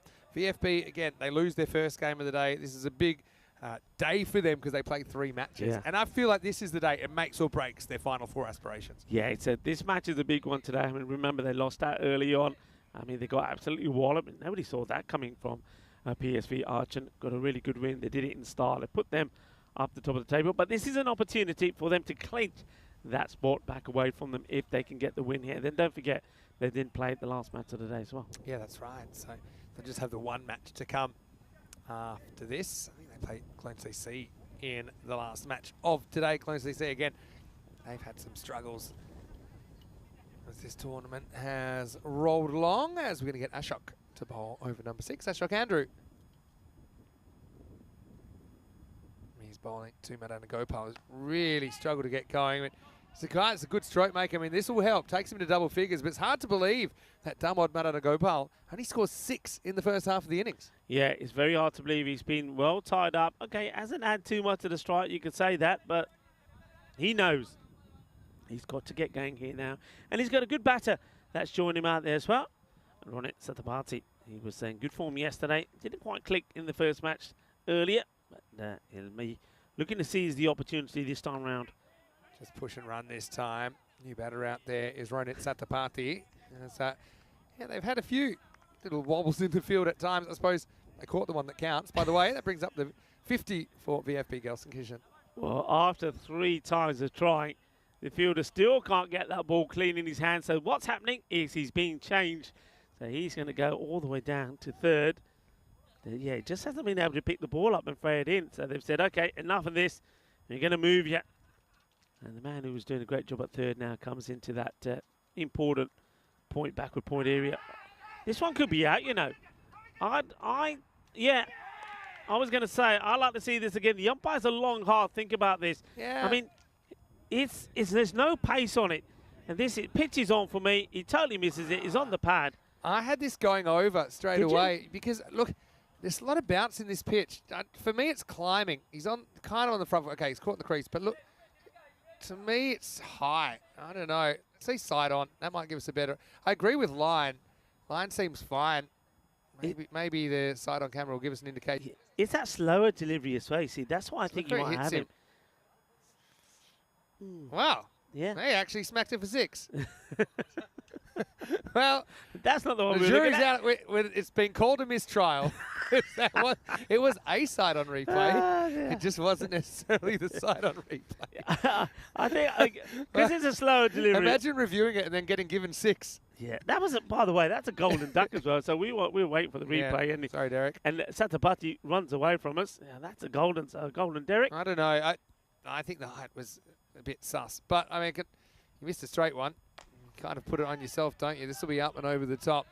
And well, this is almost covered up by the branches, but not enough, I think, for Divakara. And watch this. Down he goes. He has another shot while he's lying down, and he still can't get it. 4 runs. Well, okay. Do say get down. He does have his legs wiped out, though, doesn't he? He falls down. You couldn't accuse him of not getting down to it, though. Slow ball and cut away. Yeah, well, James Stewart has mentioned that Mr. Maximo, as well as Mr. Full and Maximo, the lawnmower, all in matching green today. That's true. I knew that we were matching, but I didn't think about Maximo, the robot lawnmower, who is around the grounds today. He is. That's driven nicely. That's going to be 4. Really liked the hitting through the offside in this tournament, Rico. It's been a feature of Krefeld and Madana Gopal making up for lost time as we get to the end of the 6th over at 60 for 2. Yeah, you're right. Some of the shots and the shot selection that we've seen has been very good, but players, I think also what you'll find is when you see a lot of players that are playing in an area or in a country where the grounds are good, like we've seen here in Germany, good outfields, you get value for your shot. So you get value for hitting and timing balls along the deck. Then you're going to see batters play more often. And we've certainly seen that here in Germany. Saw a lot of it. I did with Charlie at the RC Dresden ground a few weeks ago. And now we've seen it here as well. So you're getting value for money for your shots. So these two batters now trying to make the most of it. And we know that he had a good knock earlier in the day. And they scored 29 of 14. And a good partnership with Alon Dali, who made 36 not out. So we know that there's still batting to come. Good length there, isn't it, from Divakaran, who, well, let's just say he's gotten up from his little unplanned siesta on the boundary to come back, and he's bowling over number 7, and the first ball's a good one, good Yorker. Yeah, the length that the bowlers have bowled today in general has been a lot better. Okay, the fielders are being changed here. But the bowler's got the cheek, the man who made the blunder on the boundary, to swap the fielders around, saying, I'd rather have you there, you know. Okay, let's see why he's thinking that. Well, he's thinking because he wants to keep the ball outside the off, and he thinks that that's where Anand is going to target him, but he goes too wide this time. Yeah, good movement there from Divakaran, though. I like it that for the most part he's full straight, or even full and wide outside off. Hopefully not so wide that's called a wide, though. Now edged, and the keeper doesn't really react to that. That's in-run behind the stumps. So there's one reason they say to start low when you're keeping, because he's already kind of up, so he's got nowhere to go. He has a good look at it. Whether he would have got it or not, I don't know, but there might be some keepers around the world that would launch themselves at that, get it in the right glove. Yeah, get the feeling if he had a bit of spring in his feet, he could have taken off, but he's quite happy to let the fielder do the job. It gets Beeson outside the off again there. That's good delivery from Divakaran, just getting that movement away, draws the batter into the shot, who misses out on it. So, yeah, Diva been given the death bowling responsibility here.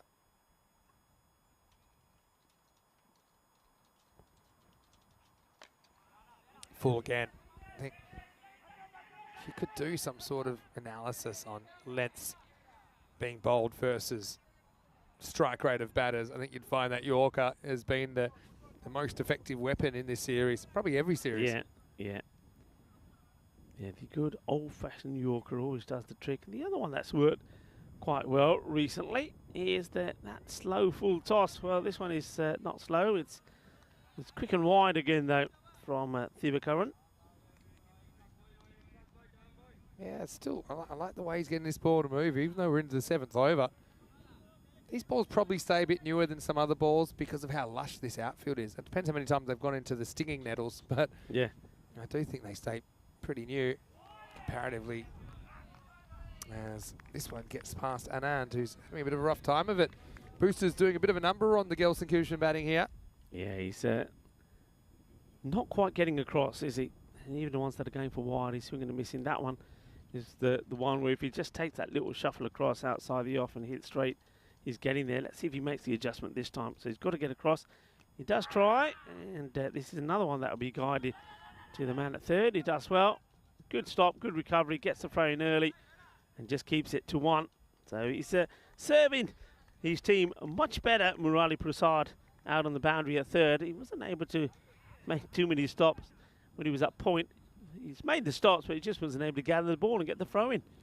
So the over comes to an end. And it looks like the man we were talking about is going to come on and have a bowl here now. Yeah, looks like it. Just a reminder of where we've been on the European Cricket Series Tour this year. Yeah, we've had a lot of different locations, seen a lot of different players and a lot of different teams. Already had one series in Italy. That was back in late April and the start of May. That was in Milan. Pretty good series as well, as we'll be back in Italy from Monday. That's next Monday in Rome, where 8 teams will be doing battle for the ECS trophy there before we head into the ECC break. Then Croatia, Malta and Spain still to come in ECS Series 2023 as we start a new over. Prasad's coming back after he went magical the first time around, but he starts with a dot. And Anand is really struggling. Yeah, swinging and missing. A good start here from Prasad.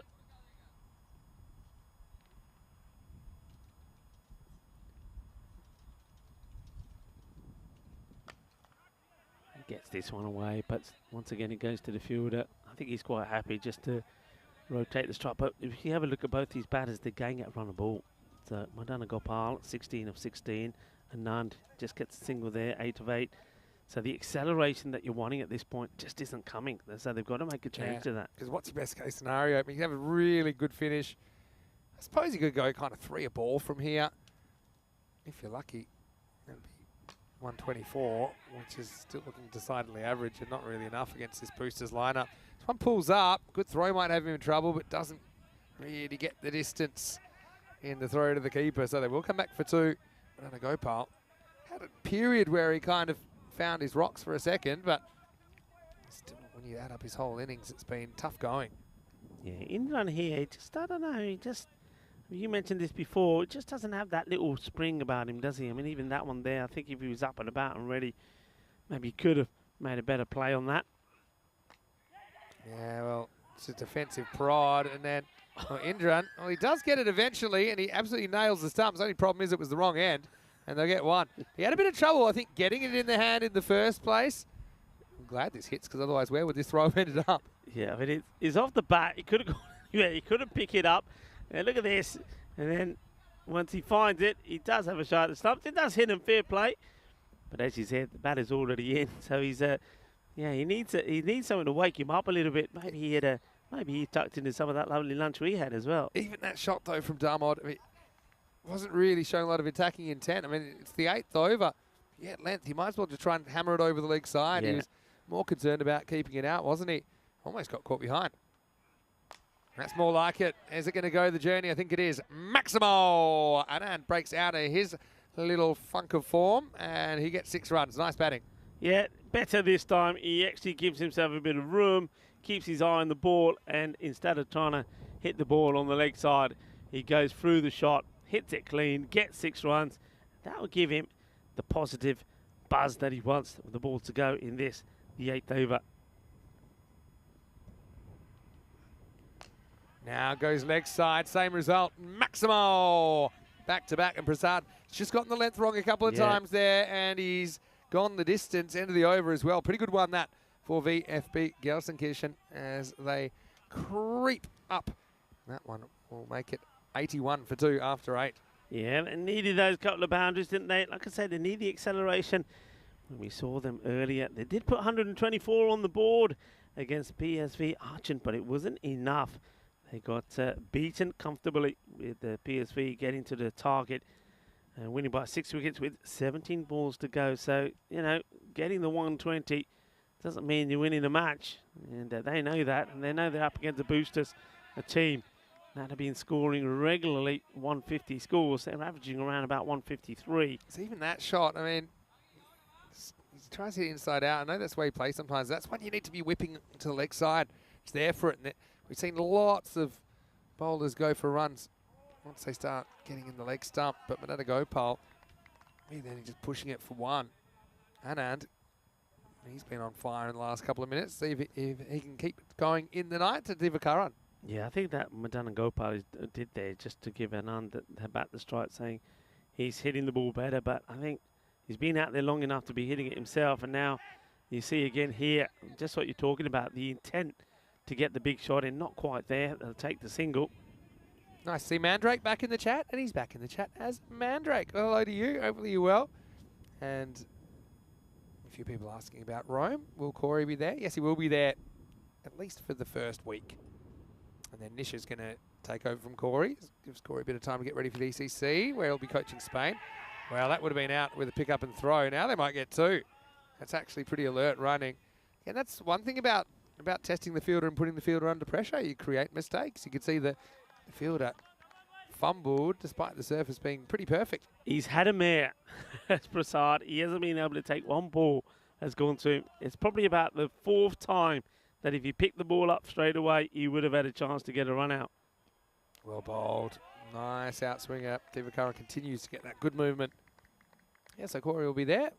He joined me in Rome last year. I think then you replaced him, and when we got into the Super Series last year, which was quite the adventure. Eventually Roma CC won that and represented Italy at the ECL, and we'll see Roma CC next week just to be safe. Again, they probably like the idea of 2. Don't think they'll get it this time, though. That'll be the end of the over. Madonna Gopal. A little bit of a, I suppose, a laboured knock. He's batted 9 overs. He's 23. The score 86 for 2 after 9. Yeah, it's what a cracking over again from Thivakarran. Already goes for 10 in his spell. That one nice and tidy. So stuck in the 80s here at the moment. Only getting the 5 runs of that last over. And when you see how many wickets in hand you've got, it's not really good enough. You know, no matter how good the bowling is, you've got to try and do better than that. And if it means you lose your wicket, so be it. And when you have a look at the strike rate here from Madonna Gopal, 23 of 22. And really, you've got to start asking questions whether the captain needed to be a little bit ruthless at some point. Rubish, and just say, right, come on, you got to come back because somebody else maybe can do a little bit better than what you're doing. So we're into the last over. And things need to happen here, and they need to happen pretty quickly. So if they're making a change here, Vinny. Have they made a change here? I'm just having a look out there. I think they might have done. I think they might. Yeah. We've seen a retirement. Right. We have seen a retirement. So while I've been talking about it, they've actually done it. You've seen enough. Yeah. But I mean, it doesn't give the new batter too much time. They've said, well, we'll prefer anyone. It's not quite what you want, but Kamran Khan, he will be facing up, and he is going to hit a 6 first ball. Well, there you go, tactical switch, and it works straight away. Maximo! And if Cameron comes out and he whacks a magical over here, they'll be kicking themselves. They didn't do it earlier at VFB. Yeah, I mean, this is the thing. I mean, it gets done. I think it's the right move, but they do it a little bit too late for me. Should have done it at least 12 balls to go. They just get 1 here, although they may think it's 2. I think you push. I think you push. Good throw, and he's gone here. It's not a good throw. Yeah, it was actually a bad throw, and so Cameron will get the strike back. Yeah, so I suppose one thing you worry about if you retire a batter out is that it might start to collapse. But I suppose there's risks to not doing it as well, so that's why now they're satisfied they're not running out of wickets. They've said, yeah, okay, we're happy to do it. Now they'll just get 1 as Cameron gets a thick inside edge. Doesn't leave the circle. Well, there's Kumar Mahendran. Mahendra Mahendran, who's not in the 11 this game. Just giving some opportunities to other players, but he's on the field because Sandeep Rathore had an injury that's taken him off the field. So I guess that'll limit his ability to bat. Cramps, Anand for room. Anand also had a pretty pedestrian start to his innings, but then was able to whack a couple of 6s. This has been a really good effort from the boosters first up. I like some of the spicy stuff going around as well. I was watching on the first few overs, and they were certainly testing out the top order of Gelsenkirchen. Well, this is high. Now, someone should reach it on the full. It's a long, long chase. Doesn't get there in the end. They'll get 2. And that's all they'll get. I suppose Cameron's done his job. He's got 11 off the over. I think the total off the over is up to, what are we up to off the over? Probably, I think 13 off the over. I think we're on 12 now. We started 12. with the 86, so yeah, ball still 86, yeah. to go. So yeah, I mean, you think the man he removed was going at just over on a ball, so it's been Nice a big ball. improvement. I think they'll only get the war. Well, that one spins on and out. Yeah, now he's going to run himself out. He's saying, hey, don't run. If you run, we'll get you out. They do get him out. It's a weird one. He's even says to him, Yeah. you sure you want to do this? He's saying, well, you wouldn't normally run if it hits you, but it's last ball, and you know you're running pretty much until you can. So Anand kind of likes the idea. And then Ashok's saying, I mean, look, feel free to run. I just don't think it's a very smart idea. But look, regardless, it was always going to be 1, wasn't it? So Gelsenkirchen, they're held to double digits, 99, and they're going to have to do something that nobody's done in this series so far, defend double digits, because the best defence we've seen so far was the Challengers defending 104 all the way back in match number 1. It's advantage boosters halfway in this big clash, match 43 in Krefeld. Yeah, it certainly is. They couldn't really get going, could they? We saw that a few times that Ace, he went for the big shots. He wasn't able to get it out the middle. There was a few edges, but there's one of them. That went flying over the man at third. That went all the way from 6 from Ace. This one was launched into the air, and I said there's no way he's catching this. That was up there for a good 8-9 seconds. That's how difficult that one was. And we saw this one clubbed pretty well, but straight to the fielder, who took a really good catch. And that was Ashok Andrew, who had a very good game. And well, the bad thing was for Gunsankirchen, not only did they lose ace, then that was a first baller for Satapathy. The umpire had a good long think about it and said, yeah, I think he's going on the hit. There was a few blunders in the field. We saw one getting past Thivakaran, but Thivakaran made amends, didn't he, when he came on to bowl? Didn't he bowl superbly well? His better bowling was fantastic. And, well, he helped the likes of Vignesh and also Ashok Andrew put really good spell of bowling together. It may not have taken a load of wickets, but he was very economical. Let's have a look at the scorecard here. Both the openers did get some runs, but it's the time it took them.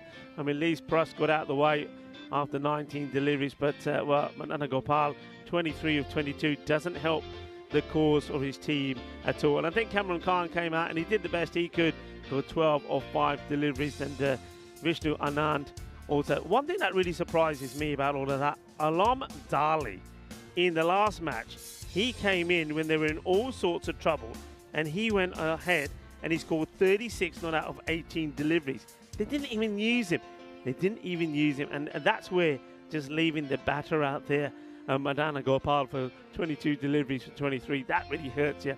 And I think if you were able to make that, it's not an easy call to make. It's not a popular one, but if you were able to, if you got him back earlier, you could have gone on to maybe better things. There's the bowling for you. A wicket there for Vignesh, as I said, he bowled really well. A wicket also for Andrew, but just look at the spell there from Arithran Thivakaran.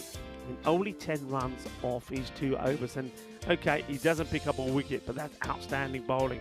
And I think that, along with the bowling there of Sanjeevan Vignesh, puts the Boosters in a strong position. But Boosters doing something they haven't done before.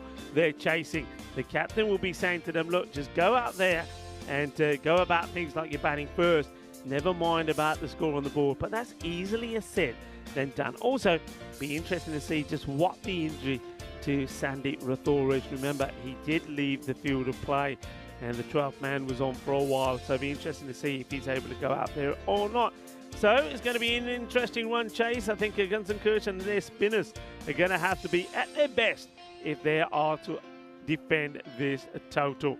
And that innings coming up in around about 10 minutes' time. Join us back for the start of that one. We'll be back in 10 minutes. Volvemos en 10 minutos. Hasta pronto, mi familia.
Hello and welcome back to this, well, quite an eventful day 9 that we've got. And this is match number 43. Where the boosters are needing to get themselves to 100 to win this contest. They, on the form that they've been in, would expect to get there probably around about the 7th over, I reckon, the way they've been batting at the moment. But they are chasing, is something that they haven't done in this series so far. They're a team that are unbeaten, the only team that's unbeaten in this series so far. So you would expect them to get there. But I think this is going to be a bit interesting because they're going to be up against some good spin bowling. And this guy, Stanikzai, has been on the money today so far. Starts with a good one outside the off. No run there. Yeah, he's bowled well. Habibullah Stanikzai, and he's a very good fielder as well. So will it be spin to win here for Dunsakurshan? This one's over pitched, but he doesn't get it in the gap. It's just going to be another dot. That was the current. He batted beautifully earlier today. Made a very good score. And he looked dangerous, and he looked good. Made his... Once again, no run, so nice. Tidy start. Hasn't been able to get things away at the moment. Yeah, he made... on match 1 in day 9, match number 41, 73 of 25 in the player match performance in the victory against the Acton Rising Stars. Right, it's a full toss, and you can't be bowling there too. That's going to be one bounce, 4 runs. And just doesn't get this one to pitch, does he? Vasikaran quickly to pounce on this. A nice clean hit through the ball. Lets himself down slightly there. But still, not a bad over if you can keep it tidy. 4 balls, 4 runs. You're set for that at the moment, wouldn't you? Ooh, this is so close. Fires a quicker one in there. Vasikaran sort of steps away from it. And well, now practices the shot that he feels that maybe he should have played. He knows that could have been it.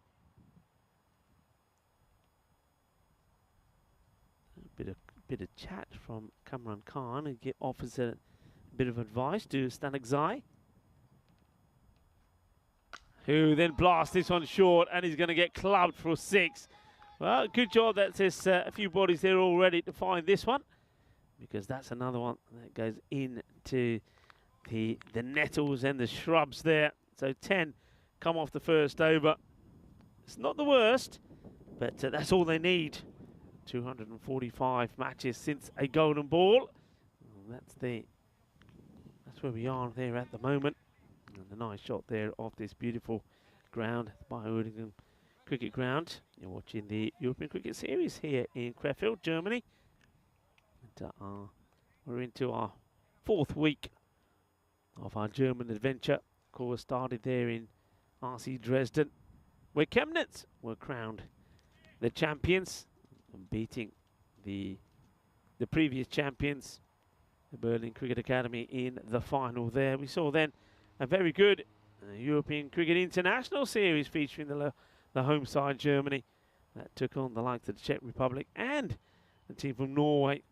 And it was a very exciting series, Norway and Germany, neck and neck all the way through, and it finished that way. Germany winning that series on net run rate. And I'm pretty sure that the conclusion to this series on Friday, finals day, and the internationals here of the weekend will be just as exciting. The first one there from the captain is a wide.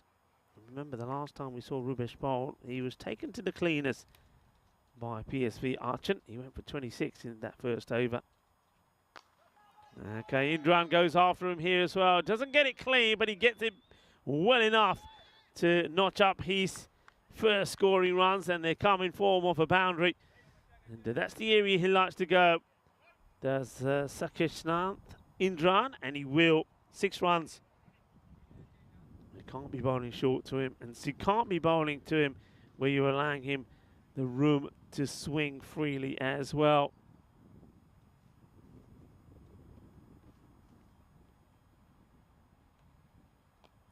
And this one just flicked away quite intelligently. The chase is on. Fielder will get there and pushes the batters. but they do come through and take 2. It's good running there from Indra. Not known for his quick running.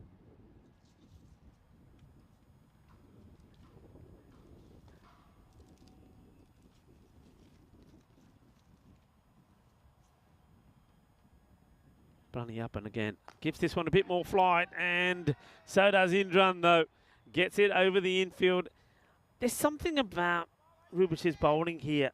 He's just not, he's not running in the way he normally would. It's almost like it's half-heartedly. So, you know, when you think, oh, I know what's going to happen, but I'll do it anyway.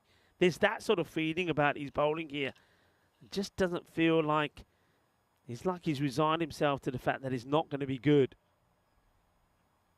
Okay, well, this is big, and it would go all the way. Bolle.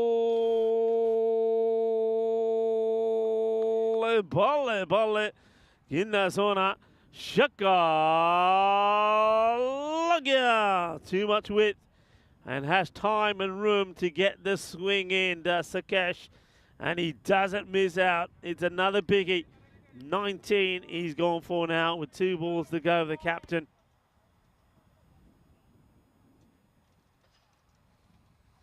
And, well, make that 25 with the ball to go, because this is going to be 6 more. Oh, dear, oh, dear. And basically, the captain, he was taken to the cleaners in the last one. Over the pitch. Just hasn't bowled well, has he? And, well, he's gone for 51 on the 2 overs that he's, well, he hasn't completed that over yet. Let's see what this finishes at, and it was going to finish with a wicket, is it? They're asking the question. Indran is not going anywhere. The umpire shakes his head and says not out. So 2 overs completed in the day for Rubesh, and he goes to 50. Let's have a look at this again. That's excitement from the keeper and the bowler. To be fair, the bowler goes up first, followed by the keeper. I think there's distance between the ball and the bat there, not out. The Boosters looking to finish the day sitting at the top. And with a victory here, they can do so. Gunston Kirshen looking to reclaim 4th spot from PSV Archen. And remember, if they can do that, then they get the opportunity to give themselves a chance to get into 3rd spot if they can win their last match in the day as well when they take on Kern CC. But at the moment, they've got work to do here. 35 without loss after 2 overs.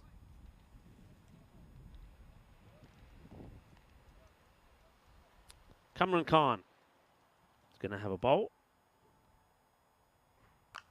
And it's a nice looking shot. That's going to be 4 runs. Just so much time Vasikaran has. Just so much time. Look, just rocks back, says thank you very much, hits it firmly. There's nobody out there. There's lovely batting in the power play from these 2. So Khan's first ball goes to the boundary as well.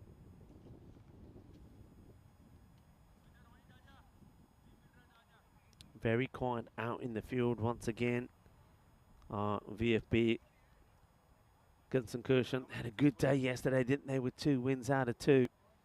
They needed that because don't forget they slumped to a surprise defeat after a very good win the day before, after scoring loads of runs. Surprise defeat. And but they've picked themselves up well yesterday, but they haven't been able to maintain that here today. This one gets worked away. They'll have to run hard. They do, and they'll get a single. So now Kamran Khan will have to adjust his line to the left-hander. Indran's always given them something, hasn't he, in every match, and he's doing the same here again today, as has Vasikaran. So no let up from the way that the Boosters bat.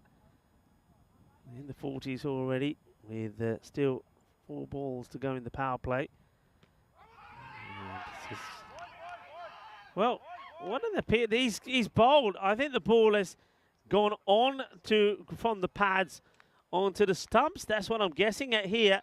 It's certainly not LBW because the ball is going down the leg side, I'm sure, and probably too high. But let's watch what happens. I think he kicks it onto his own stump. So it's not out LB. He pitches out the line. You get it. Look, bat, pat. He swiveled it round onto his own stumps. How unlucky can you get? Watch this. Oh no! It's like he's taken the Grizzly on a little ride, and then dropped it onto his own stumps, and then he drops his bat in the process. Now that's a little bit of luck. In fact, is a lot of luck. The thing is, can they make it count? Indran will go, and he goes in the, well, one of the most unluckiest fashions that you can see. So Sandeep Rathore does come in. Now this is a man that did go off the field of play for a while with an injury. So let's see if that injury affects him at all. But good wicket to get there. Indran going for 24-7. And it goes down as bowled by Khan. He doesn't get this clean at all. He gets lucky because Ace is always on the prowl on the boundary. Okay, now Messi Curran needs to settle down. They don't want to be losing both the openers within a few balls of each other. Kamran Khan, well, he made a bit of an impact when he came out the bat for that last over. Oh, this is being thumped. That is a hard hit. And it goes all the way for 6 as well. Hit hard and flat. And that's 6. Doesn't he hit this so well when he plays that shot? Look at the way he gets into position. And absolutely crunch. You can't set a field to that.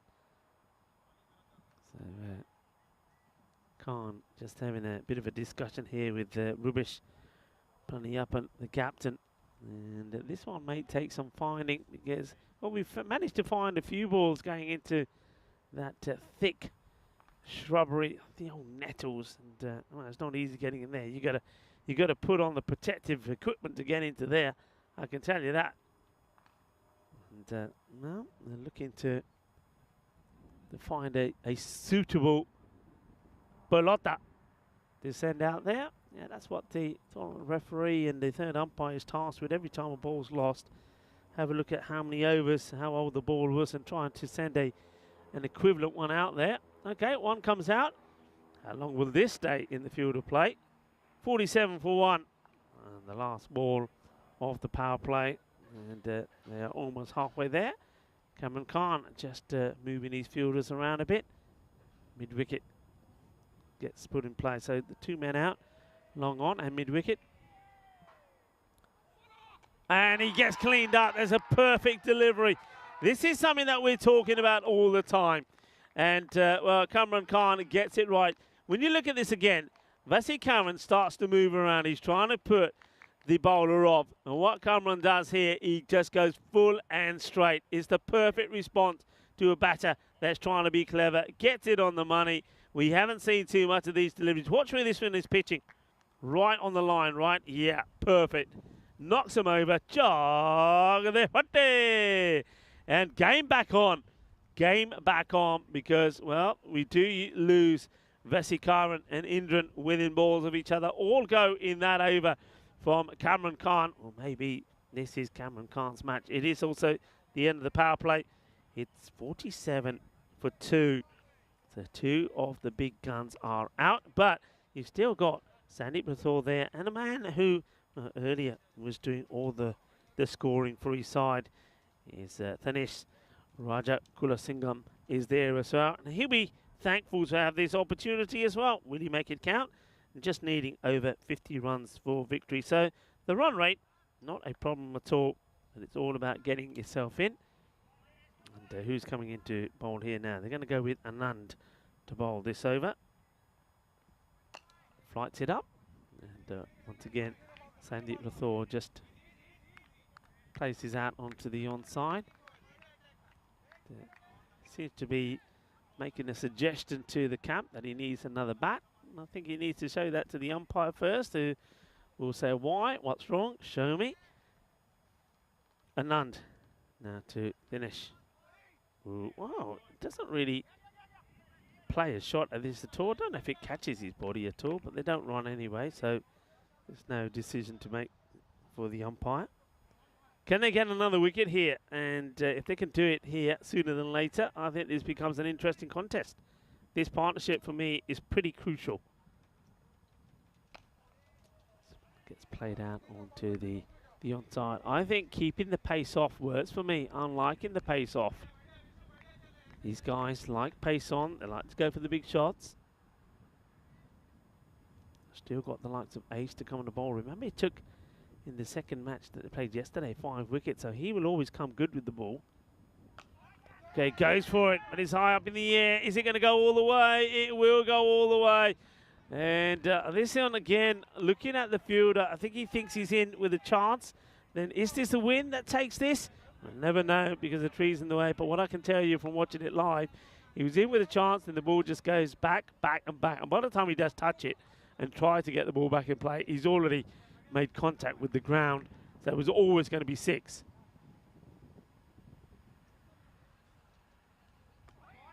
Gets played out on the off. They think about the single. No is the call from Dinesh. So a bit of caution from the batters as well.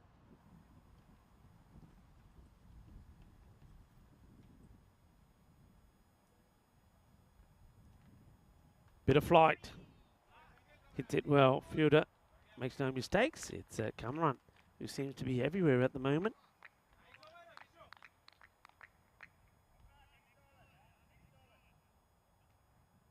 End of the over, not a bad one at all. So I think you'd have to go back to Cameron. No, they're not. They're going to try ace now. So, okay. Big moment. You can see from that graphic well ahead where they need to be despite those 2 wickets. I mean, what would you do here? I know what I'd do. I'd say the only way I'm winning this match is to take wickets. And if Cameron in that over took 2, I'll go back to him. I'm not going to hesitate. The captain, though, wants to try ace while he's still probably got runs on the board. And goes for it, and it's going to be 6 to start with. Just power, really. It's all in the forearms, this one. Watch this. Cracking shot from Sandeep Rathore.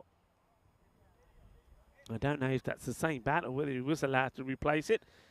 But it seems to be working pretty well now.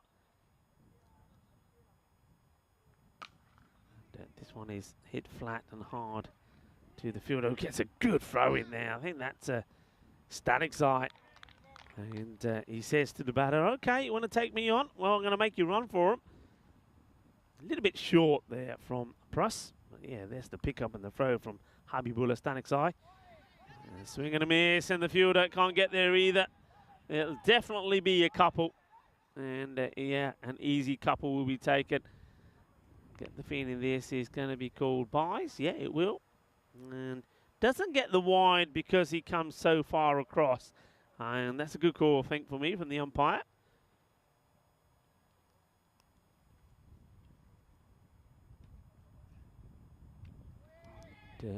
Gets good turn. Let's just have a look at the spin on this. We've got time in between deliveries here because he's pretty quick between deliveries. We may not, so we'll stay with the live action, but just keep an eye on the spin that he gets. Yeah, well, it's too short, though. It's just the length, and this one just, well, he swivels this around the corner. A little bit of the, oh, from Dinesh. And that'll make him feel better as he gets his first boundary as well. So 13 off the over, ball to go. I think they'll probably find that they will go back to Cameron here. They're going to have to, I think. Okay, this one ain't out of the middle. It's a chance. And it's been taken. That's a big moment. So it is Staniksai that gets it.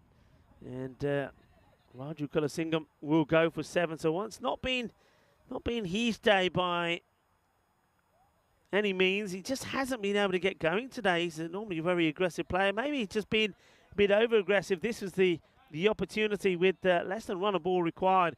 He could have really played a much different innings, but he wants to attack. Ace picks up the wicket. Staniksai takes the catch. It's the partnership you wanted to break. So with 29 still needed, less than run a ball, you would think the booster would get there. But I just keep an eye on things. A few more wickets could make it interesting. Just showing you the upcoming events. After here is Rome. Then we got the Euros of cricket starting in Spain. Cartamania will rock the world once more. And after Cartama, Croatia, Malta and Spain are on the schedule. So get those dates in your diary.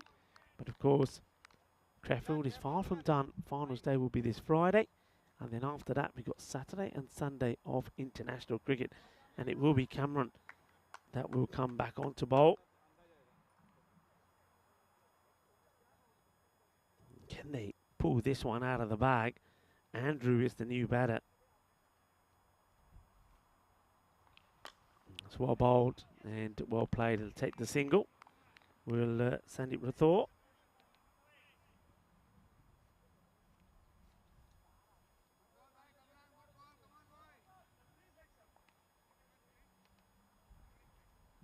So, Andrew now.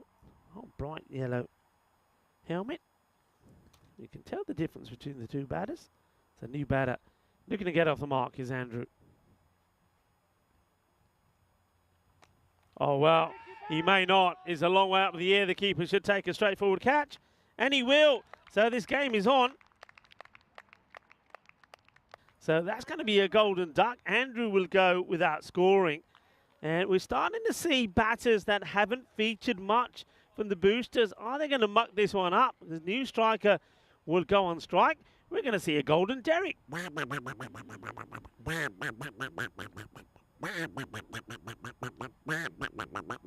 Didn't have to do that, did he? The same way, it has to be said, that Thinesh didn't need to. And when you got these batters giving their wickets away when they don't have to, it makes things very difficult. I just get the feeling, you know, I said it before, they get another wicket. This becomes interesting. For me now, with a runner ball needed of 28 deliveries, this has become interesting. 72 for 4. Khan takes his third wicket. He's still got 4 balls to go. He came on, remember, to face the last over, and he ended up getting important runs there. I think he got into double figures. And how important could that switch end up being? If they win this by, say, 10 runs or so, that could be critical. It's a good-looking delivery, but that's a very good shot first up. Well, Thivakaran, who himself was pretty impressive out there with the ball. There was certainly the pick of the bowlers. You know, comes out and plays a delightful shot. Pick of the bowlers, I mean, he didn't pick up any wickets. But when he bowled 2 overs and just conceded 10 runs, that's quite outstanding. And now the first ball he gets, he hits for a boundary. No change in the field, though. They're leaving it as it is. Khan. Will he go for the stumps again? He does. They're asking the question, but there's nothing there. And Cameron Khan has that look about him, doesn't he? Say, oh, go on. What will it matter? Just give it. Why don't you? Go on, umpire. Not with our men in black. Not out.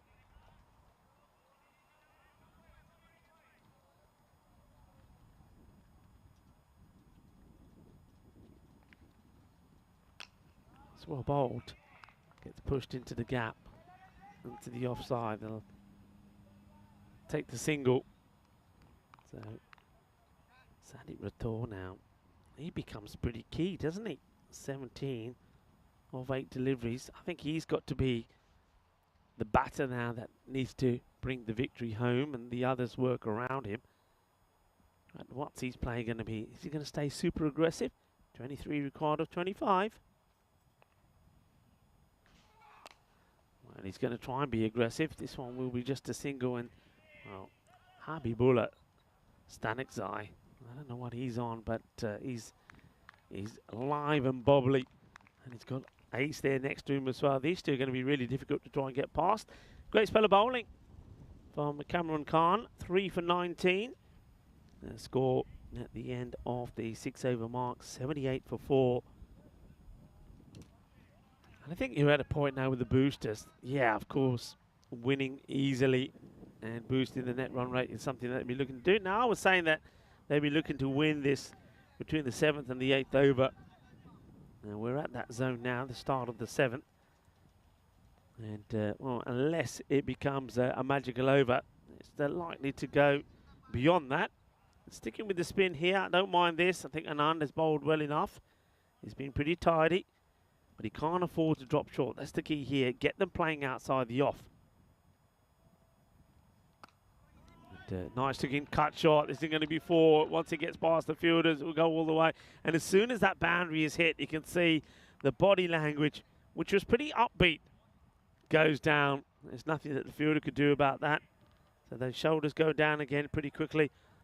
Alam Dali chases it. I can't believe that he didn't get a chance to bat. Alam Dali was the highest run scorer in their first match, and he didn't even get a chance to go out there. Made 36 of 18 deliveries. And so I think some decisions being made by the captains, not just in the side of Gunston Kirsten, but maybe one or two of the other sides as well. Probably not the smartest of decisions when you look at the match situation. Anand, better delivery, gives it some flight, but good batting from these two. They don't need to look for those boundary. Singles will do it. They can do it in singles every time they get a boundary, just a bonus. Wickets required. I'm just having a look around now, and with 17 runs needed, you need wickets, and I just think that the field needs to change here for me. And, swing and a miss, trying to get this cut. So what I'm looking to see here, you got a man at extra cover. I'll bring him in. I'll get one in close. I'll push my point back. I'll bring the mid wicket into the circle in a catching position, and just say, right, at least I've got two men in the circle there for the catch. Well, flights this one up, but it's the wrong length. The batter's able to get under it, and that one really hurts you. There's 6 runs. Both अच्छा shot Maria. अपनी hand-eye coordination बहुत अच्छी सी छक्का लग गया, and with that, you can't see them coming back from it. The double teapot there from the bowler, Anand. It's just a really good shot. I mean, he flights it up. He tries to get the full shot, but the thing was, he ends up giving the batter too much room. Good shot from Thivakaran.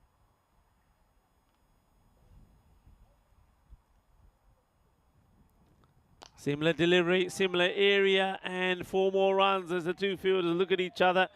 And Khan saying, it's yours. And the fielder looking back at Khan and saying, what do you mean it's mine, it's yours? And that's what happens when a team is deflated. They are deflated. It's exactly the same delivery. The only thing that's different is this time it goes for 4. So it's almost all done now. 7 required of 19 deliveries. So it's not quite going to be in the over that I said, but more or less. And this time he gets this one through. It's a quicker delivery. End of the over, 93 for 4. And, well, we can start to give you a taste of what the next match is going to be. It's going to be PSV Archon taking on the Archon Rising Stars. So, battle of the two teams from Archon. And the Rising Stars up against the power of Yasir Hussain, Muaz Hassan, and also Fahad Khan. Those 3 have been spectacular. But, well, can somebody like Sugarthan on the other side come back and put a good performance in today? They weren't very good first thing in the morning, it has to be said. But they need their top batters to perform, don't they? So, I think Jan was good, wasn't he? Faham Jan. Usama Ali can play a big role as well. But they certainly did miss some of that Varun Reddy. And also someone like Hashmi was absent from their side. Stanek side comes back. And this has been hit pretty straight. Ain't going to be stopped, you know. That's going to be 4 runs. So any boundary now will do it. Just out of the reach of Stanek side. So the boosters keeping that 100% record intact. So they have been good. And they've certainly, what I've seen here from them, so what they've shown is you lose Vasikaran and Indran early, and even Dinesh Rajakula Sangam, that somebody else is there, and I've been very impressed with this knock. Well, that'll be it. That's the match is done, and they do it in this 8th over. So the boosters get the victory. Another lovely shot here from Sandeep Rathore. And yeah, I was about to say Rathore, he's come back good, hasn't he, when he's been a bit out of touch. But I like the batting here from Thivakaran as well. Ithran Thivakaran, he's had a very good game. His bowling was superb, just gave 10 runs in his 2 overs. And then when the bat, just when there could have been a stumble, he's there to just steady the ship and see them home. So a victory there for the boosters. That's the next match that is coming up. And remember, it's going to be coming up in around about 40 minutes time. Let's run the highlights. And, there was a little bit of joy for Gunston Gerson when they did take out some of the big guns early on. But they weren't able to get the other at least 2 wickets that they needed early on, which could have really meant they put them in the driving seat. Once again, though, it's their batting that lets them down. They don't really quite get the runs they needed on the ball. They did have a bit of luck to get Indran out here. Watch this.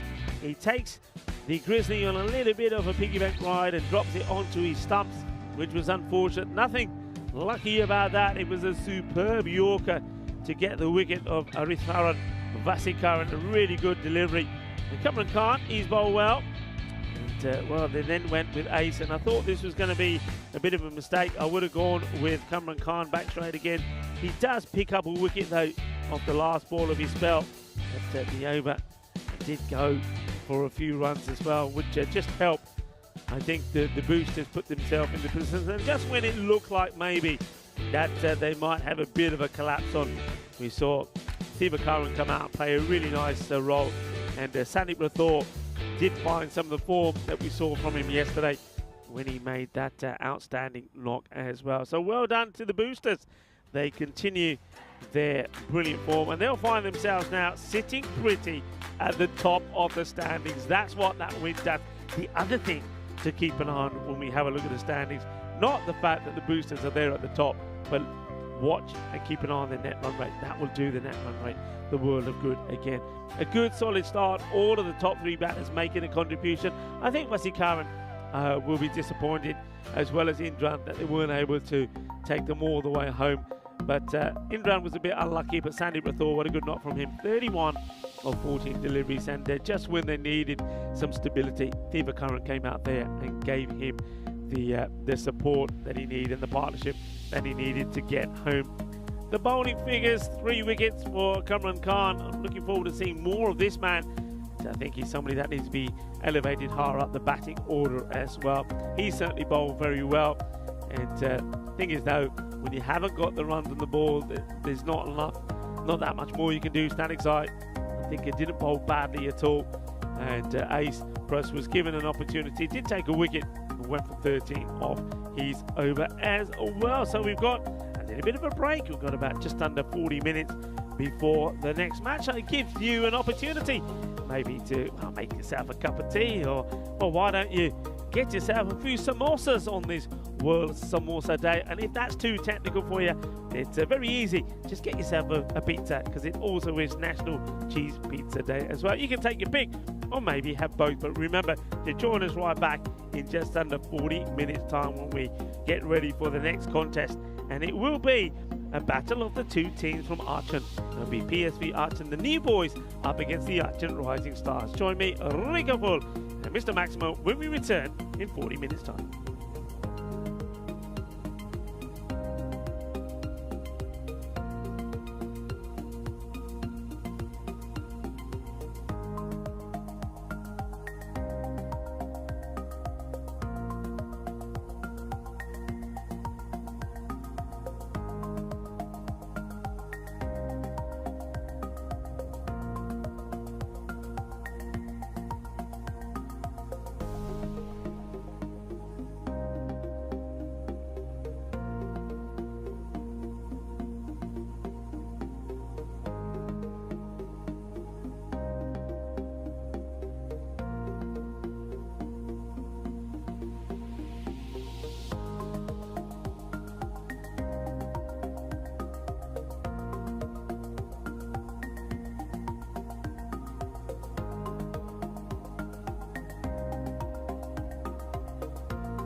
G'day and welcome back to Germany. A lot of action already today, but we still have 2 full matches today as part of day 9 in this European Cricket Series. And coming up now, we'll have a bit of history on ECN for the first time ever. We'll have the Aachen Derby.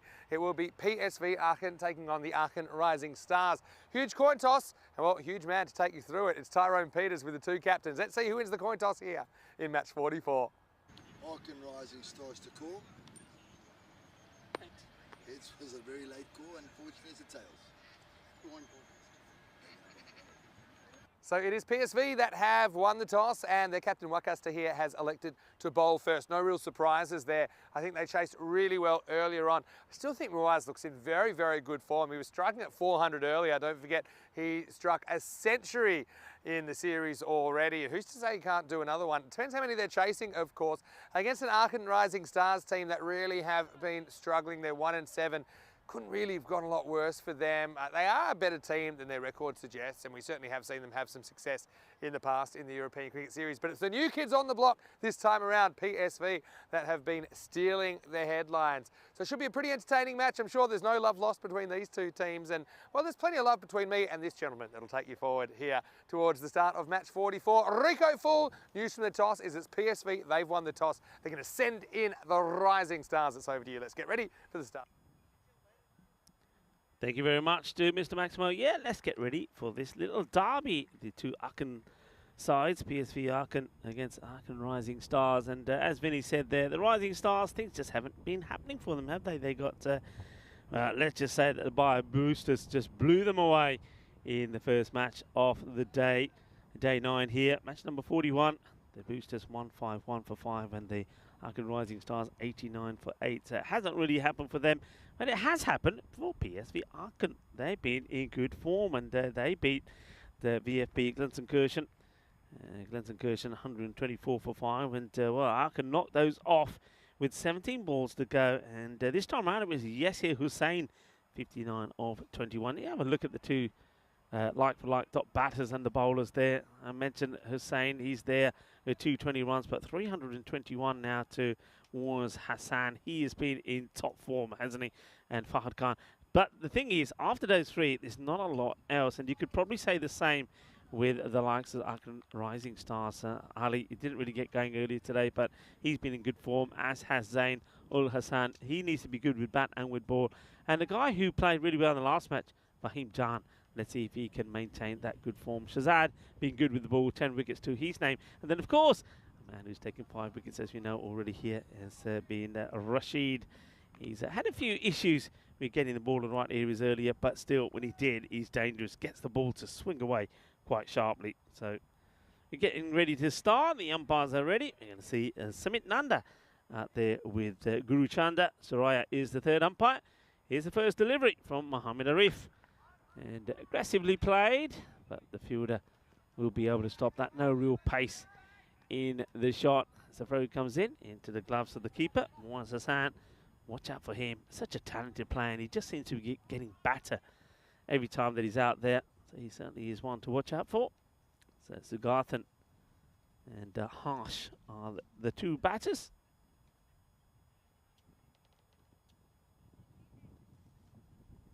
Here comes Arif.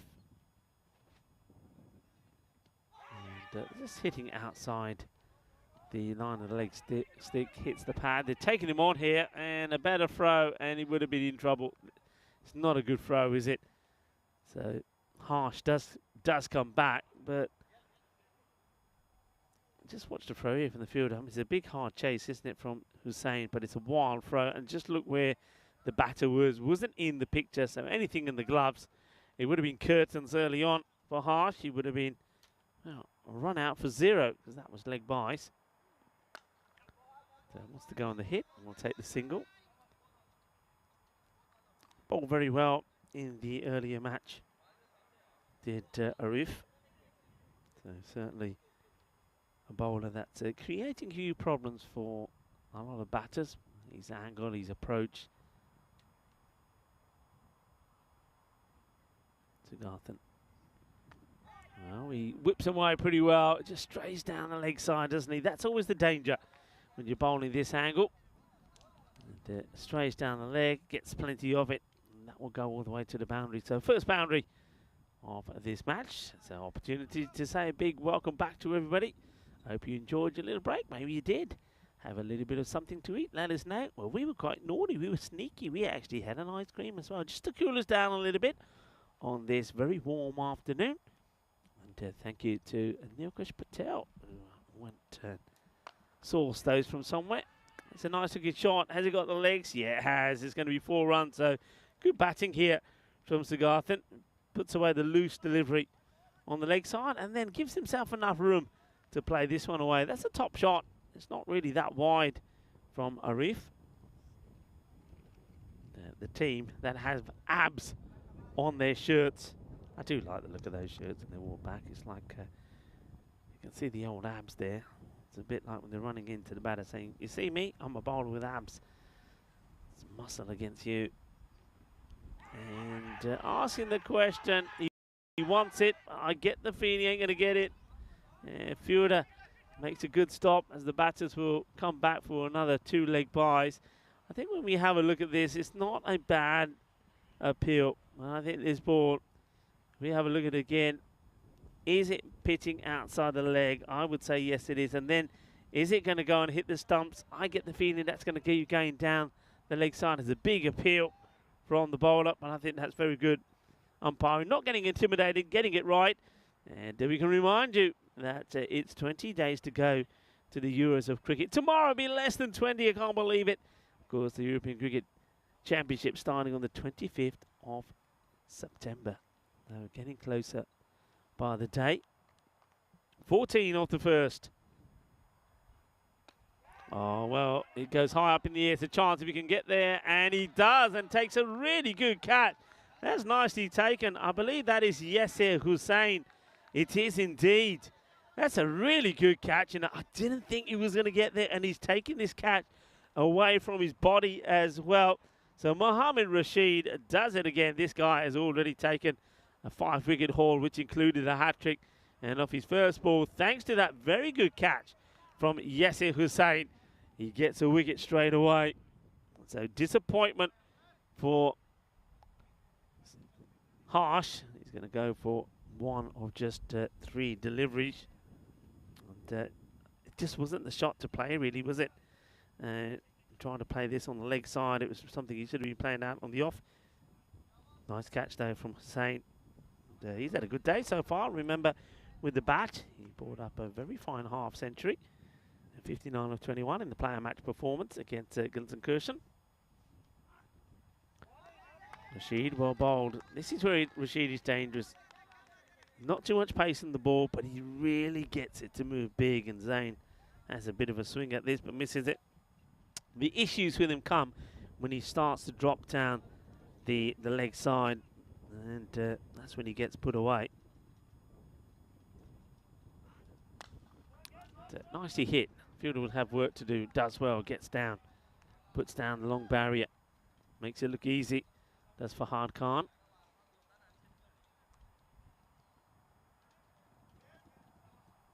Garthan has made a good start, but needs to continue. Need a good solid score from one of the opening batters. High in the air. And this is going, and goes all the way. 6 carreras. Ginna Sona Shaka Lagya. And he backs himself to play the shot. Doesn't shy away from it. It's there in the slot. Just drifting slightly down the leg side. And he gets his proper. So nice hit. So Sigarthan looking dangerous.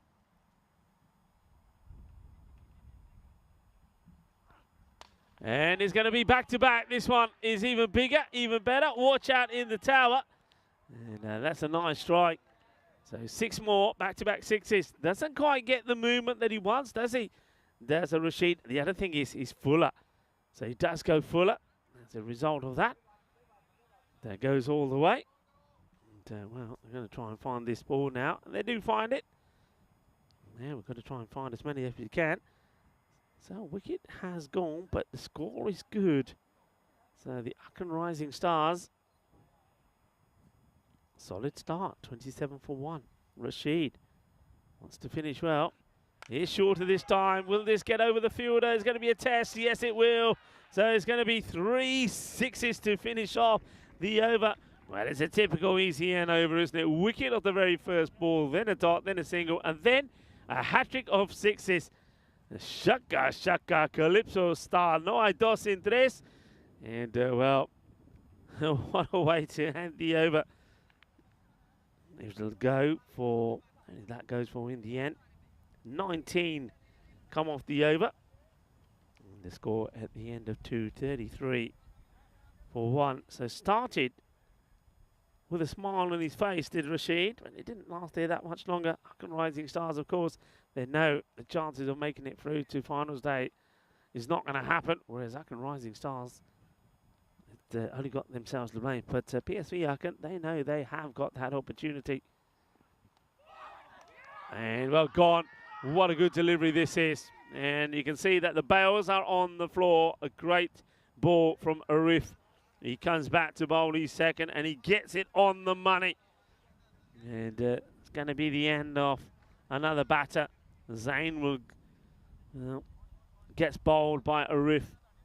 And he will go for 1 or 3. Just gets a little bit of an inside edge, but he's so late playing that, Zain. He really plays at it really late. And it sees his stumps knocked over, so Arif takes the second wicket.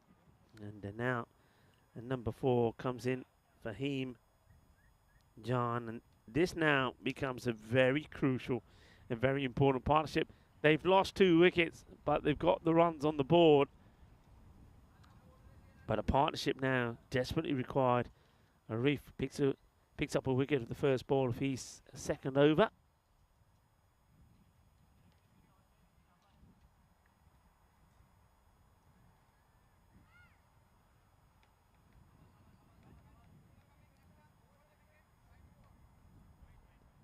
So Arif wait or not? So what the discussion there is between the umpire and the batter. It's about something, I'm not sure what it was. Anyway, in comes Arif. Fahim Jan plays this really well. I like the way he uses his feet here. He basically stops the ball being a Yorker. And the fielder in the deep, well, he takes an age to stop the ball. Then he starts shining it. And if I were the batters, I would have thought, well, hang on a minute, why don't we just take another run? Okay, Sigartha now on strike. He's made a good start, hasn't he? 27 of 7. Let's see, be looking to maintain that strike rate. And, gets a short one, and it's almost like he plays it a little bit too early. And that's going to be the one for the over as well for Arif. Signal there by the umpires. Haven't the umpires been good, everybody? I'd like to Smith, Nando, and Guru Chanda and Soraya here today. Being well led by the tournament referee as well, Jerome Peters. Not an easy job, but they're carrying out it very well. Our men in black. It's up in the air, big moment. And it's been taken. So Rashid takes the catch and he's points up to the sun and says, you know what? He said, at one point, I had no idea where this was, but he holds on to it. It's a big one because Sigartha now, he'll go with 27 of 9 deliveries. So after giving them a good start, they've now lost 3 wickets. Just didn't really get to the pitch of this one as well.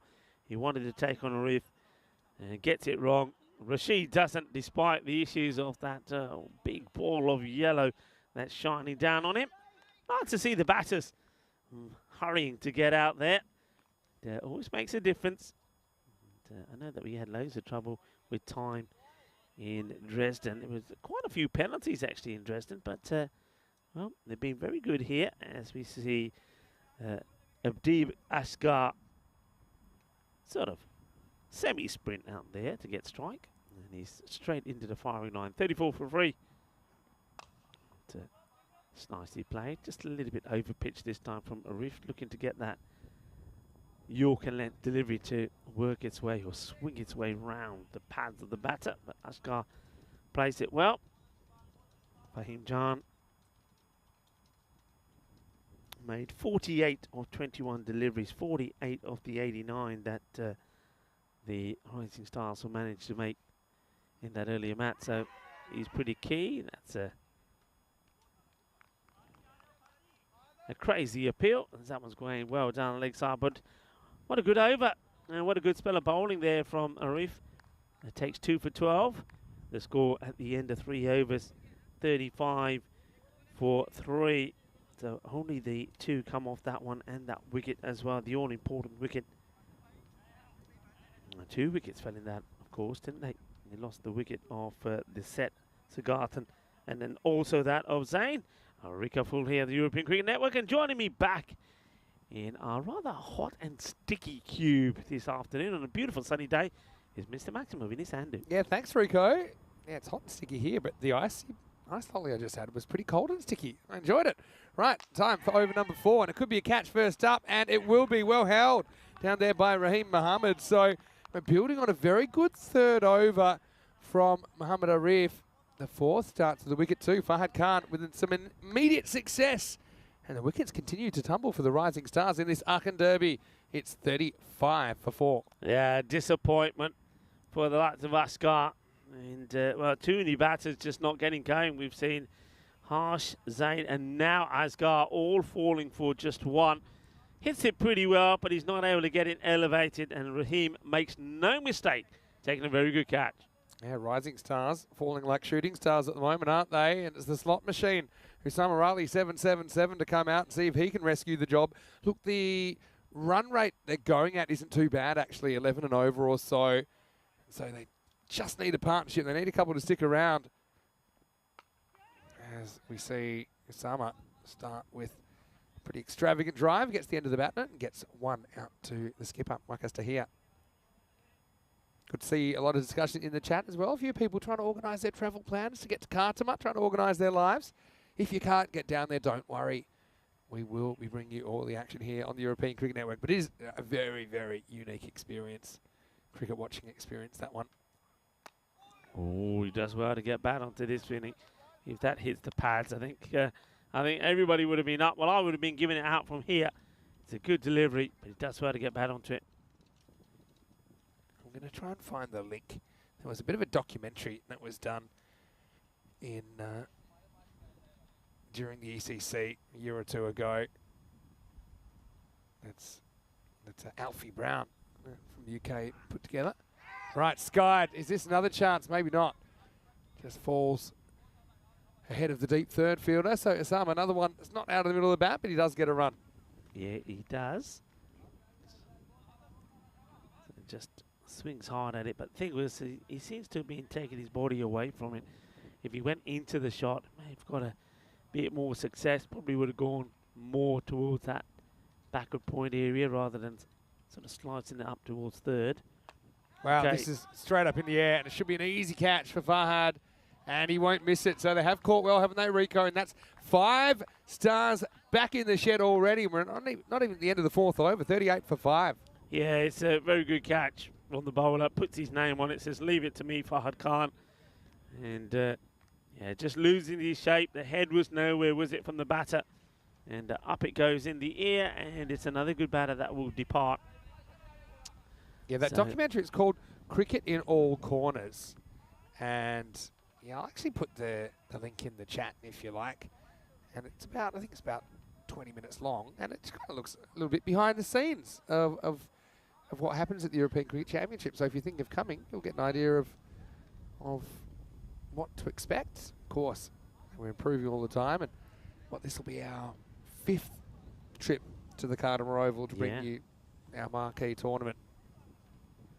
Yeah, so, I mean, it's amazing, of course, to watch on the stream. It really is. It's top quality event, and the visual effects and everything are fantastic. But of course, the atmosphere of being there is quite sensational. And I think, you know, like a lot of top places, yeah, the TV doesn't do it justice. It's only when you're there that you really get the feeling of the place. The Khartoum Oval looks stunning. Slow delivery, but he goes a little bit too wide here, and will get called by the umpire. Yes, that's from last year's ECC. And I've put the link in the chat. It's a good watch. Maybe save the link and watch it between matches. Yeah, but what an over this is from Fahad Khan. Ball to go, 2 for 4, and that's building on that previous over. There was only 2 off that, so we've had 4 for 6 in the last 2 overs. Make that 4 for 7. As the Rising Stars just spluttering along at the moment. They're 40 for 5 after 4. Yeah, they'll be very disappointed, of course. They made a very good start. 14 came off the first. They were 33 for 1 off 2, and we thought, okay, they've lost that wicket, but score is okay. Then we saw an excellent second over from Arif, where he picked up 2 wickets, 35 for 3, and then that one, a top quality over from Fahad Khan. There's 2 wickets also come off that one. So Rashid coming on now. It's not going to get any easier if he can get the ball right. Remember, he gets it to move quite viciously away from the right-hander, getting that movement, going from left to right. So issues will continue. It's coming round the wicket to the left-hander. I'm going to start with a wide. This one doesn't come back enough. I'm not sure what the... Oh, what's the signal here? Oh, there you go. There's the wide. I think the umpire... I'm not sure. I was having a little chat there with the bowler about something first. Maybe he ran right in front of him. Could have been. You see that happen quite a lot, don't we? Rashid gets some good movement this time, but hit inside out by Shazad, who will get a single. Yeah, Rashid will probably now go back to the right-hander to come over the wicket, and he does. He's, like I say, yes, strayed sometimes too much down the leg side, but when he gets it right, when he bowls it slightly shorter, he bamboozles batters with that vicious movement that he gets. Brings up his fine leg inside the circle. Third goes back. Big swing and a miss this time. Rashid getting that good outswing as Samar Ali has gone on an edge miss so far. So not the most convincing start, but we know that he's a very good hitter of a ball, and they just need someone to get going here. And they've still got batting. That's the thing, Arkin Rising Stars, but that run rate's taken a dive since the end of the second over. Yeah, that's that wide. He's been bowling about 2 to 3 of those per over today, Rashid. So he hasn't always got it right, but when he does, he's pretty effective. And don't forget, the end of the second over went 6-6-6. And the start of the third, it's like a completely different game. Anyway, this is a blast into outer space. Well, good luck catching that. You won't catch it on the field anyway. Maximo! This one had wings, Rico. What a shot by Osama. Yeah, and what you don't see, when I see it, it bangs right onto the roof of where the match officials and the scorers are sat. Well, that was dangerous. At least it doesn't come through. The Jerome Peters can smile about it. That's right out of the middle. Launched by Osama. He does get that one out of the middle, that's for sure. Now he was going to get 6 more. Clips it off the pad. So this is just what the doctor ordered for the Rising Stars. And they bring up the 50 with that Maximo from Osama Ali. Yeah, he just can't get the ball right here today, Rashid. He keeps bowling it on the legs. And when he does, he gets put away. I mean, he's lethal outside the off. But when he's into that zone, batters like it. And he's been expensive. 34 he's gone for. Now he'll get 6 more. Man, this is more or less a tennis shot, isn't it? Like an off forehand as he goes 6-6-6. And Osama's out of the box. He's gone. He's been hit for 6 sixes, hasn't he, in this spell so far? He got hit for 3 of them in the last over. Ended up going for 19 that over. Well, this one has gone magical already. I'll give you a great stat in a minute. But first, let's have a look at this ball, which is going to be 6 more. Well, this is an absolute barnstormer and over as Rashid ends up in the naughty 40s. And the score at the end of 5 overs, 67 for 5. And gives us a chance to welcome you into the commentary box here. Vinny Sandu here, Mr. Maximo for the European Cricket Network. Well, I've taken the jacket off because it's pretty warm. What are we up to? We're up 29 degrees. I think it's the warmest day we've had yet. It's warm, and even the ice lolly didn't cool you down, did it? I enjoyed it, though. But I don't think Rashid enjoyed that. What about that? I was going to say his first halves of the over, it was something like he had 1 for 3, and second halves of the over, he had none for 36. Yeah. So he didn't have good finishes. Maybe that's just a chance for the Rising Stars to stabilise. We talked about them needing 1 player, especially to have a big innings in Osama. After a slightly shaky start, he's come to the party with 3 or 4 now huge hits, and he's almost run out off the first ball the next over. Yeah, good pick up from Fro, and I think you're right. I think if this hits the stumps direct, it's gone. because it's a very good clean pickup. He releases the ball early. Maybe he would have made it. Yeah, would have been close. Would have been close. Fahad Khan, well, he starts with getting a good over in here. And, he's bowled well. His first over was a good one as well. Yeah, love to break this partnership. PSV as there's a fairly unconvincing edge, and well, he's run all around that. Not the first to be done by the spin, and not the last. As Gokul isn't able to reverse his momentum, 4 runs. Yeah, for me, you got to be thinking about catching this ball. He has time to, but then he decides. Look, it does grip on this field, and it's always going to spin that way. I suppose if you play for the spin, you're likely to get one that skids on and goes to 4 anyway. But yeah, shame for PSV. Now full toss, high-ish one as well. Again, I feel like this is on the border. Let's have a look at what it is here. Let's see, keep an eye on this. Yeah, I think that's a no-eat based on what we've seen today. Yeah, I think you called that. Yeah, he called it on the field. He liked it. Yeah, that's a no ball. I think you got to give this a call. So, yeah, there we go. Yeah, I agree with that call. I just think around the waist on the full, it's not, I mean, you don't want bowlers bowling that. But it won't be Osama that faces the free hit. It'll be Shirzad. There's opportunity for him to get going, though, isn't it, Shazad? That's why I like the playing conditions now in ECN cricket. If it's waist high or above, and that's literally waist high. And normally that wouldn't be called no ball, and it should, morally. It's a big swing and a miss, though, from Shirzad, who can't cash it in. Yeah, you can see the disappointment from from Ali, because first of all, he doesn't want to be at that end. He has a little chat with the batter beforehand and says, all right, you know, Shazad, it's a free hit. Get something on it. He misses out on it. Look at him walking around. He can't wait to get to the other end. He's holding the bat like it's a little toy. Is Usama Ali. He wants to get to the other end. Just watch him go here. Another wide, so searching for that full wide one and missing the mark slightly. Yeah, Dave saying that the fielder got Tortugaed. Oh, it's kind of a predictable Tortuga. I think you got to know the way, especially if you're fielding in that position. Okay, the sun's a bit of a factor at this time of the day, but I mean, obviously the ball was on the ground when it diddled him. But yeah, you got to know if you're fielding in that position which way the ball's likely to spin when it bounces. This is a thick under edge from Shazad. Hasn't really set the world on fire yet, but he will get a couple here. Well run. Yeah, for a moment they was thinking of 3, because I think Shazad would have liked to try to get Ali back on strike. Yeah, Ali would have liked it too, but he doesn't turn down the second. I think he realises trying to get many runs on the board. I mean, that last over, they went for 27, by the way. Gets them back to where they want to be. So they're happy with the score at the moment. Yeah, 5 wickets is a concern, but the run rate isn't. This is in the air, and this is going to travel out of the ground. So Shazad gets in on the action now. Maximo, as Arcade Rising Stars swing their way into the 80s. Yeah, it's what they need. Need a partnership, need somebody to perform. And they're getting one here. It's a good, solid strike of the ball. So both batters finding the rhythm now. It's a pretty similar ball to the free hit ball he received, and I think he just tried to hit that free hit too hard. That time he just plays it through the line, plays it nicely, gets the timing right.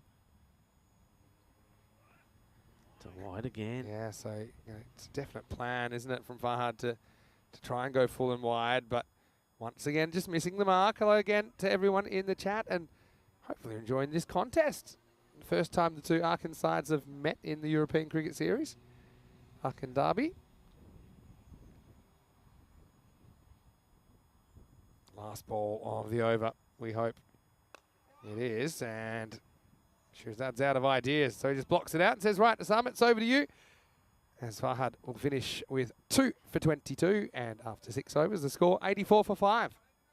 Yeah, last 2 overs have been better. 27 of that of Rashid, 16 of that one from Fahad Khan. So 2 bowlers that normally cause teams a spot of bother.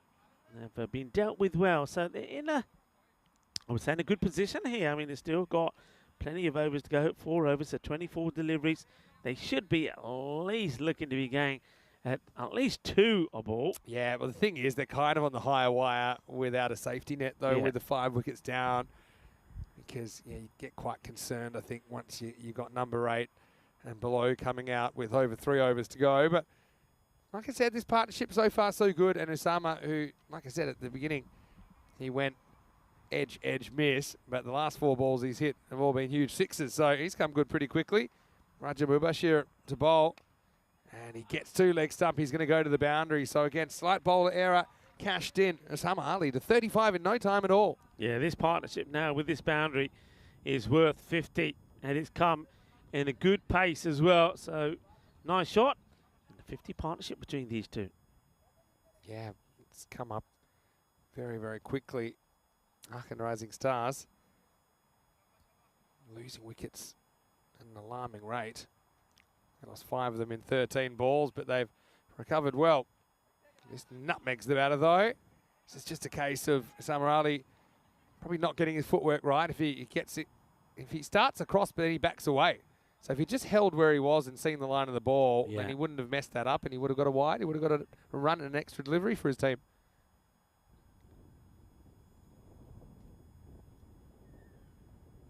Bashir probably try something like that again.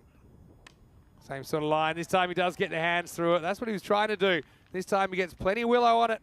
Maximo Osama into the 40s. Oh, wow, this is big, isn't it? We've seen some huge rocket shots. Some new rockets launched in that part of the ground. This is another one, and that is boom blastic. That was just timing, wasn't it? I suppose the difference here is a slight difference in length, isn't it? The previous one yorked him and he wasn't able to get the length to whip it away, and it kind of bounced between his feet.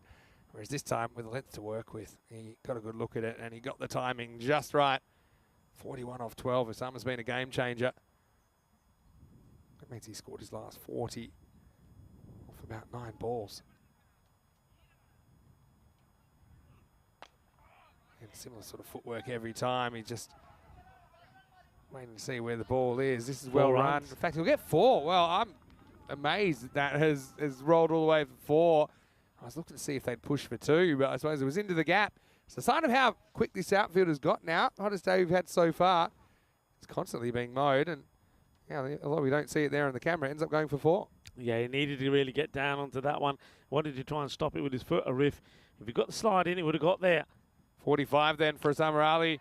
Goes for his 50, and he gets it. Maximo! As it is a wonderful half century. Just 14 balls required for Osama Ali. And he's turned this game around very quickly. Oh, he's changed it big time. He really has. And he is smashing the ball. No matter who the bowler is, who comes in. Bang, boom. Shakalagia. He gets the 50. And he's still going strong. It's another one that's blasted away. No mid-wicket in there at all, which I can't quite believe. It goes in the gap, and, well, he's got his own teammates doing the fielding there at the moment. What a partnership this is. They've turned the tables in this contest so quickly. Yeah, that was the 50 that got brought up, and yeah, Osama Ali just gets a pat on the back and says, oh, if you think that's good, you ain't seen nothing yet.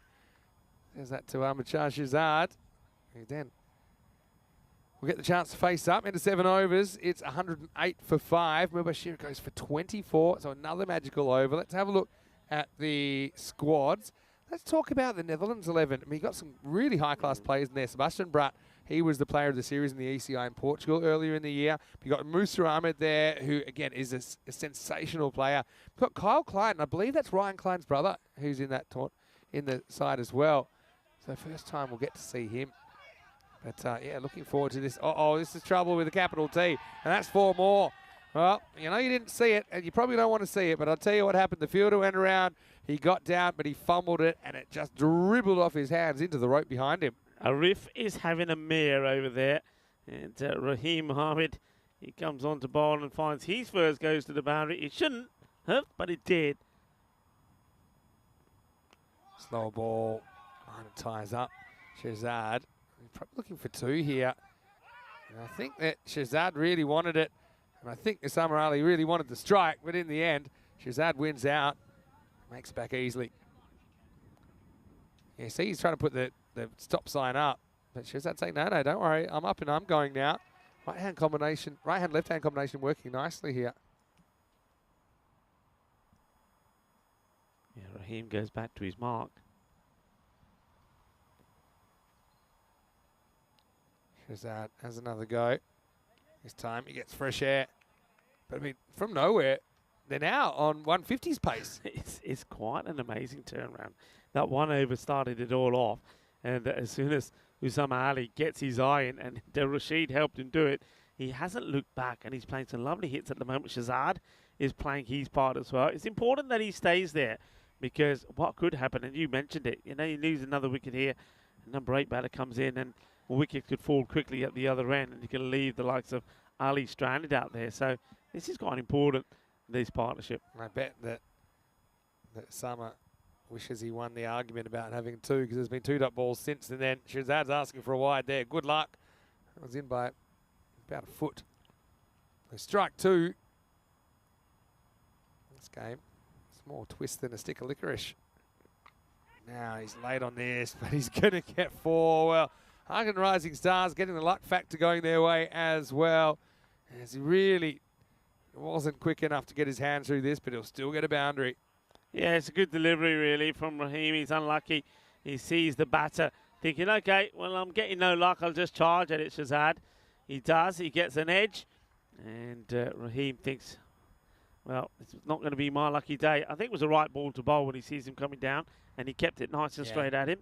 Kind of just challenging him, saying, all right, we'll try and play a cross-bat shot when you've got 2 or 3 metres less to look at the ball. But Shazad ends up top edging it away for 4. Last ball of the 8th. Pretty good one. It's full straight, and it gets back past the bowler. Just be a single. So poor Osama, he's got mould growing on him. He's beaten the non-strikers end so long, and he's going to have to stay there. At the end of the 8th over, it's 119 for 5. Not a bad over there from Raheem. He was a little bit unlucky with the edge that went for 4, but only 11 from it. So he slows down the pattern of big overs. Remember, the last 3 overs, 2 of those went for magical. In fact, they got, if you just combine the scores of the 5th over and the 7th, they got over the 50 runs just in those 2 overs, 52 to be precise. So yeah, that worm really showed how, despite losing 5 wickets, they've done the unusual in that they've accelerated from that position. And it's all been about getting on a run of boundaries, and particularly 6s, which obviously we saw 3 in a row in the 2nd over, but we saw 4 in a row in the 5th. Just then, in the 7th, we saw a string of 4 in a row. Make that 5 if you include the first ball of the 8th over. Mubashir gets another over despite going magical earlier. And he will start with another wide. Yeah, he's got to get this right. I think it's just options. I mean, what are their options? They've bowled a riff out these 2. Fahad Khan's been bowled out, and so has Rashid. So I think they've got to go with Mubashir here and Raheem to bowl them out. Yeah, nice shot, but has he found the fielder? I think he has, and he's gone. So Shazad's going to have to go. Mubashir does get something going his way, and finally see some fielding being pulled off in that region of the ground. You see he just tries to drive on the up, tries to time it out of the ground, doesn't quite get it. And so the end of a very healthy partnership. That'll make it 120 for 6. Yeah, it was a good partnership. I think in the end, the partnership's worth about 80. 82, I think, and 82 in pretty quick time as well. I think 27 balls or something like that. So really good counter-attack. Shazad played his part, didn't he? Now it's going to be Umar Farooq who comes out with 11 balls remaining. So now you're not too uncomfortable having your lower order out there now that you're within the last 2 overs. And Farooq looks pretty comfortable. He's going to get 4 first ball. Again, not a good ball from Mubashir with a bit of length given, but it's that leg stump line which has been punished in this series. Yeah, not a good delivery at all. The new batter comes in. He finds it into his path and he's onto it straight away. So not thinking of handing the strike over. He says, yeah, if you're going to bowl it there, I'll put it away, no problems. Bashir needs to get back on the start. I mean, look at where he's standing here, so you know that he's looking to go on the leg side. And it's going to be 4 more, is it? No, fielder comes across. Should cut that off, yeah. I think they just moved him a little bit, even though he's going to fumble the ball approximately 4 or 5 times. A ball that had stopped. But well, finally, and it seems like forever since we've seen Osama Ali on strike, but don't forget he's 55 off 15. Yeah, and he's going to try to make the most of this. This is where you don't want to stray anywhere near the leg side. He's very much the same as Farooq, standing literally right on top of his stumps. Good delivery. Yeah, that's the one. as soon as this comes out of his hand, he knows it's good on the bat. It just stands and admires. There'll be a little fist bump here because he knows that was a good ball. You know when you're done by a good, and that's a class delivery from Mubashir. Where was these sort of deliveries earlier, though? Yeah, full straight. I mean, yeah, it's not rocket surgery. He's been the best of times and worst of times. Osama, who started a bit shaky, just gets done by a good delivery. Let's see the length here, probably just short of a Yorker length. I'll have a look on the replay. Where does it bounce? Yeah, maybe a metre short of a Yorker, but it had a bit of pace about it. It's that whip that he gets. Osama plays the wrong line, kind of a toy helicopter, and yeah, I mean, like to see that. He says, look, yeah, well bowled, you got me. It's always easy to be a good sport when you've whacked a quick 50. Which is what Osama has done there. He goes for 55 off just 16. He turns his innings around. 125 for 7. Could be an important wicket, though. Could literally save you 20 or 25 runs now that you've gotten rid of Mubashir, and it'll bring in the number 9, Nazim Mujtaba. This is going to hurt him. That's got him in the inside thigh, and he acts all tough. That's nice work by Azim.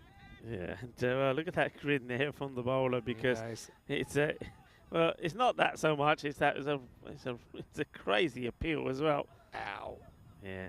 It wasn't quite the epicenter, but it was the fleshy bit of the inside thigh, I think. Now he's gone. He roughs him up, then he knocks him out, doesn't he? Mujtaba's going to have to go for a derrick. Well, remember that innings for a long time, even though the innings didn't take a long time, because he was going to wake up with a big bruise tomorrow. That'll be the end of the 9th over as well. 125 for 8. Well, there was the derrick. It's quacks him off, and yeah, full straight. He's too fast, really. Gets beaten by the pace, and well, by the time he finishes his swing, the stumps are already knocked over. That will be the end of Mujtaba. It's a 2-ball duck for him. So this will bring Bilal Yousafzai to the crease. And if you'd offered them even this many, 125, back when they were 38 for 5, I think they would have said, yes, please, we'll take that. I mean, already they're up above what is a par score. I suppose it's just a matter of if PSV's top order clicks. I think anything's achievable if Muaz and Yashir Hussain get going. But if the Akhin Rising Stars can get them early, and I think this could be enough already. Interesting derby. Wow, that's a backwards shot, and that's going to be 4. Well, they'll take it. As Farouk gets 4 more. Again, I wouldn't say it was particularly convincing, but gets enough bat on it. He knew where it had gone. He turned around straight away and said, yeah, that's a good result for me. And headed straight for our camera. Cuatro carreras. Yeah, I mean, we know that Yousafzai and also Farouk is out there. They can play a little cameo role here. That's all they got to do here. Try to get as many runs as they can. I mean, I was saying before that up against PSV Aachen, they're a sort of team that if you really want to be around about the 130, because you know they've got good hitters. That's a good slow ball, well bowled, cleverly disguised as well. So it gets the dot. But yeah, you need to be at that sort of rate. And we saw that in the chase that they had against Gelsenkirchen. Gelsenkirchen put good runs on the board, but it wasn't enough. I mean, they got to 1-2-4, and they got knocked off with 70 balls to go. So if the top 3 get going, then you know you're in trouble. But if you get them out, you're in the match. Yeah, this is a slightly mistimed shot. Look at 2 here. They'd run hard straight away. They didn't, and now they've gone the hard way to the bowler. So I suppose you don't know if you don't try. And Farouk does well to hustle back for 2. Yeah, the fielder comes charging in. But yeah, I mean, this is, you got to be thinking here. You're charging in like this. It gets the ball. Why are you throwing this like this at this pace to the bowler? Yeah, well, you've got to go keep it. Because also you're getting the guy who's quote unquote set. I know Farouk hasn't been there that long.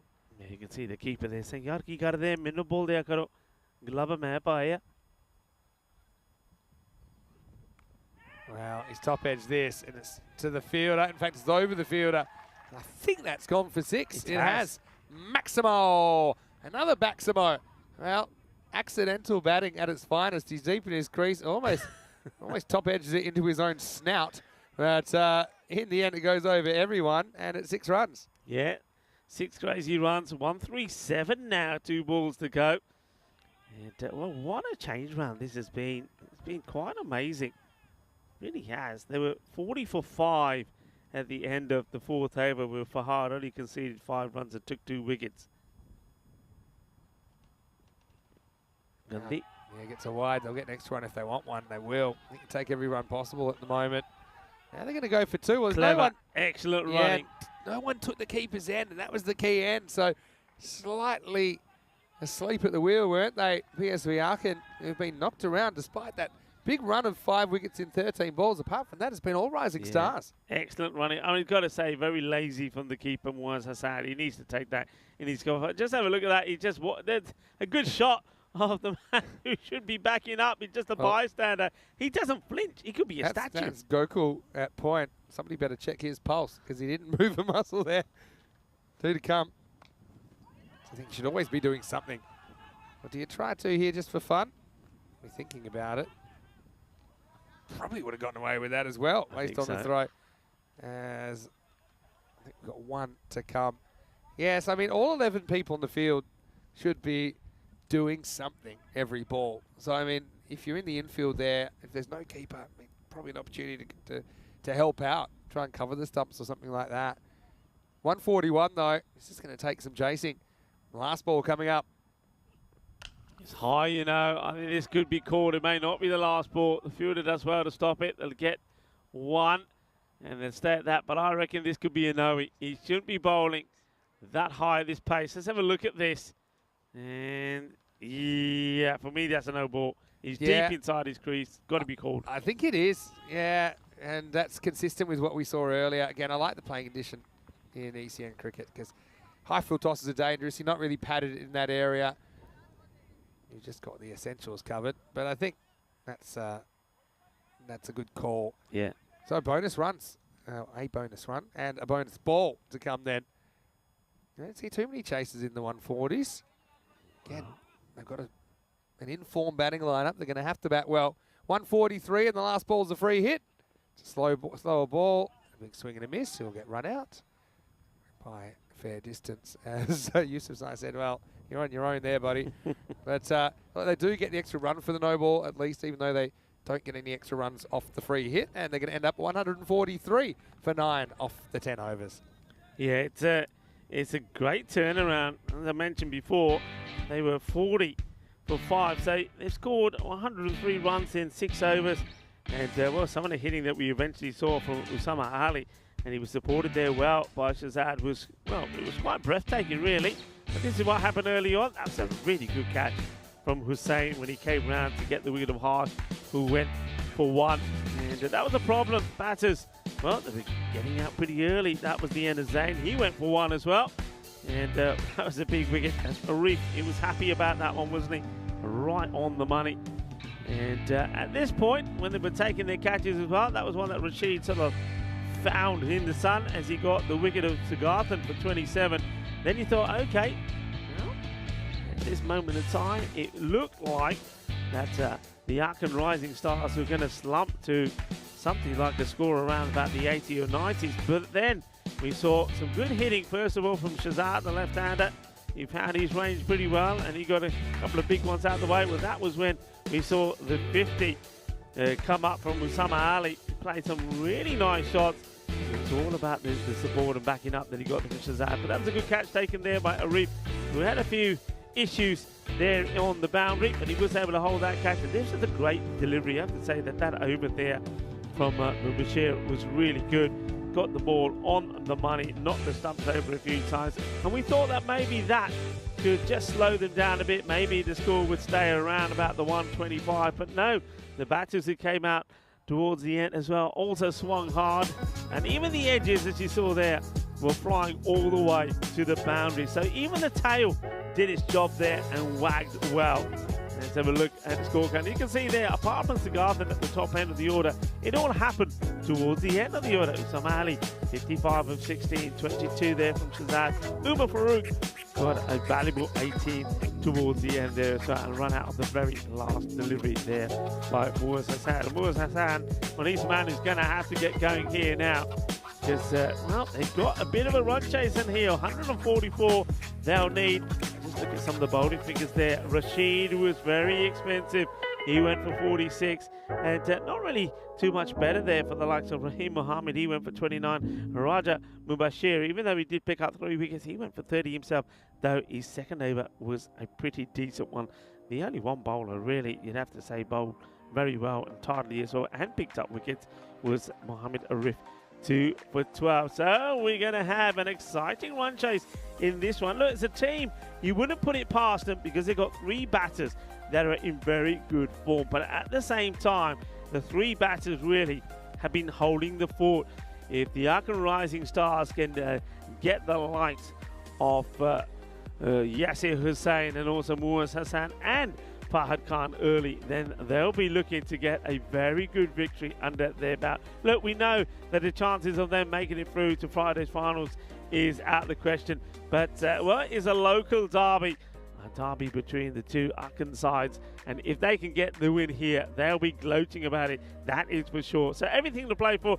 Join me, Marika Full and Mr. Maximo when we return in around about 10 minutes time for the conclusion of this match.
Hello, welcome back, everybody. And, well, I think we're all excited for, well, potentially a bit of a run chase here as the Aachen Rising Stars have, well, they regrouped well in the middle order and they managed to get themselves to a very respectable score, 143 for 9.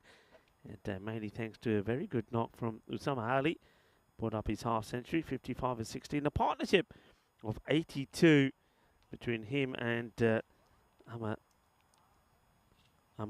Shahzad. And that gets them to that score. And now they'll be hoping to, well, get rid of a couple of the early wickets from the Aachen guys here, PSV Aachen. And if you can do that, then you give yourself a good opportunity for a win and some bragging rights, as this is the Aachen derby. So everything to play for between these two teams. We saw that before the start of the match, they were like sort of training together, doing a few fielding drills together and whatnot. But, well, it's all about the victory here now. So 144 is the target.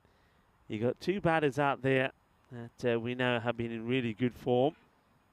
And Yasser Hussain has already scored a half century here today, 59 and 21 in the win against VfB Gunzenkirchen.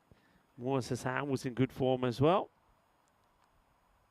So let's see how this goes. Here's the first delivery. And it's Shahzad, and he gets a good one right across the right-hander. A nice start. Good carry through there as well.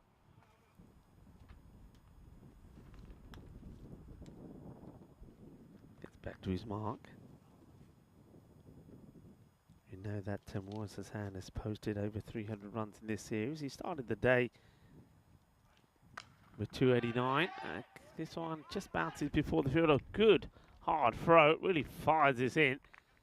Attacks it hard as the fielder. Holds his head like he thinks this is pretty close. So let's have a look at this again. I mean, it tucks him up a little.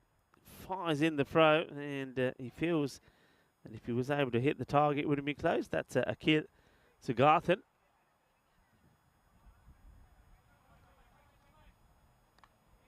So Hussain does get off the mark, and now it's Hassan. Oh, well, he goes right across the line here, trying to play this one away. See that the umpire just having a little bit of a chat there. Yeah, smitten under with the bowler, saying, hey, you've got to make sure you're not running right in front of me. It's a good little start. There's only the 1 run of 3 deliveries here. They're up for this, aren't they? The Aachen Rising Stars. And this one has been swiveled away. That's a glorious shot. It really is. I mean, after going for the big he-ho shot, the ball before, this time he just sort of, wow, he just steers it round, doesn't he? Really nice shot. He's got full control of this. He knows there's nobody out there as well. He's a talented player, you know, he really is. So, gets the boundary, gets the 6, 2 balls to go, 7 off it so far. Needing to go around about 15. So looking 45 to 50 in the power play. Good delivery. Stops his shot. A good comeback from Shahzad. And I think Shahzad just getting another word here from the umpire and about running in front of him.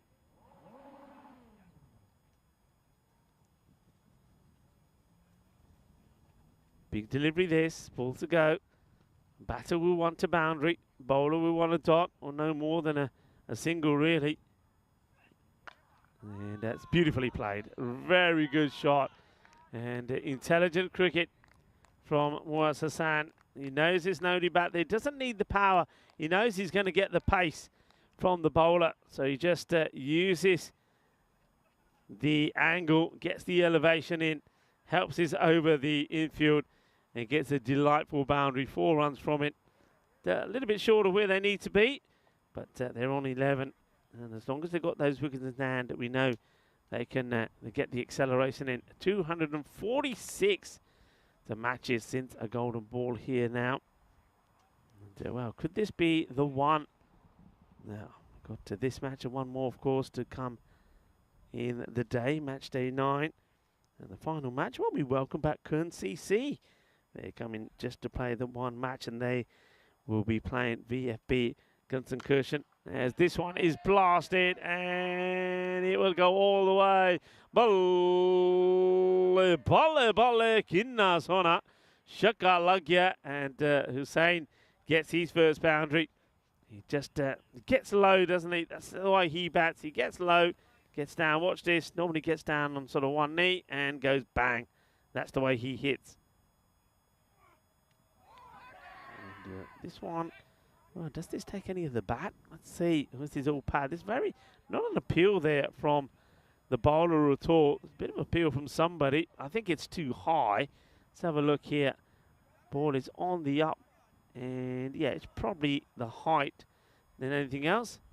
It's going to get a leg by there. So good comeback ball there from Zane.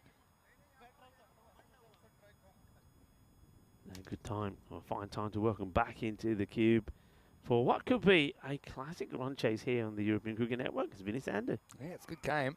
This is not a good ball though. It's full toss hanging, and Muaz says thank you very much.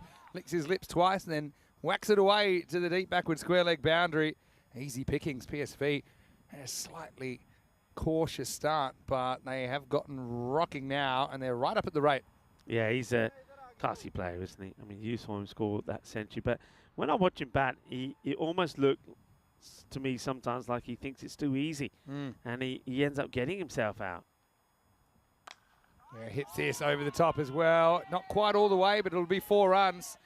And so, cuatro carreras más. Muaz is up and dealing in the power play. Yeah, what a great shot again. The thing is about him is he knows where the fielders are. So he knows when he has to put the effort in, and he knows when he only needs minimum effort. And that time he knew, okay, get it over that field. I'm safe. It's 4 more.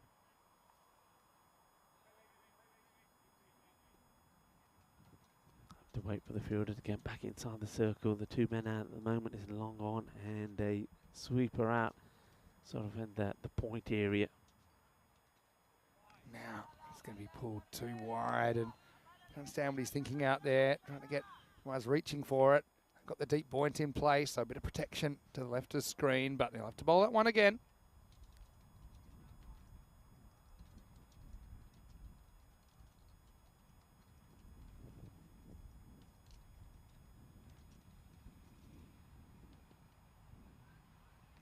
Good outswing, but swing. Oh, he's nicked it. Wow, I was going to call it a wide, but he's got a little edge on that. So that's a huge moment in the game. Cricket's a funny game because you actually get penalised for getting close to the ball. If he misses this, he gets a wide, he gets another ball instead. He's got to get going. Muaz is out, and it's 27 for 1. Huge wicket, and the difference between Muaz Hassan and Cinderella. Well, Cinderella knew when to leave the ball, and that's a soft dismissal, isn't it, for Muaz Hassan? Somebody who, well, he just looks so talented. He chases a wide one. It would have been a wide. No mistakes there from Haas. They're celebrating big time because they know that is a huge, huge wicket. And, well, one good batter goes. There's another one now comes to take his place. Is Fahad Khan. Yeah, it's a lucky one, really. You know, it was too wide, and was, I mean, instinctively going after it, so you can't really blame him. You're not really in a leaving mentality. It's just a bit of bad luck that he gets a feather on it and easily taken behind the stumps by Pratik Harsh. 27 for 1. Hassan comes up with the big wicket. And let's see if that throws PSVA at all. This one come back a little bit. Gets thrown back at the batter, who looks less than impressed. Let's have a look at this on the replay.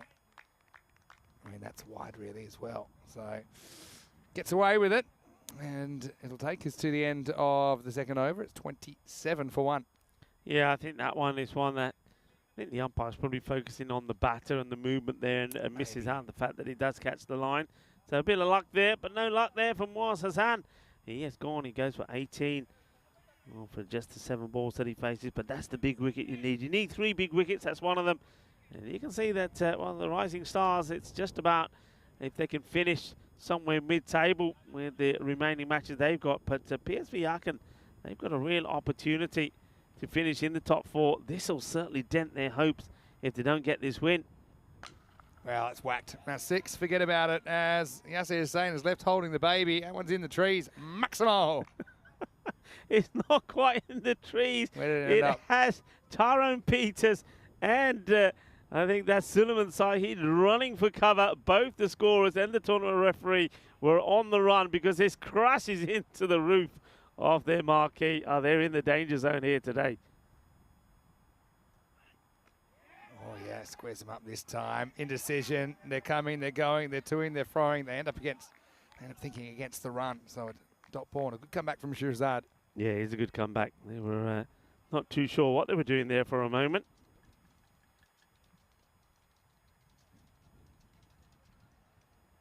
Hussain, he's a match winner in his own right, isn't he? Shirzad wants to see the back of him here in the third over.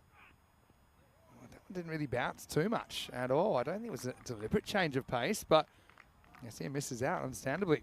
Yeah, and I think the bowler Shirzad just wants to have a little word there with Hussain. He's probably said, oh, by the way, that ball, it went past you. It's in the keeper's gloves right now. And Hussain just a little acknowledgement to say, okay, fair enough. You've had your say. Maybe I'll have mine. Now goes walking. And kind of Yorks himself here, doesn't he? Check it out in the replay. So this game is right in the balance at the moment. In the balance is the word. And though a couple of dots there from Shirzad will certainly change things, I reckon. And for me, it's 2 wickets away from really making this, and that's good bowling. And look, you can see, look at Shirzad saying, what's going on? He's saying, where do you want to hit me? Where are you trying to hit me? Oh, I'm liking this. Look at this.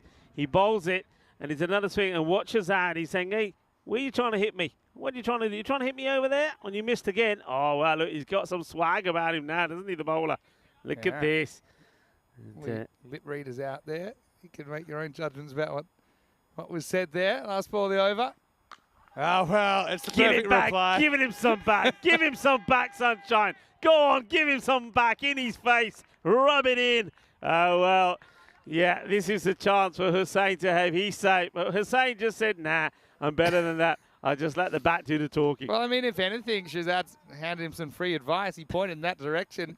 And Yasser says, yeah, thanks very much. I will go over there. And, well, it's an interesting second follow-up conversation, isn't it, as we get to the end of the over. And, yeah, still kind of hanging in the balance here, 39 for 1 after 3. Yeah, and it's this partnership really for me. It's the big partnership. They've still got a long way to go.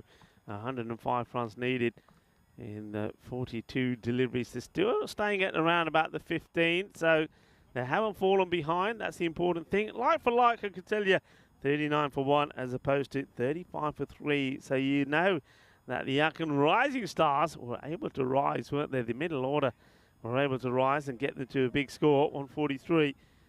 And it's all about what the PSV Yakan can do here as well. So we're going to see a change. No, we're not. So Zayn is going to finish his spell as well, as did Shirzad. Fahad Khan. Fahad Khan is more, from what we've seen from him, more a classy stroke player. So he will caress the ball and stroke it around outside the off. He's not so much the out-and-out power hitter. That's deep inside his crease, though. Yeah, it's going to be a wide. It has to be called a wide this time. So I mean, Fahad's got his role to play as well. We've seen that he's a good hitter of the ball. I mean, PSV Aachen certainly are playing with a bit more confidence than your regular first-time team, aren't they? They're well suited to it. You can tell it's very natural for them to play this kind of attacking cricket.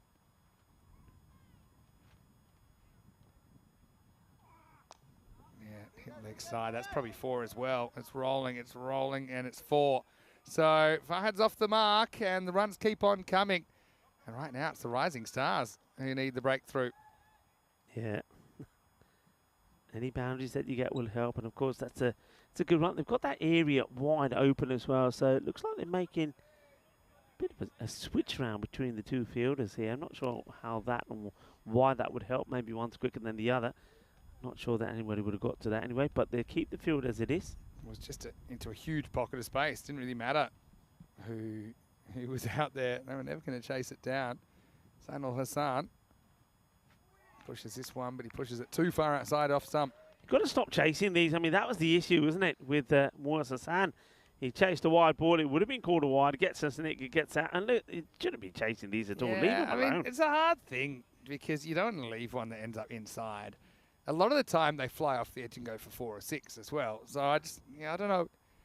I suppose, picking a wide and leaving it is its own kind of skill. And we've seen develop. This one doesn't swing at all. I don't think there's anything on this. What are they appealing for here? Oh, the bowler isn't one of the people appealing. They want to do that. People want to do a review here. This goes past him before he goes anywhere near the bat. Maybe, there's always kind of sounds when you're playing that kind of shot. And it's like, you're swinging it, all your pads, everything's moving, your feet are landing, you're swiveling around pretty quickly. Yeah. I like the way that the umpire says, come on, boys, get back to your mark. Let's play the game. Cut this out.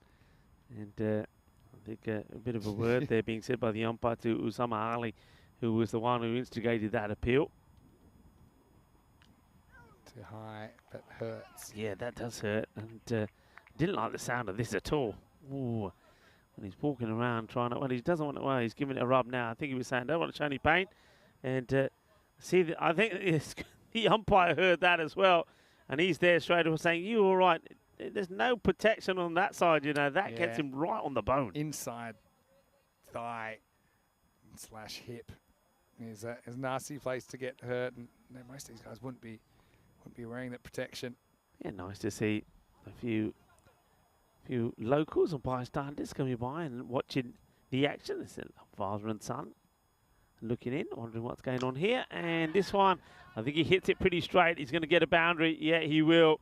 As I'm not sure that's Fahim Jan, who's sort of running towards this in slow motion. Looked a bit like the Bionic Man, when you slow it down.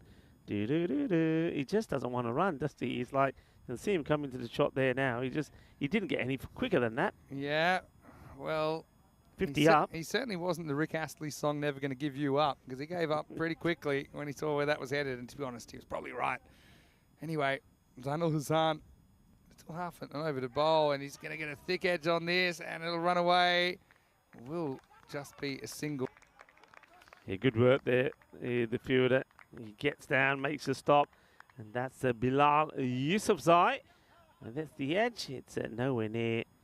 The keeper, Harsh, makes a good attempt, but the fielder does well behind him though as well. Sees it early, gets the touch on it, and manages to keep that ball from going to the boundary. Pitched up, and adios Pelota. Well, that's gone a long way. A little bit of length to work with. Hussain gets into his work. He's just thrown a couple of blasts in there, hasn't he? Yeah. He's kept his team in the conversation. That's 57 on the board now. It's a cracking shot, isn't it? I mean, the bowler, as a bowler here, if you're saying you're bowling this one, you're probably thinking, yeah, I bowled a good ball. It's right up there. It's in the slot. And then the batter, he plays that. He gets under it, and he mashes it for a biggie. Better areas, you're better off being there. He gets a dot ball in to finish. Zane, he finishes for 33. The score at the end of 4 overs, 57 for 1. So it's where they want to be, They're where they want to be. Yeah, they absolutely are where they want to be. Let's have a look at where they are on the worm. And, yeah, well, that tells you they're right where they need to be at the moment. So, yeah, whether they can break this partnership, I think, has a lot to do with Hakan Rising Stars' chances. Yasir has scored some big runs. But we're going to have a change of pace now with Fahim Jan bowling over number 5.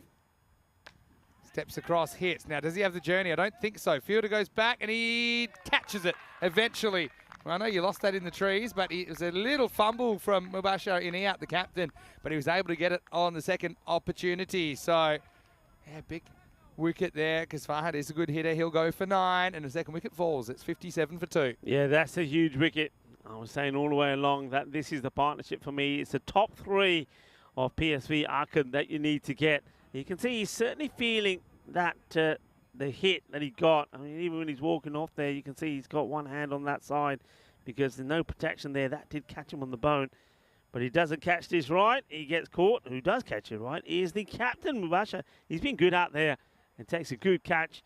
I mean, at least he didn't tap it over. That was that kind of a ball. It was kind of above his shoulders, and when you're going fingers up, there's a non-zero chance it'll hit the fingers and go for 6. So, not only does he save the boundary, but he removes Farhad. And like I said, needs to remove the partnership. Wasn't the main destroyer, Yasir, but does break the partnership. Raheem Mohammed comes out at number 4. Yeah, it's a good one to get because it's 3 batters that we saw even when we were looking at the graphics at the top batters on the side. And apart from those 3, nobody's really done anything. So now you're going to need something special from someone else that we haven't seen. And also, you need Yasir Hussain to, once again, do what he did in the first match. Change of pace making a difference, though, right? Yeah. And this is full, fairly straight, but beautifully clipped away. And, well, I don't know how to describe this to you, except to say it was a bit of foot fielding. Do we still have that? Oh, please tell me we've got this. And why the batters didn't take the 2, I will never know. They're just half asleep. He went foot. And so, yeah, I don't know whether they got this when he comes out. Yeah, look, there. Then he went to bowl it in and slipped out the back of his hand. Luckily, it didn't go back over the boundary. I mean, the first thing it was a flying kung fu stop with his foot. It was like a flying kick. And then when he did have it in his hands, it went even worse. But anyway, just a single in the book. Oh, yeah, liking that bowling. It gets him down on his knees, doesn't he? Mercy, mercy.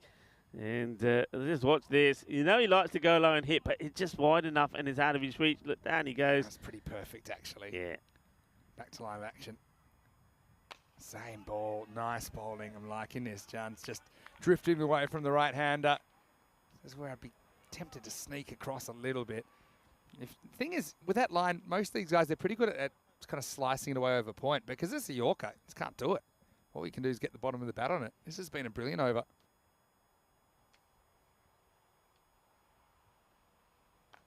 Oh, same again. This is going to be an unlucky one. It's probably going to run away for 4, and it does. So, yeah, Raheem can thank the man above for that one, I think, because it was a perfectly executed wide Yorker, but he just jams it off the under edge, and it bounces off the pitch past the fielder in the circle, 4 runs. Yeah, that's a good result for the batter, Raheem Mohammed. Now it's up in the air, and Shazad's got some work to do. He backs off it in the end. Yeah, I would have thought that was an opportunity to turn it into a catch because it's not going to bounce past you for 4. But I'm a chance Shazad didn't think he could get there. Yeah, it was one of those. I think Shazad, I don't think you're right. I think the key thing is, right, I'll go for this because if I take it as a big moment, the ball won't go to the boundary. So, yeah, I'm surprised he doesn't launch himself. And we're at the halfway point here, 64 for 2. I mean, you might risk giving away a 2, but I think you'd spend 1 to get a wicket at this stage. Anyway, this is where we are in the European Cricket Series calendar, and we started all the way back on the 30th of January in Malta, but we've been to Portugal, Cyprus, Milan, Austria, Bulgaria, Sweden, Romania, Hungary, Czechia, Switzerland, Dresden, now Krefeld. It'll be Rome next week, and then after the ECC break, we'll be back to Malta for another series. That's after we go to Croatia, though. And then we'll finish the year with Spain, so stay with us. I'm trying to work out how many weeks it is in total, but yeah, it's about a 46-week season, maybe 47-week season, maybe more on ECN this year. New over. Oh, this is called wide. Against touch and go. Remember, to be a legal delivery, it has to be completely inside the tram line. That was a pretty harsh one, I thought. This is a good one, though, as Asker comes in. Again, he provides some really good variety to this tack for the Arkan Rising Stars. And I know I'm going to jinx him by saying this, but for a leg spinner, he just doesn't bowl a lot of loose balls. No. Well, let's see how it works. And the pace off, though, at the moment is working. It didn't work when Gansenkirchen tried it against them. Oh, he almost boxed this onto his own stumps. And now they can't decide whether they want to go for it or not. It's indecisiveness from the batters. Yeah, and so probably the place to hit that is over cover. There's no deep cover. And so you hit through the line of it. It's not going to be an easy one to hit across. But yeah, excellent start by Asker and Rising Stars getting to the box seat now. That will be a wide though. It's not a bad spot to miss though. I know he just pulls it a little bit too far to the left. But yeah, if you're going to miss offside. See if he can bring it in a little bit further.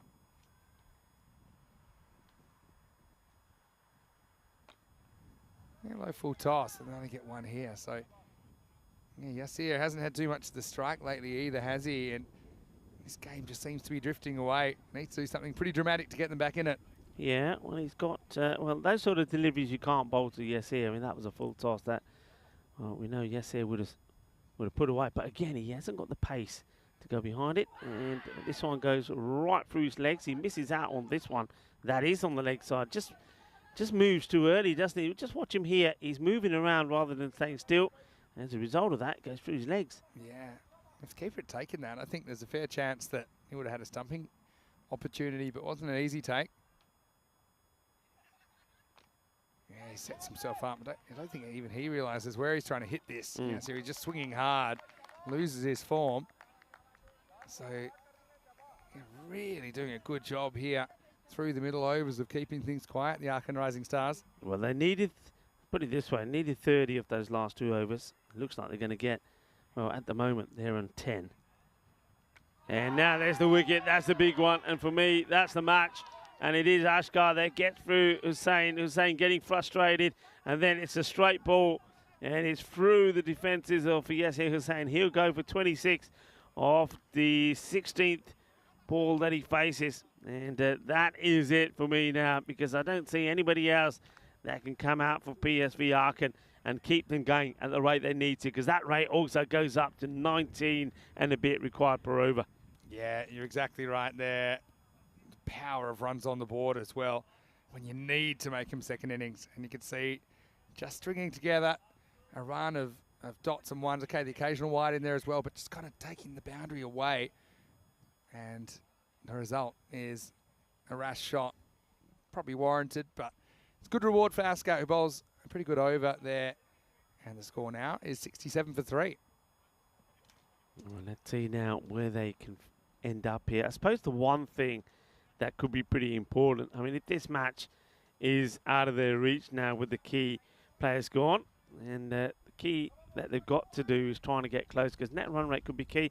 And watch out, because it's the captain who's going to come on to bowl here now. This is Mubashir India. And remember last time he went to bowl a ball, he went backwards. And no trouble this time. It's up in the air, but doesn't go any distance at all. And they'll take the single. It's a good time for the captain to come on. And he's probably thinking, right, the time for him to pick up maybe a few wickets. Is Rashid and Mohammed are the men out there now. Yeah, let's see what they can do. That rate going up towards 20. And this is in the air. It should be caught as well, and it is caught. So, and they've held him when they've needed to. Here's Zainul Hassan with the catch. It's going to be a golden duck for Rashid as the wheels are starting to fall off PSV. It's 68 for 4. Yeah, it's going to be a golden. So, well, I know a lot of you, we're pretty keen to have a look at Derek come out. And it's going to be a golden Derek as well. There's a nice catch taken. And, well, here he comes. Well,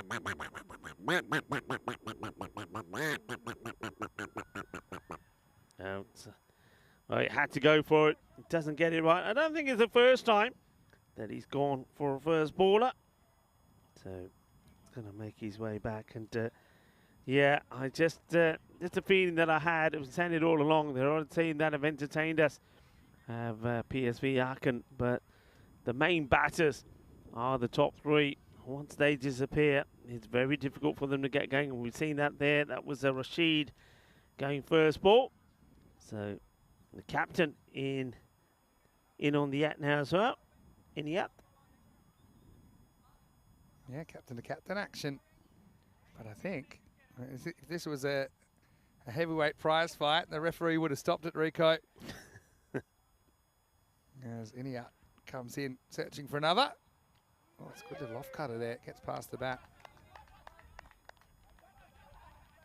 Yeah, what gets to here, and you can see already the mood out there, especially in the terms of the fielding side, has changed. As the Aachen Rising Stars, they know that they've got eyes on a victory here. With this one going to end up is going a long way up, and it plugs as the batters they come back for 2. Oof. And there was nobody home at the wicketkeeper's end. So they chanced the arm. Direct hit. I think he's gone. Let's have a look here. Does he get in the picture? You're right. Unattended stumps. Yeah, I think it probably would have been just out of it hit, but maybe the batter saw the throw wasn't going to hit. Ooh, he likes it for the catch here. Misses the stumps. I mean, you can't really tell from where we are whether there's a little edge or not, but I think the keeper feels there's an edge here. That was his initial reaction. And then I think he thinks it's an edge, and then he thinks twice and thinks actually it's probably not. Yeah. I don't think the foot ever really leaves the crease, but still, dot ball's a good ball for in out. It is. They've come to a standstill, haven't they? Again, he's really getting some bite with these cutters. They're like fast off spinners, really. End of the 7th over, and PSV Aachen fallen by the wayside here. 71 for 4 after 7.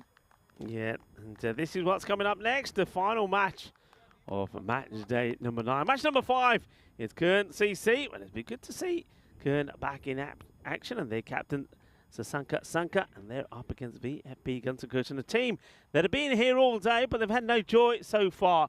Can they finish with a win? They certainly be hoping that they can. Yeah, well, we set some make or break day for Gelsenkirchen. Well, it's been more break than make, hasn't it? So, yeah. I mean, they're on 9 points with 2 matches to go. The best they can do is 13.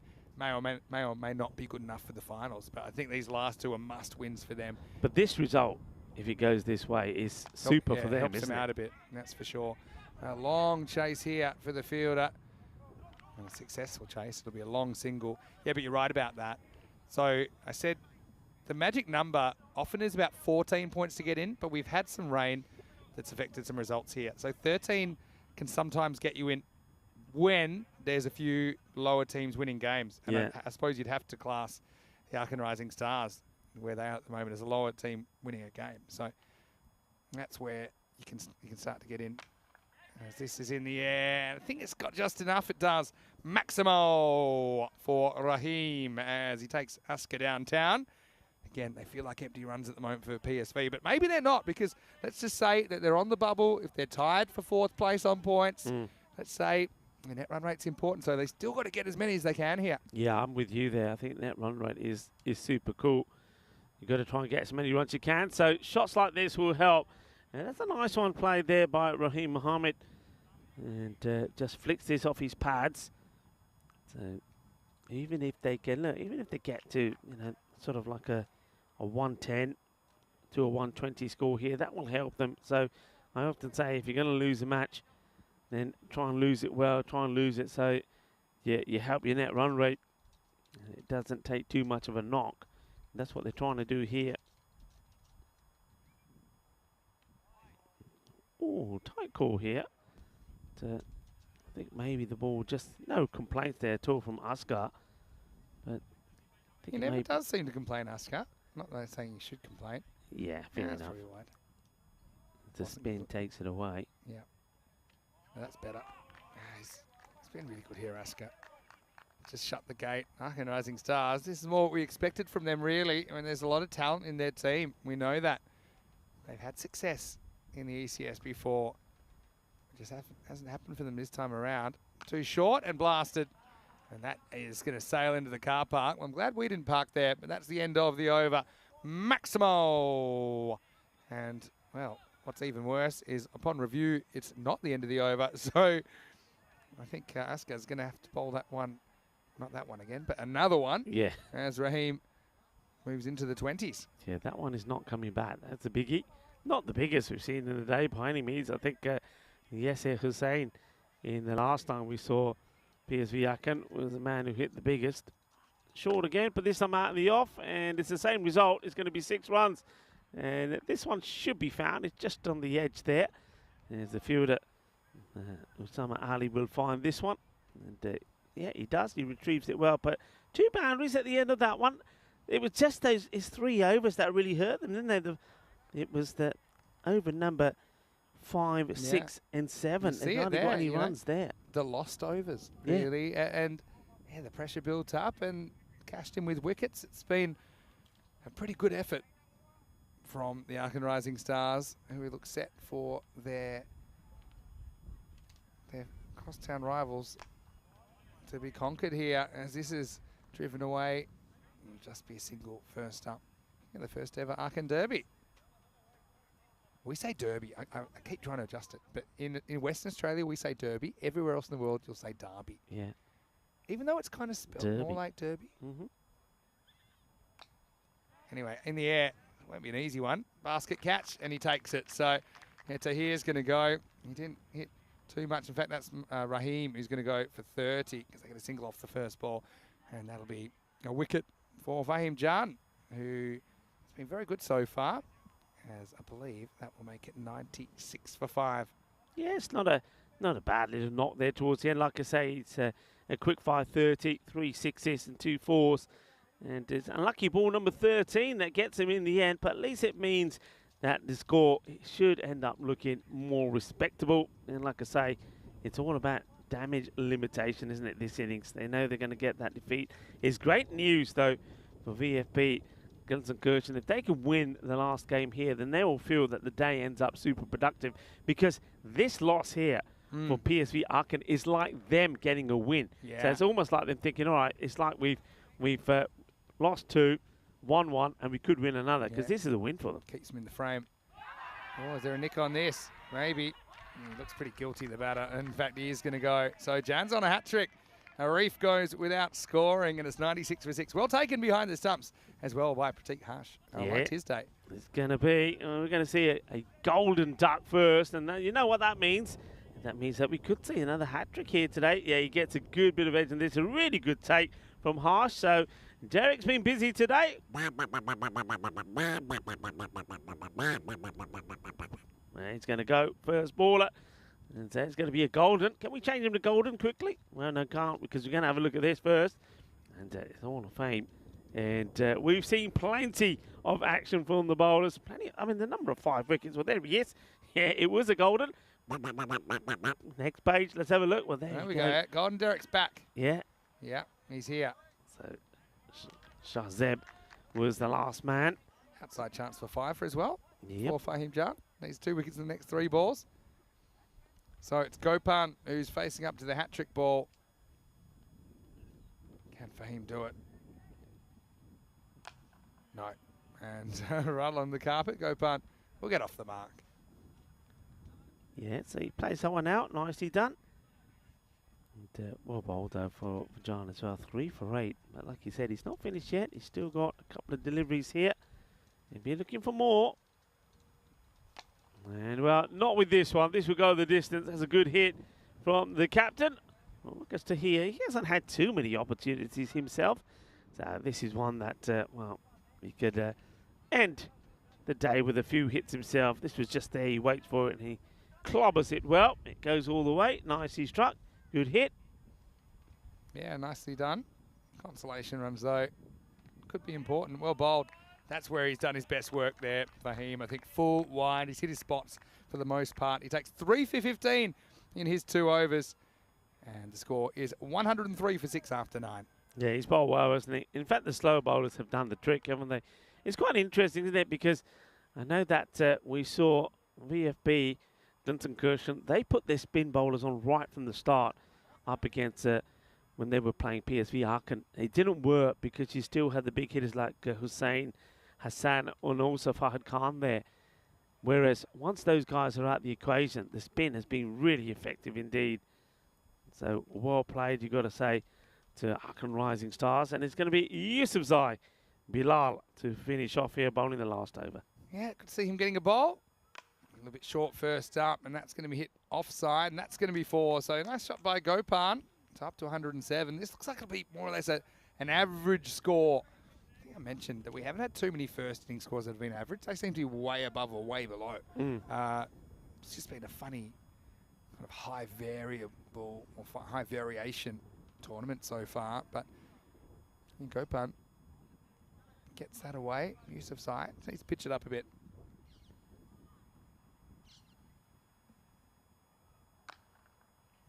Slightly missed time pull, get 1. So Aachen Rising Stars, when you're kind of out of the finals race, you're playing for pride, and they can be very proud of their performance here. Yeah, it's something complete performance. It's something to write home about, isn't it? Because it's the Aachen Derby or Derby, whichever way you want to want to call it, and well, they're going to win it. So Yep. you know, it's they've got bragging rights. They do. As this is hit up and over the top, Maximo. Well, almost a knock-knock on the production van, but it will be 6 runs.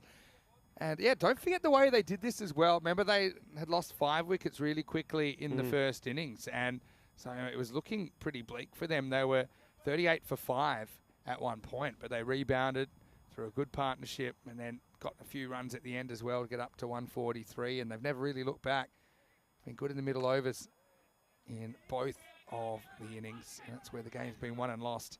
So it'll just be a single couple before this game is put to bed. Still one game to go though, Rico, tonight, and that should be another very important one. VF beat Gelsenkirchen, play their 3rd match of the day in Clone CC. We'll get to see them in their only appearance here in day 9. It is their last appearance in the tournament, Clone CC. Yeah.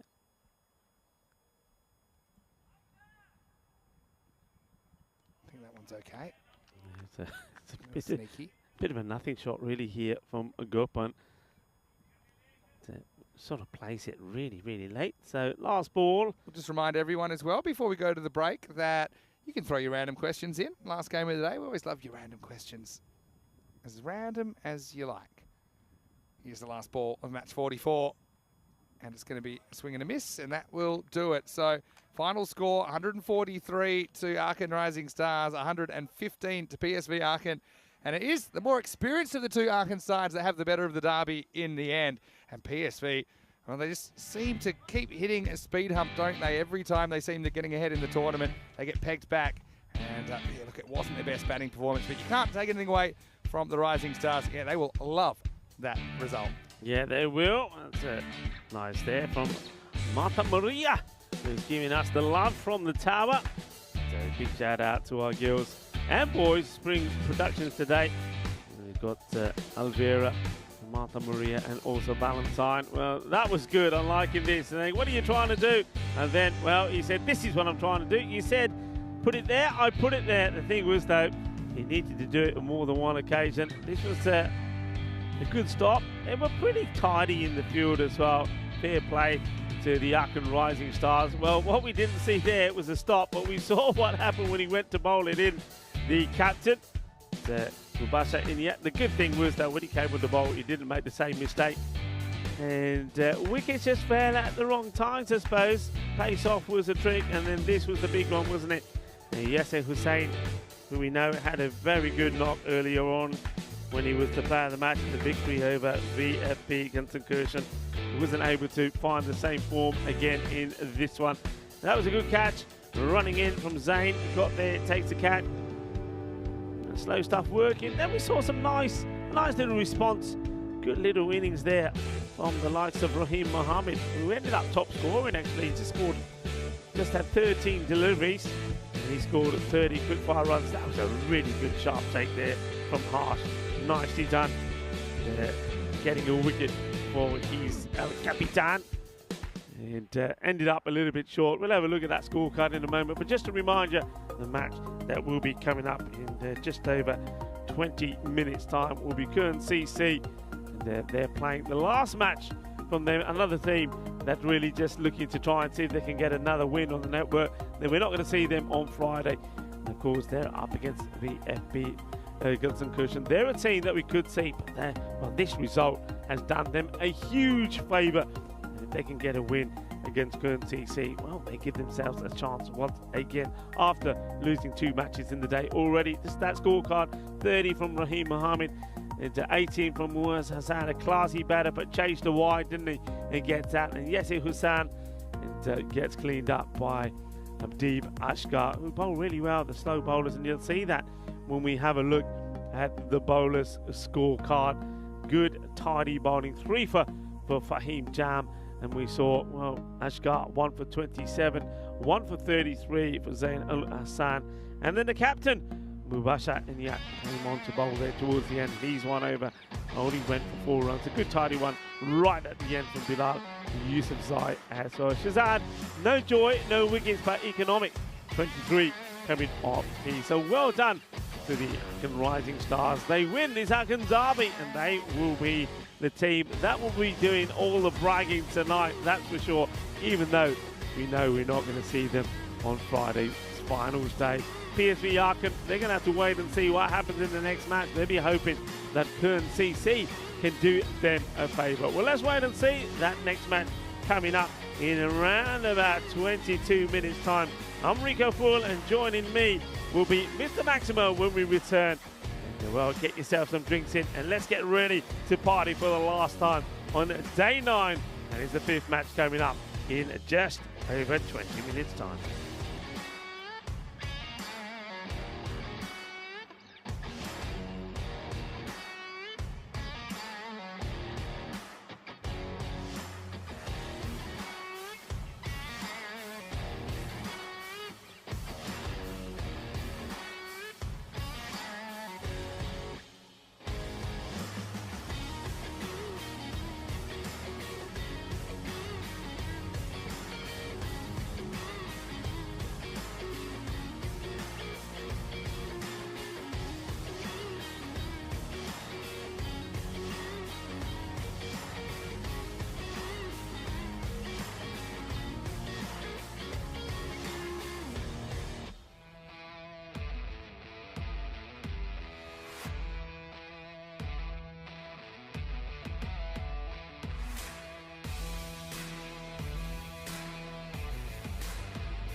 Hello and welcome back to Germany. Time for the last game of the day. Should be a big one here, as there's not too long to go actually in the group stage. There's 10 matches after this. It's match 45. Cologne CC make their only appearance here on day 9. They're taking on VFB Gelsenkirchen. Let's see what happens at the toss. Tyrone Peters has the two teams, and let's see who wins it. Gelsenkirchen to call. Tails is the call. And it is a head. They're going to bet. So it is Cologne CC. Their captain, Sanka, has won the toss. He wanted to bat. He'll get to bat. And Cologne CC haven't had a lot go their way. Let's be honest, they're 2-7. This is their final appearance in this ECS. We know that they're not in the picture for finals, but they'd love to finish well. And I will say this, when they've won big. A couple of sizable victories earlier in this tournament. For VFB Gelsenkirchen, this feels like a bit of a banana peel game for them. I do think they'll probably need to win both of their games to put themselves in the finals picture. So can they get the job done? Let's find out as we go over to Rico Full in the commentary box. The news from the toss is that Cologne CC, well, they're here. They've arrived on Tuesday and they're going to bat first after winning the toss in match 45. Hello everybody and welcome back to the final innings, the final match of the day. And the final last two innings to come, and Cologne CC are taking on VFB Gelsenkirchen. I think it's a brave move really for Cologne CC to be having a bat first. That's what's been their issue. If you look back to day 6, when they were having a bat, they struggled against the Düsseldorf Black Caps. The Black Caps 133 and Cologne CC 66 for 10, and then when batting first, they were 49 for 9, weren't they, against Porn Blue Star. So they've had issues with the bat. So it is brave that they're going out there to bat first. You've seen their captain is going to be behind the stumps as well. But I think it's important for the likes of Mana Panwar. This guy, and if he turns it on, can really get them to a good position. He's been good with the bat and with the ball. And I think somebody like Akshay Dani is going to be pretty key for them as well. And well, he's going to be happy to have the likes of Rama Murthy in the side again. The bat versus Paul Wall is saying 110 in favour to 104 to VFB Gelsenkirchen. I can understand that, the way that they've been batting. But once again, you see both teams have had those issues with runs for and against. Against always been more than them. Let's have a look at the top batters. I think the captain, Sanka, is going to be key here, isn't he, with Dani. Those two have been right up there with the runs. But like I said, Mana Panwar as well, when you look at those stats from the top 3 batters, you wouldn't think they're a team that have had the sort of struggles that I mentioned already. Over to the other side, well, Ace has been on song, hasn't he? 269 runs. Satapati, Ronit, has been finding his form as well. And, well, you've seen there that Madana Gopal as well. Though the last few times we've seen all 3 of those batters, they haven't really been able to click, especially here today. Yesterday was a different story. Let's see what they can do here. Top bowlers as well. You can see there that Prus is right up there, though he did take 5 yesterday. 5 of those 7 coming in the one match as we go to the first ball of this one. And it's going to be a boundary to start off with. So that's a nice start. So runs straight away. Hello and welcome to everybody on the chat for this final match. And of course, as we always say, it is one that we welcome all of your interactions. So any random questions that you have, put them on there. I'm Rico Full, and well, joining me back soon will be Vinny Sandhu as well. And we love to, answer any questions that you have, or queries, whatever they're about, as this one's been well hit as well. A few does come across, though. And this guy, well, he's a gun, isn't he? And that's Habibullah Stanekzai. He's a great fielder. I'm looking forward to seeing him bowl again. I don't think we've seen the best of him. So the captain, Sasanka Sanka, and Akshay Dani are the two batters out here. These two get going. You know, I know I've been saying that all along with all the teams here today. They've made up with 2 or 3 batters. I said that between PSV, Aachen, and it's the same with Clone CC. These get going. Well, this one's hit beautifully down the ground, and oh, look at that bit of fielding. Romanian national team. Nice one-headed pick-up and throw. Nice shot, though. He hits it on the up, gets it over the infield. So 4 more. Positive start. 9 of the first 3 deliveries. Rubesh hasn't had the best of days, but it could turn for the better. It's a long chase. Oh, well, does this plug or does this go over? I can't tell from here. The tree's in the way. It's going to be 4 runs. Ace is after this. Rubesh, both of the overs that he's bowled in the day have gone magical. One went for 26, one went for 24. And this one, well, you can see the feed of Ace was after it, but he can't get there. This goes to 13 so far. 2 balls to go. Well, where's this going to go? Over the top of the keeper and 4 runs. You know, sometimes it's just not your day. I'm loving the look there of the wicket keeper who just turns around and is having a look and saying, what's going on here? That's Jay Tamakuwala. He certainly wasn't behind the stumps last time either, was he? So a bit of a change in personnel. And the look from Jay there as he's looking around at his captain, probably wondering, okay, what am I supposed to do with that? Well, not a lot. Okay, 17 from it. Are we going to see another magical one for the captain? Well, it's hit down the ground. It could be a wicket. It's going to be dropped. Well, that's when you know it's definitely not your day. Because when Ace puts the catch down, all right, it's not an easy one. It's a difficult catch.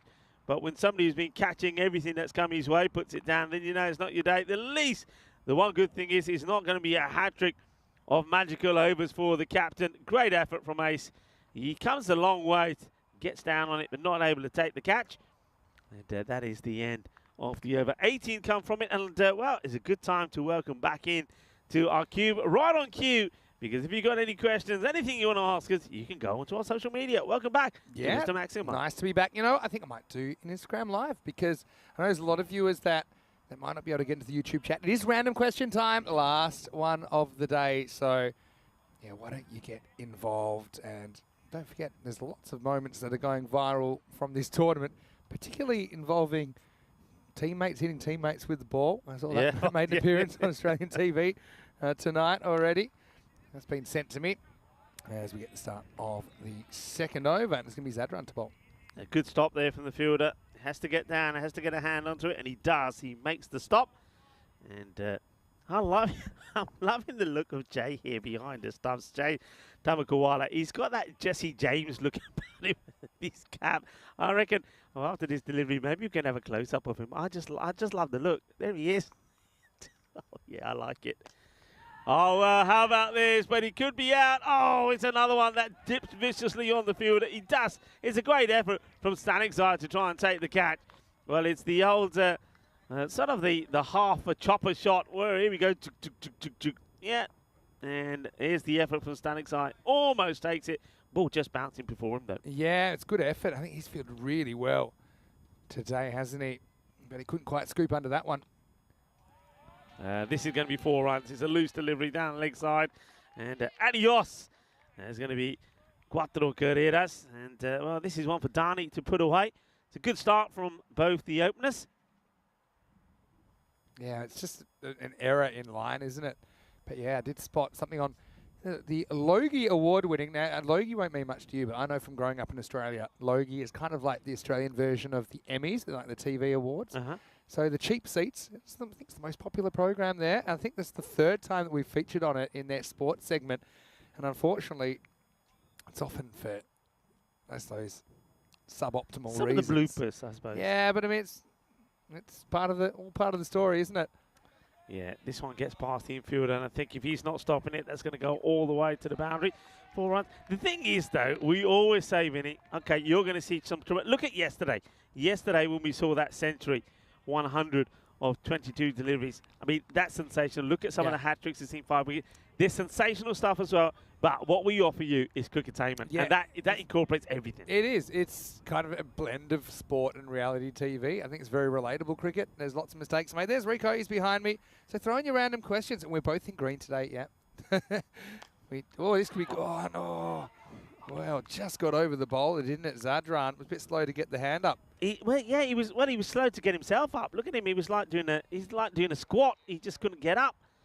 And he tries to time this and gets it wrong.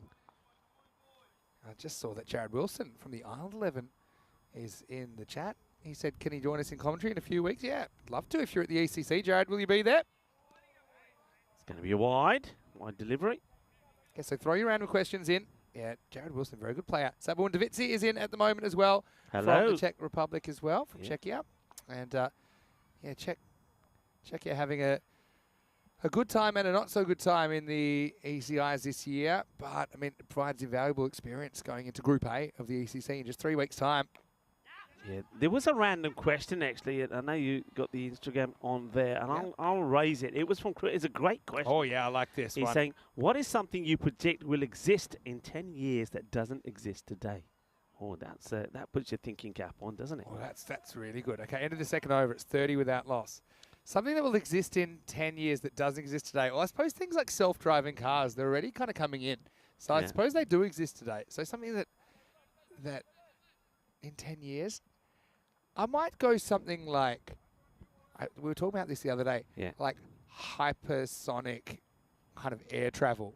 So they're talking about having like a plane that could get you, say, from England to Australia in like 3 hours, something like that. Ooh. It goes really high and takes off. Okay. I wouldn't want to be the first one to try to get in one of these, but yeah, that's something I've heard of. So that's my pick. We're still waiting for flying cars. I mean, if you Back to the Future fans out there, and we have discussed Back to the Future quite a few times on the broadcast, I like 2, 1, 3 in that order. But yeah, flying cars by 2015 didn't really happen. Still a few prototypes. And now, I mean, if they require a lot of fuel, probably don't want them to happen for the environment. Beautiful shot, this. It's a cracking, proper shot. I mean, this is pucker from Sanka. Beautifully played. Yeah. I tell you what I reckon. I reckon we're going to have, because technology is changing so quickly. Okay. I think it's going to be top of the range technology, which is going to be on anything like line calls, like for foot faults for bowlers. I think the boundary technology will be better. We'll know when it's a 6, it's a 4, if the fielders touch the line. I reckon all of that will come in. You had one of the best ideas. Do you remember what it is? Yeah, the glowing boundary line. Yeah, a boundary rope that lights up when it gets touched. Yeah. That's brilliant. Nobody's picked up on it, though. What am I supposed to do? That's a millionaire's idea right there. Yeah, I think that'd be great. So every time, I mean, we see it all the time. Does the foot touch the rope? Well, it does. Yeah, it just lights up. I had the idea of the electric rope. Yeah. So that if you touch it gives you an electric shock. That's another way you could tell if the fielders touch the rope. Hello to Billy Whitlock. Well, Billy's only a teenager, and I know they won their final the other day with the under-13s team. Oh, classy shot this. We're starting to see some really good shots from these two, and Darley's starting to turn it on here. So, yeah, so which team was that? Let's give them some congratulations. That's Hornchurch 13s. Oh, congratulations. You can tell me, Billy, did you do the treble? Because I think it was the league, the cup, and there was something else, so we're waiting on another result. But I actually watched one of their games.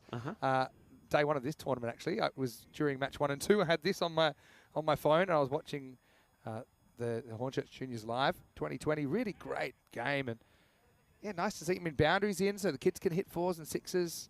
They were really enjoying it. Played some good cricket. This is well bowled by Stanik Zai, who's certainly made a bit of an impression as the 4th spinner for VFB Gelsenkirchen. He's doing a really good job.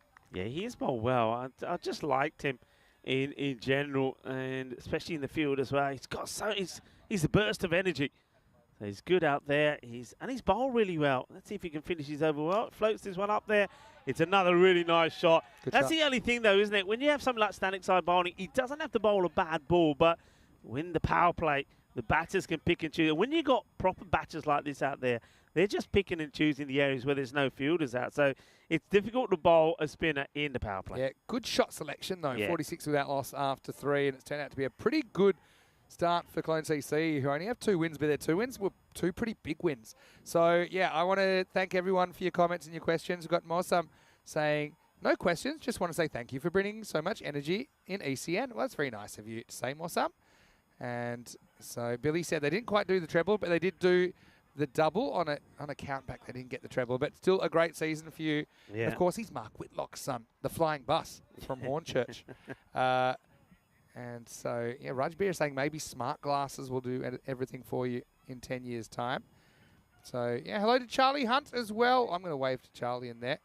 And it's good that there's a lot going on. Also, I know that Jeff from Grizzly Bear Sports he said that he'll buy me a drink. He's with Ravi Panchal at the moment, if I mention him. Well, there you go, Jeff. I'll mention it twice, and you can buy me 2 drinks. Hello, Jeff. Hello, Jeff. As we get ready for the start of the 4th over. And Anand comes on, so they're going to continue with the spin attack. Yeah, Ravi Panchal. Well, I don't know if Ravi's managed to take a catch yet. Did he ever get home? He was trying very hard to take a catch. Because remember with the air traffic control going haywire, wasn't he stuck for a while? I think he had to spend the night in Frankfurt. B20, gate B20 for the hot dogs. So if you ever get stuck in Frankfurt Airport, there's a few of them. B20. Well, Frankfurt Airport's the place to be for Frankfurt, I suppose. That's in the slot. Doesn't quite carry to ace. Bring a lot of money because airport hot dogs, they're not the cheapest hot dogs in the world, but they are known for them. Frankfurters, of course. Bit of food chat there. So it is random question time. Throw the random questions at us. That was a really good one by Kroom, who actually does play in the same competition as Hornchurch as well. He plays for, it was Upminster, he was telling me. And they went out the other night. They went peacocking. Nice looking shot. Fielder's got to get down, got to get dirty, but when he tries to chase after it, and now, well, they get into each other's way there, don't they? Well, that's a Cameron Khan. So looking forward to seeing him bowl again. Remember, he did pick up 3 wickets, but somebody did suggest that he did pick up a bit of an injury, so might not be able to bowl in this one. Yeah, well, that'd be a shame. But yeah, he's also provided a few big blows with the bat when he's had an opportunity today. Sasanka, though, who's 16 off 7, haven't quite seen the best of him in this series so far, but he's a very good player. Oh, well, I'll be wanting to see what the umpire signals here. I get the feeling there might have been something on this. Is that wrong? Didn't seem to break right to left. Yeah, a little inside edge, I think. Yeah, there is. This is a chance here from, we're just yeah, I mean, moving too early, isn't he? He's just moved and got out of position. The keeper can't necessarily be expected to take those when they deflect that much. So played away out on the onside. They will just take the single. Well, now Ravi said that Jeff has said, if I'm a better dancer than he is, he'll buy me 2 Guinnesses. Oh, dear. Hello to Kate Svilling as well. Nice to see you. And I know that the Netherlands women's team, they've had a lot of success. I know one thing we're working really hard on, and we can't say too much about it, but we would love to have a European Cricket Championship women's as soon as we can, as this is going to be lifted up and out of the ground. Sanka cashes in. A rare bad ball from Anand. It'll be the end of the over as well after the Maximo. It is 60 without loss after 4. Yeah, it's a lovely shot. Well, I'll tell you what, that part of the ground has been targeted today, and there's no wonder when we get into this beautiful complex that all of the parking spaces there have been cordoned off. And if you're silly enough to park there when you're going to go back to your car, there's going to be a busted windscreen or something because there's been so many balls hitting that direction. Well, hey, what's going on at the far end there? You reckon they're bringing ice creams round to us again? No, I wouldn't complain. I enjoyed my ice cream. There's the cart at the back. There's some ice creams in there. We'll have some over here, please. I heard you, I overheard your conversation. One of your ice creams was there were 3 colours but no flavour. So you draw the short straw. I had a good one. I just had a simple orange kind of ice lolly. Beautiful. Yeah. What did you go for? I don't know. I just picked one. Just take one, and it looked like one of those space rockets. Had a bit of pistachio on top. That was quite nice, but multicoloured, but tasteless. It was cold. Oh well, that was good. 1-star review from Rico on the ice creams, but thanks anyway, everyone here at the Bio Oudingen Club. Now, Akmal Shahid's got a question. Will we see Nabi at ECC for France? Great question, Akmal. I'll keep you hanging for a second. First, let's have a look at this. Should be 2 if they run hard. They do run hard. Dani certainly looks good when he gets going. Despite the direct hit, he will get a couple of runs there. Breaking news today. It's not 100% confirmed, but the whispers, and the whispers so loud I had to put earplugs in. Nabi will be playing for France at the ECC in 3 weeks' time. Woo-woo. Game changer. Yeah. Game changer. Of course, Nabi made headlines for Dreux, leading them essentially to the European trophy, the ECL, Champions League of European Club Cricket. Okay, this guy we haven't seen much of. Have you seen Johnny before? Johnny, yeah, he's made the Milan 11 this Johnny? time. He was 12th man earlier, and well, this is going to be knock. Oh, almost hit the production van. Well, gave him the heads up. They know when I say knock, the girls in the truck that the Grizzlies on the way, and it normally comes without warning. But that's 6 runs, and yeah, really nice shot inside out. Johnny just offering a bit of length there. Yeah, tremendous hit. Now they're waiting to find this one. It couldn't have gone that far deep. I don't think it would have gone all the way back. It might have gone under the van, under there. Maybe. So, they found it. Well, we saw a bit of limbo earlier. You need to get limbo, get low, and get under the van. I was going to say that Ravi's saying that Jeff's asking, will we ever bring a series to Ireland? I mean, we'd love to. I mean, one of the issues we've got is heading outside Europe, but I suppose a fair bit of Ireland is in Europe. Yeah, John Gray asking a question. John, I can tell you they have. They cut the oh dear, let's focus on this first. This is a blooper, and it's from the ace. Well, I tell you what, sometimes they say the ace is the best card. Some games you play ace is just one. You read my mind. Sometimes the ace is high, sometimes the ace is low. In the end, he's not low enough to stop that.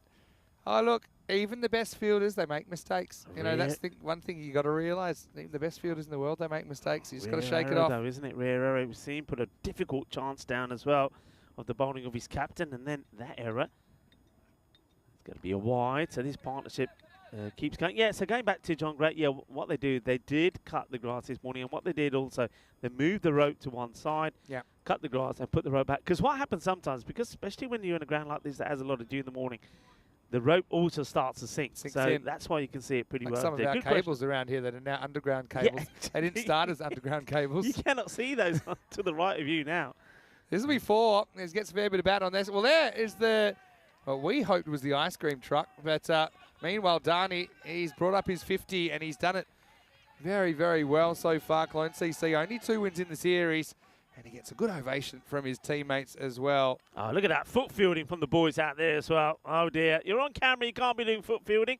It looks like they're putting a banner up there. I thought they were coming around with some ice creams. Anyway, great knock. Great half century. 52 of 19 deliveries from Akshay Darnie. It's going to be a wide. It doesn't want to change what he's done. He's batted sensibly. He's played proper good shots. I want to ask a question to Ravi. Ravi, how the proposals coming? I put a shout out when Ravi was doing a little bit of umpiring there in Dresden, and I said, well, he's still single. And Ravi was telling me that his Instagram hasn't stopped with all the potential wives to be coming on board. Well, they got it again. What, heads up? Well, I tell you what, that band is a bit of a magnet, isn't it? And if the ball is following it. It's Vinesh, I think, just says, hey, can you settle down, please? But it'll be 4 more. Ouch. Azar Andani's in the live as well. Who else have we got? Oh, we got Olivier Ellenbaas as well, who I think we'll see as part of the Netherlands 11 this weekend. Hello to you. Hopefully you're going well. Akmal's got another question. Will Corey be coaching Spain or be on the commentary box? Well, he'll be coaching Spain in their group, but apart from that, he'll be in the commentary box. And this one we go all the way, I think, will it? The fielder gets back. Well, I can't tell if he's taking this or not. I reckon he's taking this outside the field to play. I'm sure he has. I reckon this is a little bit of bolle. I think he might be okay with the height. Is it coming down? I think it is. But yeah, that's 6 runs. We couldn't see from behind the tree. But yeah, he has taken the catch, but he's taken it beyond the boundary rope. Yeah, really nice shot. Timed it very, very well. Takes us to the end of the over, and the score is 88 without loss. Well, what a start this is for Cologne CC, a team that have only ever won, not ever, but the only team that have won 2 matches this year. But the 2 they've won really well. Yeah. They're a confidence team right now. They're looking full of confidence. And on a make-or-break day here, Gelsenkirchen, they've had a shocker so far. They're 0-2, and they're staring down the barrel of a big chase here in match 45. They certainly are. Put the lights on, will you? Yeah, it looks dark, doesn't it? Because the sun's behind us. I prefer that at least. We were staring into the... I think got permanent retina damage from the start of the day. Yeah. And it was hot as well, wasn't it? But here's Ace. Shuffle to the start of the pack. Oh, they're taking it on and... Well, how are you going to describe this, Jay? He's fallen off his horse. Jesse James has fallen off his horse. Have a look at dear. Oh, dear. Oh, ouch. Yeah, got his foot caught in the stirrups. there any noises you can't do, Rico? Anyway, Oh, dear. Rico's lost it here. It's a single now. Oh dear. Okay. Well, this is what we love, don't we? This is the European Cricket Network at its best. And well, worth sticking around for, wasn't it? Tamakawala probably thought, well, if I have the gloves and the pads on, it'll be easier for me. Well, it's not. He's finding it difficult. As well bowled from the ace. All right, so I'm going to wind up my live in a moment. Yeah, well, Richard saying hi to Rico. I think they all like that little behind-the-scenes look. Edge chance. Oh, down it goes. And well, that's the quicksand there, isn't it? They should get an overthrow if they're paying attention. They will. But nobody can hold their feet. In the end, an edge could have been gone. Instead, it's 2 runs. yeah, it should have been gone, wouldn't it? I mean, it was a straightforward catch. He gets his hands to it. Down it goes. So just watch this again. It's well bowled. It's right in the right areas. And disappointment for Ace. I like the way that the young man is not letting his emotions get away from him. Well bowled. Yeah, he's well bowled. And I'm just wondering if he stays in his crease here or not. I think he does. I love, this is just a genuine leg spinner. And so, yeah, you're right about that. He's kind of flirting with the line, wasn't he? Sanka.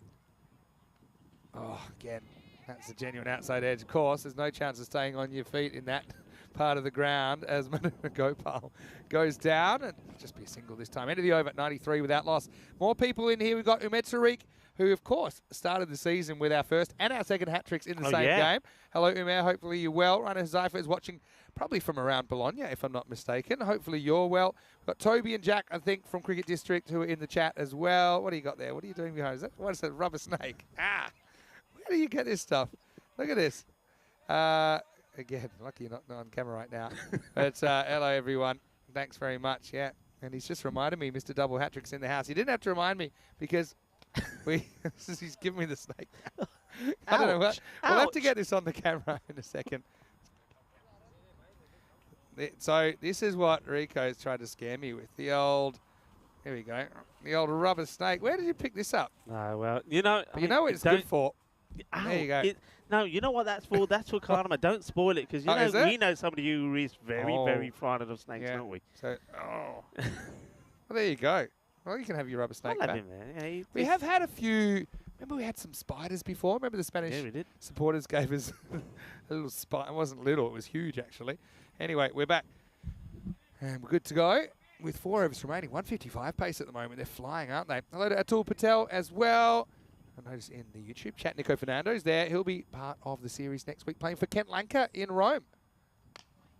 Nice looking shot, but they've got the field well placed now. There was a few times that they went through.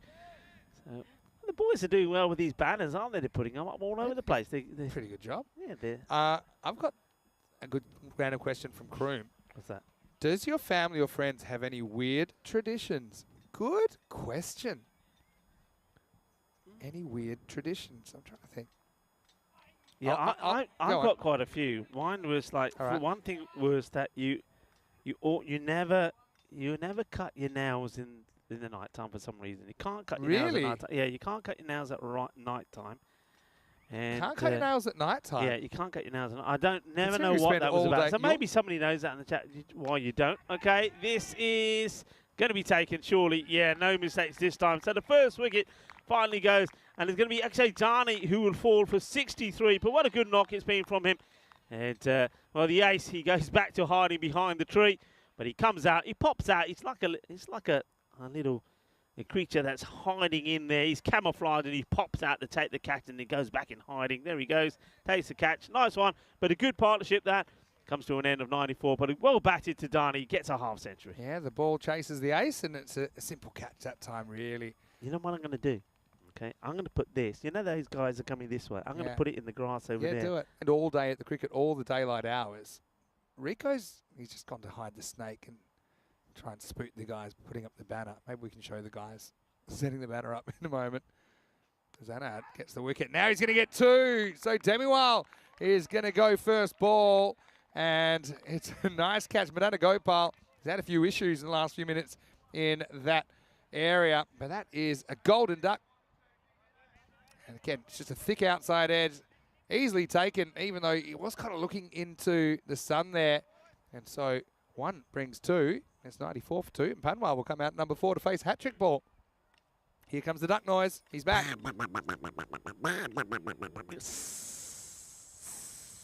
Mike Jones there, number 14. Don't forget, he took a double hat-trick last year as well in Croatia. 4 in 4. Whoever gets the next hat-trick, they'll be the bottom of the second page. Yeah. Okay. So here we go. Right. And it's Mana Panwar, who's played some good innings himself as well. And, well, that's a genuine lead, but nice bit of movement there from Anand. Steph Solomon is in the chat as well. Anna is asking me, where's the next tournament? We're in Rome, actually, next, so we are back in Italy. And should be an 8-team tournament there. I know that Nico Fernando is in the YouTube chat right now. Last ball, the 7th. And this one will go all the way. Bolle, brrrr. Ginna sona shakalagia, and a nice way to bring up the 100. So the 100 comes up in this, the end of the 7th over. So they'll be looking here once again, Vinny. Surely they're knocking on the door of 150, aren't they? Yeah, I mean, if they keep it up, there's a lot of cricket still to play in this 3 overs. As we have a look ahead to tomorrow, and it will be day 10. By Spartans have a big day. They'll play 3 times.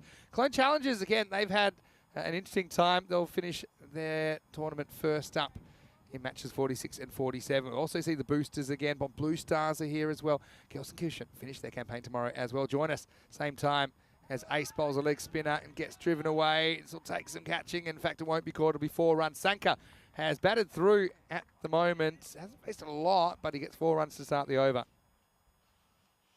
Yeah, it's a good positive shot. Hits it on the up. Just maybe just a little bit short there. I've got Shahid asking, did I eat samosas today? Haven't had the chance, but I'm certainly samosa curious. You did say it was World Samosa Day today. It is, yeah, World Samosa Day. So we've got to have a samosas. What's your favourite? Chicken, vegetable, or lamb? Ooh. High up in the air, and he's going to be 6. Well, I mean, we couldn't really see if he's inside the rope or not, but Rubesh had a chance to catch that and hand it off if he was going to fall over the rope.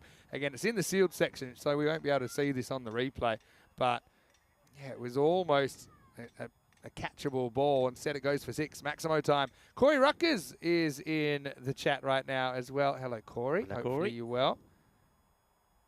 And Richard Bird watching from Hornchurch is saying Adil's still fuming that I hit him for 4 in the golden ball. This will be a wide. That was when I played it. It was a sponsors weekend game. World Cocktail Day, Corey said today, which he's probably making up. I want to say hello to Piers Fletcher, who will be coaching the Netherlands 11 this weekend as well, I'm sure. Diana Orris is in the chat as well. Well, there you go. Any random questions you'd like to throw our way, feel free.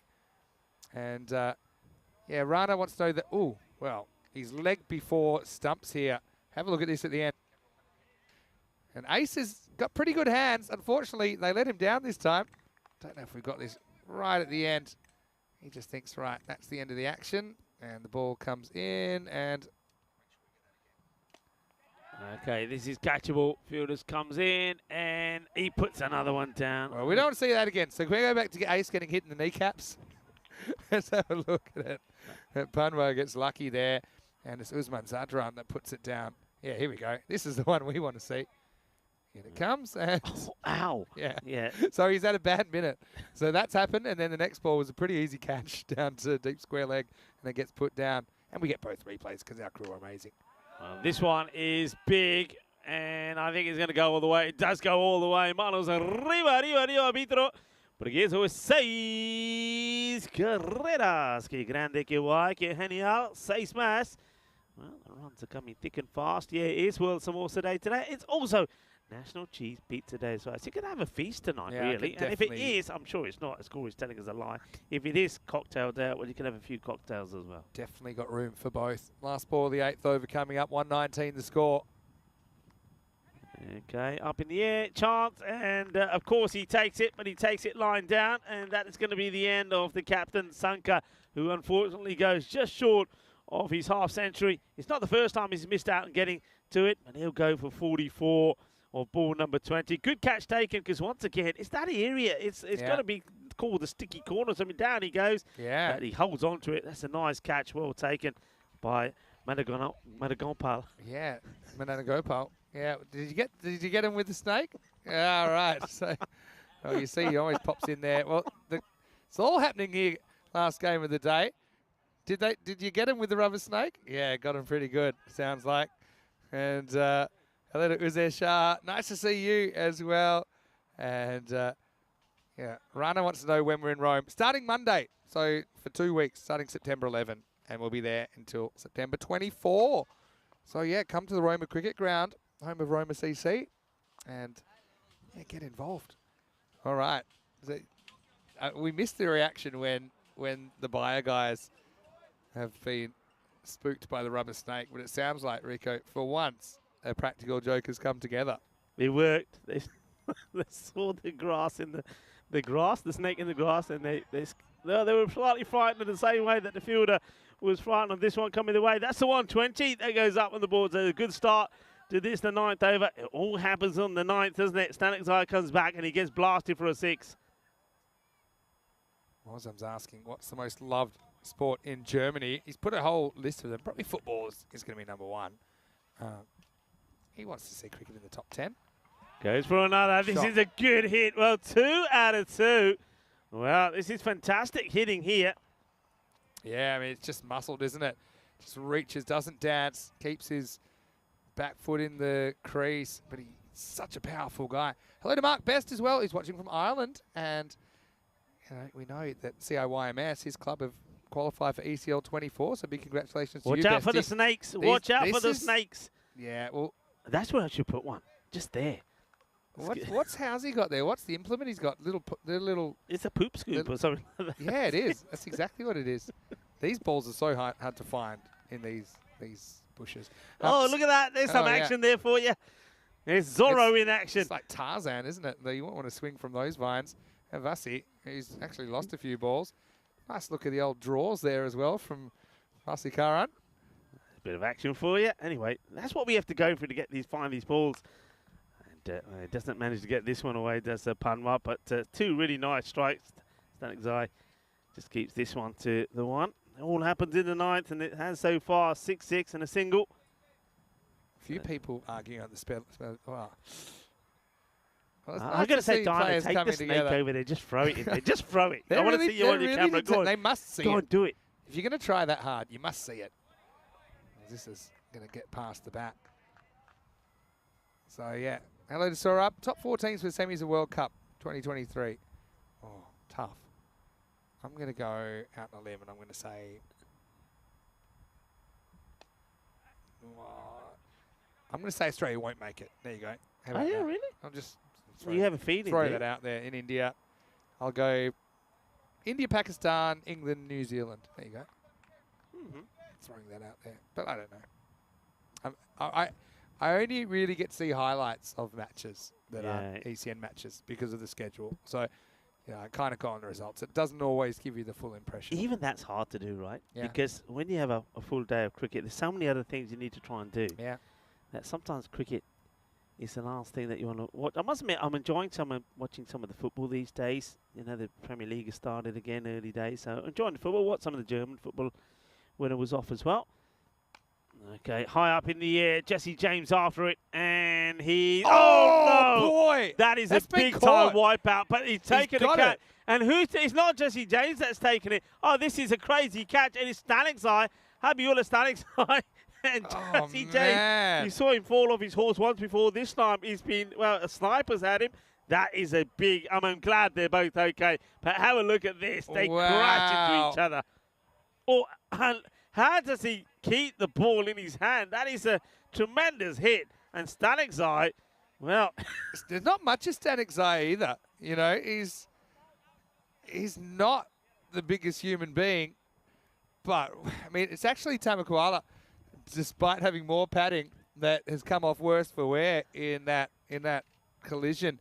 I mean, you could see it happening, couldn't you? They both went for it. Yeah. Neither one was willing to give up. And it looks like Tamakuala's injured his shoulder slightly, but I do think he'll continue. But what a catch. And I think we've got our HCL software player of the day, Rico. He certainly have. I mean, just have a look at this. They absolutely crash into each other.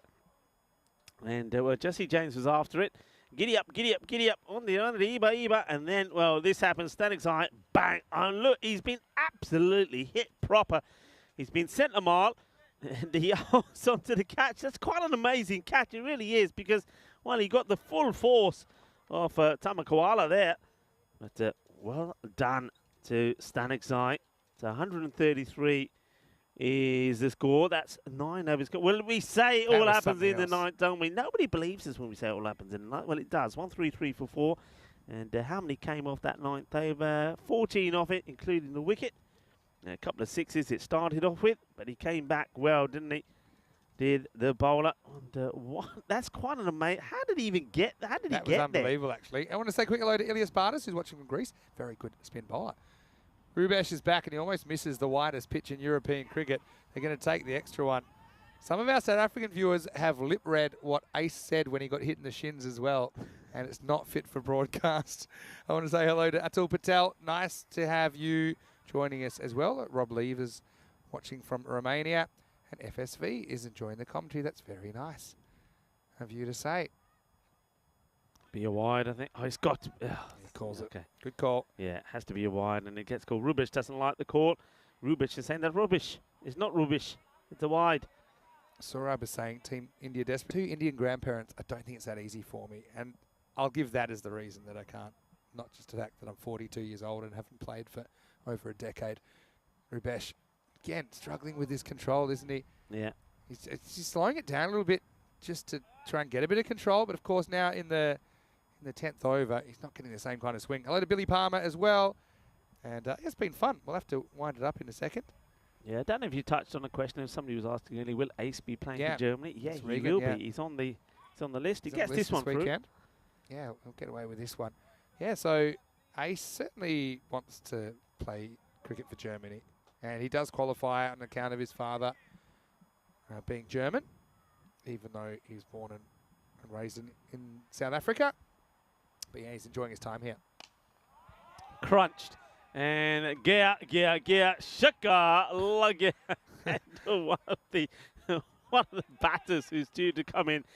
Looks like he wants to take the catch. That's Nagaboka.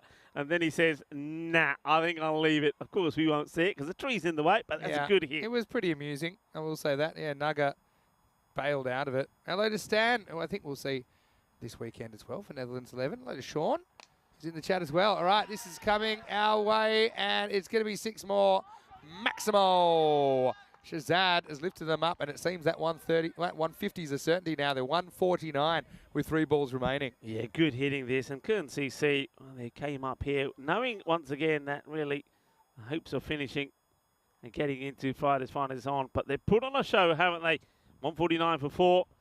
And it's going to be wide. That brings the 150 up. And one man who's had a dismal day today is the captain, Rubish. I'm going to have to address something, which I know it's been suggested that we call Derek something different in every country.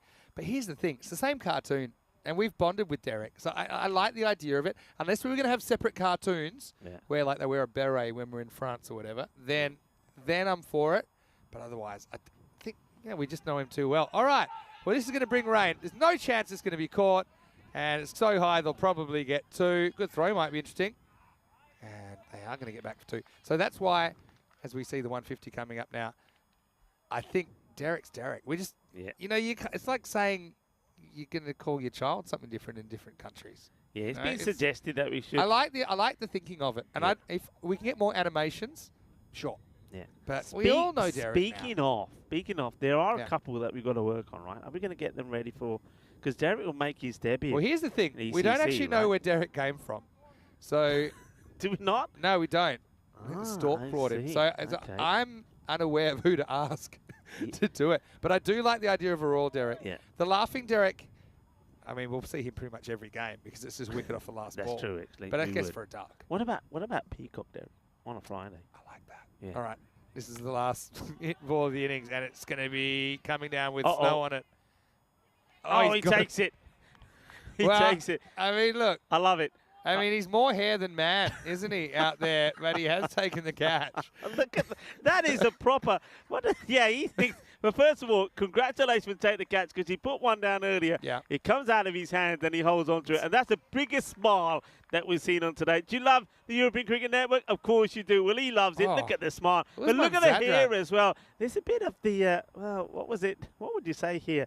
Well, you said, we were talking about horses before. He's got a full mane, doesn't he? Yes, yeah. It was Adam Zadra. the Ant comes to mind. Adam the Ant. All right. Well, that will be the end of the 10 overs. And Clone CC going to finish 152 for 5. Well, VFB Gelsenkirchen, they do have some batting. If it clicks, there's a chance.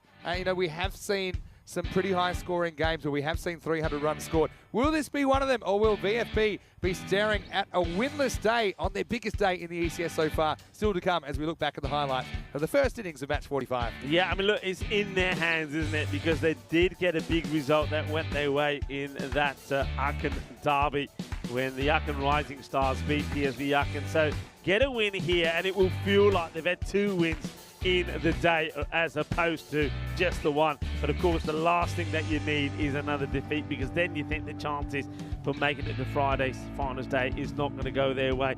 And one team that'll be happy with the result going this way is the team that we saw lose last time round, and that will be PSV Aachen. So all to play for. But once again, I'll say this, I've said this all the time, 3 players have to perform. I think Ace Prus, who is due a big knock, he's going to come good in this one. The likes of Runit Satapati has, and well, Madana Gopal, who really couldn't get going last time round when he made I think a runner ball 23. He's got to get going as well. If they can get going and one of those 3 go big, then we're going to could finish with a really good, exciting run chase. That was a nice catch there taken from Madana Gopal, a man that I'm talking about that has to come good with the bat. But there was some good hitting here, and I like the way that Kern CC were well led by the captain. But what about that for a catch? And we saw some sensational things, didn't we? But that was where we saw the wicketkeeper Tamakuwala collide with Staniksai. But Staniksai, off his own bowling, held on to the catch, but the boundaries kept them coming. And then there's a lovely moment there at the end. A young man, Milan, I think it was Milan Jani was that who takes the catch there right at the end. What a wonderful moment there as well for him. So, you have a look at the scores. 152 for 5, 44 from Sanka, and then Akshay Dani, I think he batted beautifully for 63. A very good opening partnership from the Golden Duck. Mana Panwa, he came and scores 20. Watch out for him with the ball as well. If he gets his line right with his spin, he could be pretty dangerous as well. And then the Shazad there right towards the end gets a valuable contribution in as well as he scores 14. Let's have a look at the bowlers here. 2 wickets for Vishu Anand, 2 for 21. And expensive was the captain again, 37. But he does pick up a wicket this time round. And well, Milan Jani, first time having a look at him bowl, didn't bowl too badly. Just didn't have the best of luck, did he? And there was a couple of catches there that could have gone his way.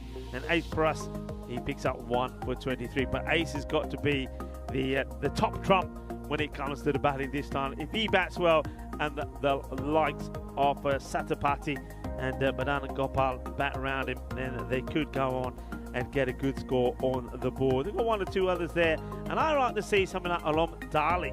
Get him up the order. We've seen that he can give you something with the bat, so I like to see him up there. And Kamran Khan, remember, he came in, he was batter was retired out, and that was Madana Gopal was retired out to let him come in, and he scored 11 quick fire runs off the last over as well. So everything to play for. Are we going to see a cracking run chase?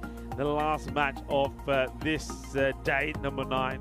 Match number 45. In the balance, I feel. Join me, Rika Full, and Mr. Maximo Vinny Sandy when we come back in less than 10 minutes' time for the conclusion of the last match of the day.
Hello everybody, and you can tell from the long shadows that it is the last innings of day 9, and it is the last one, of course, of match number 45. Kern CC just coming just to play the one match, and it's their final match as well. 152 for 5. We've seen their captain bat well. Well done to him, to Sanka.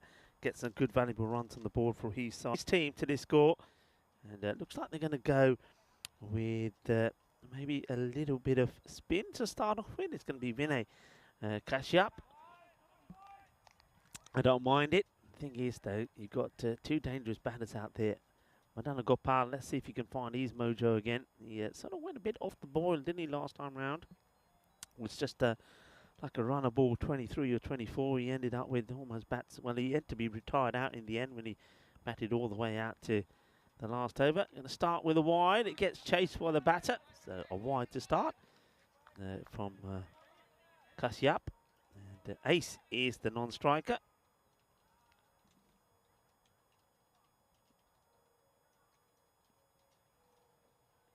Well, he goes for it. High up in the air. Could be a wicket. And it could be a start with a golden duck. And it will be the first legal delivery. So the first ball of the innings gets the wicket. He just gets floated up there. He tries to crunch it as hard as he can, but he doesn't really get the footwork in. And that's going to be the end of Madana Gopal. And that's a disastrous start, isn't it? So it's going to be a golden duck. And, well, we'll catch up with him. There he goes. Well,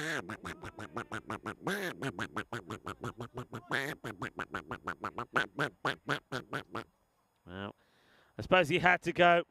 And I think, I just get the feeling, though, he's probably better off sort of doing that, getting out for nothing, than staying there and using 24 balls to get 24. So, in a way, I don't think that's a bad result. You've got other batters that can come out there. And we've seen many a time a wicket go first ball, and then the team go on and put a massive partnership together and win the match. And this is going to be play for a boundary. Yeah, it gets it over the infielder, and it's going to be 4 to run it. Satapathy, so he's not hanging around. Nice shot. So Satapathy up and running. Just a little bit short there, if anything, from Kashyap. And because he's on the stumps, he allows the batter to play on that side. Goes wider this time. It's a better delivery, but probably a better shot as well. From Satapathy says, okay, with no fielder over there, I'll go for this. I wonder if we're going to see a change here now. Maybe we are. There's a lot of fingers being pointed to say, hey, we probably need 2 on that side. The captain, what's he doing here? I think he is deploying that move, so one man goes across, but they still leave just the one on the boundary. This move doesn't really make much sense to me, because he's hitting over the top of the 30-yard circle. So just putting another man across in the 30-yard circle on the leg side achieves nothing. And there he goes. Oh, fingertips on this. A good-looking shot. Well, after getting the wicket, he's gone for 3 boundaries on the spin. And 4, and now another 4. So just a little bit too short. And that's the way it goes. See, that's what I was saying. Sometimes a wicket goes early, and okay, it wasn't meant to be for the opening batter, Madana Gopal. He gets out the way, and that means that Ronit comes out earlier, and he's on it straight away.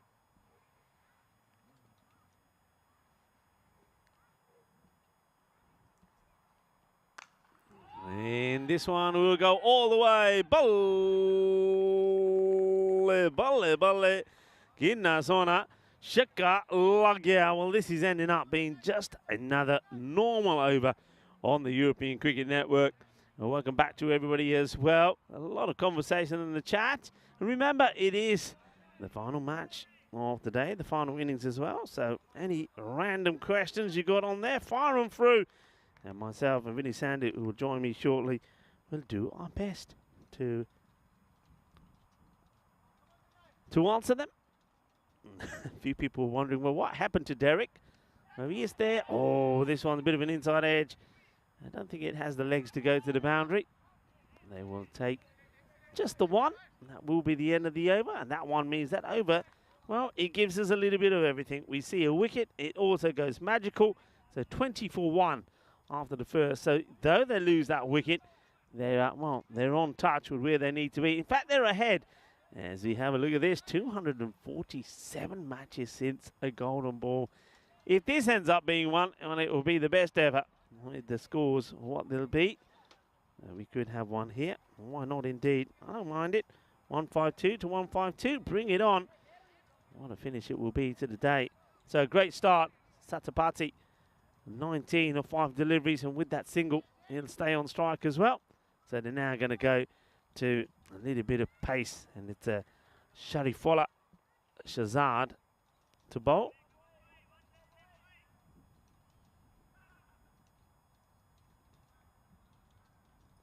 In comes Sharifola. Oh, that's a good delivery. He's in the right areas, that's the thing here. We saw a lot of deliveries there. That first over from Kashyap was just, he's flighting him up, but it was too much into the body. Allowed the batters to play on the onside and play freely. That one gets it in a good corridor, that corridor off the off peg. So dot ball to start for Sharifola Shazad.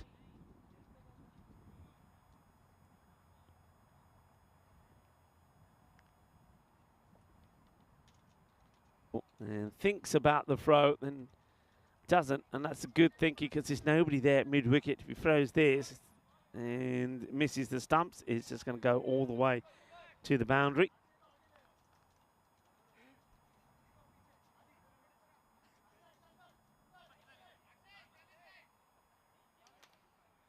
Field now has to change because they're bringing up long on to give extra protection where they're going a wide third, so sort of, I would say, a backward point really, and a long off on the boundary. It's a good delivery, good areas, and you can see why this move has been made. He's gonna target that. He's gonna bowl that heavy ball, isn't he? So bang it into the deck, short of a length, and Pruss is going to try and just guide it down maybe to third. But he doesn't shy away from the shot, so he will have a go. And the chances are, if he does get a little snick on this, it'll go finer than the man that's been set there.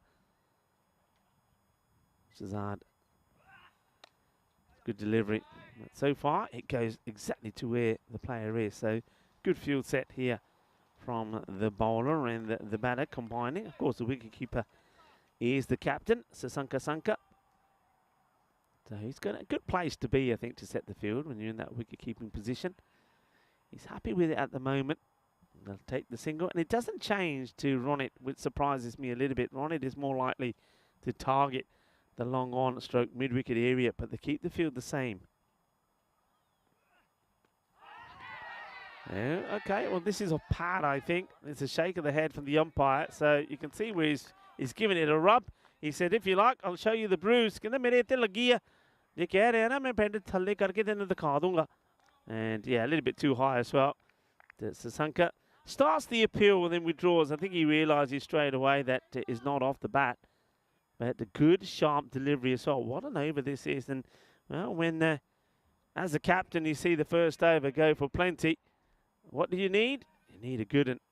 And this one, only 2 have come from it with this. The last ball off the over. Satapati, you get the feeling we want to try and get a half to one of this one. And he's not able to. It's a really good, a very, very good over. And you can see a big smile on the face there from Sanka, the captain. He's got the gloves on today because that's the perfect response that he needed. 22 for 1 at the end of 2 overs. We can have a look at where the teams are here. And you can see why this is such an important match for VFB. Duncan Kirsten has a welcome back into the cube.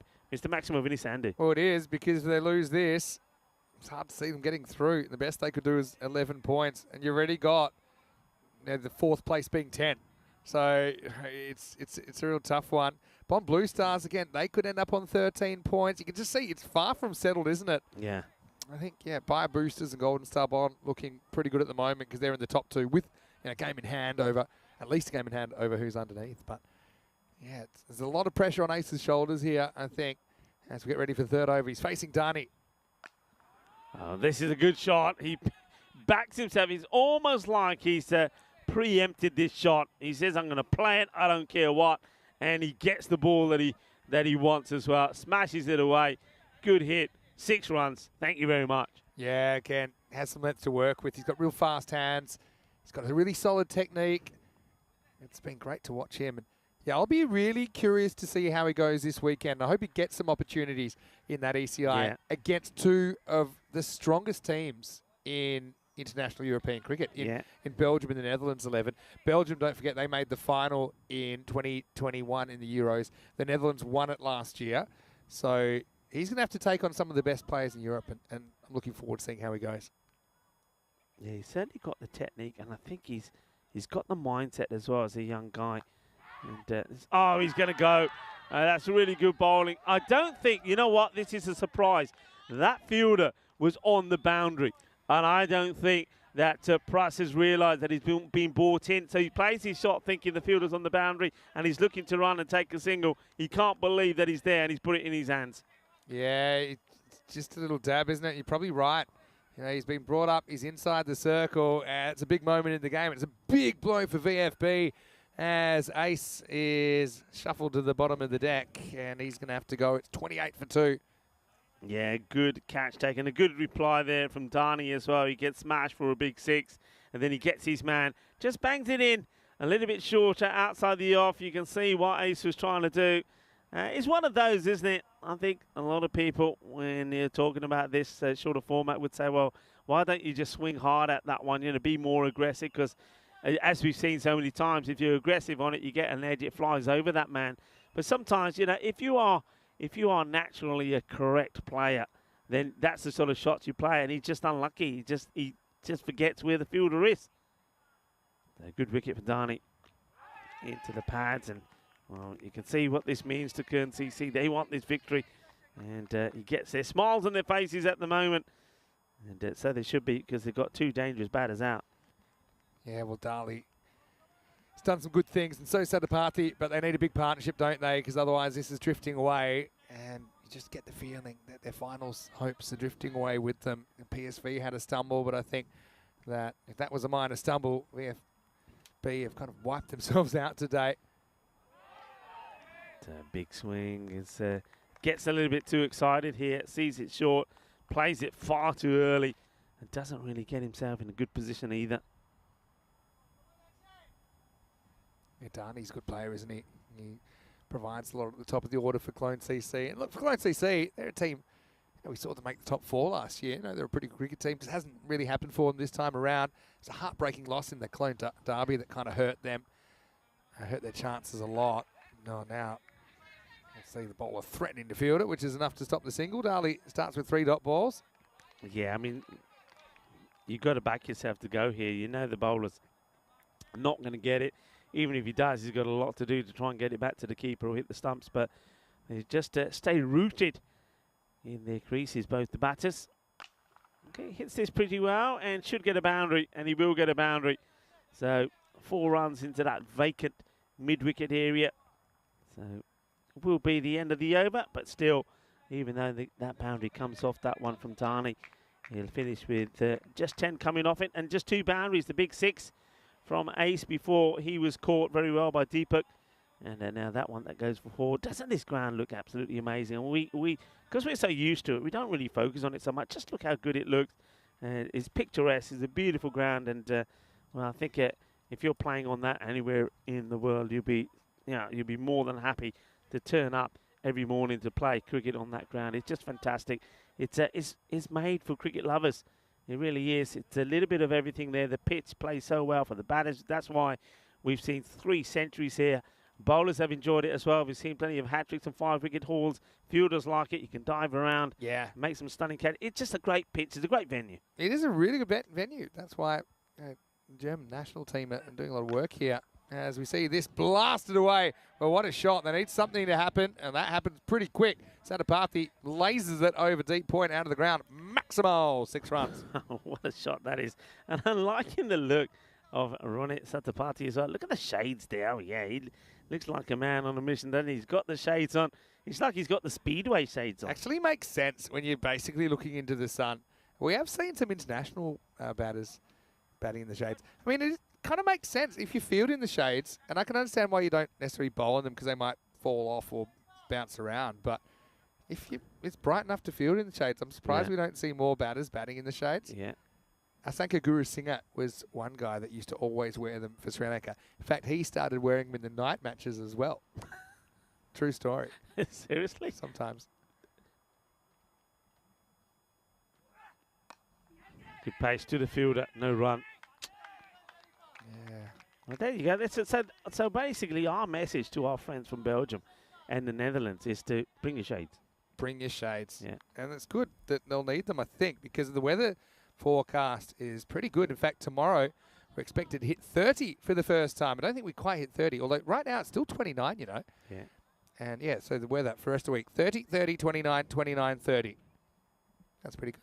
That's pretty good. With And the I know, short sleeves. listen, when it's 30 here, because it was 30 in Dresden, up in the 30s, well, he loses his run there, so we carry on talking for it. When it got to 30 plus in Dresden, as it did, probably 3 or 4 days on the spin, it was Yeah, because there's not really a huge wind here. When we saw a bit of wind earlier, but a lot of the time it's been calm. Yeah. So the heat just hangs. I think we need a toldo here for the mornings when it's sunny. You know? That's not a bad idea, actually. Nice hit. Just put the There's a front down sweeper and do there. it off the TV. I mean, half the ground's behind trees anyway. What do you think? Yeah, we got to do something, I reckon. And then It is, yeah. get a chiller in. I mean, the thing is, often it's basically an office. And don't get me wrong, it's a beautiful office. And people that are stuck in cubicles, they'll be saying, oh, you know, don't complain or whatever. But if you had to try and look at a computer screen and the sun was behind it for about 2 or 3 hours in the morning, it's not particularly easy. It's so difficult to see anything, isn't Yet it? to see what colour my forehead is at the end of the day. I'm just about to make reference to that. You've got a glow about you today, definitely. Okay, this is high in the air, and it's Panwar gets under it, and he makes no mistakes at all. Nice catch there from Manav. It's another wicket that goes. And Alam Dali, who played a very good and very important innings earlier on in the day, never got a chance in the last match, but he gets an opportunity in this one.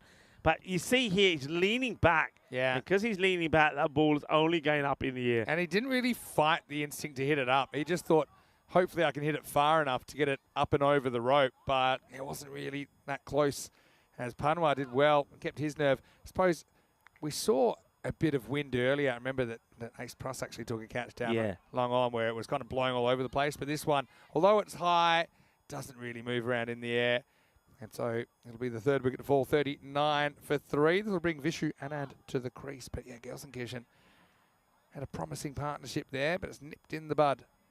Sharafullah Shahzad with the breakthrough. He's bowled well, hasn't he? He's bowled with a bit of pace. He's got bowler. such a good, lovely, smooth run-up. If you watch his run-up, it's so smooth. He doesn't miss a beat, and he puts all of it into his delivery as well. So he bowls really well, and that's the result of it. Absolutely beautiful. He's just too quick, too far. I get the feeling here, the batter, yeah, look at this. You were spot on. He's saying, should have bought me shades. Yeah. Should have bought me shades. He hasn't seen it. Yeah, have a look at this again from the batter. He reckons he loses these. Now, it's quite possible. Look at the shadow of the tree. Look at the glare. He has no idea where this is. Yeah, well, he knows where to go now. It won't be a problem that persists, as it's just, it's seen back of it. It's a pretty good ball to a new batter. But yeah, you can see there, I think everyone's pretty clear what his excuse is. There's Derek.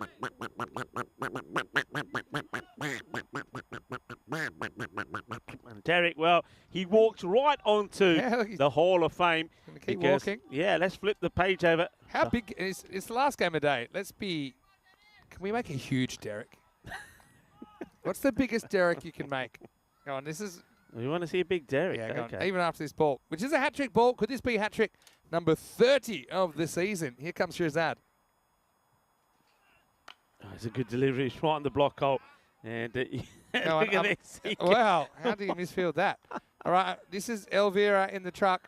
I want to see the biggest Derek you got. Yeah, next up. Well, there we go. He does well. He doesn't come out with the shades, but he sees that one okay. We're about to see the worm, but I want to, again, not quite sure how you misfield that. I would like to see Derek on top of the worm, because the early duck gets the worm. Everyone knows that. True? Where's the worm gone now? Don't worry. They're up to something. I know that. Because they like, I mean, look, we are into what, the 10th hour of the broadcast? Well, that's pretty big Derek. I'll give you big that. Derek. That's pretty good.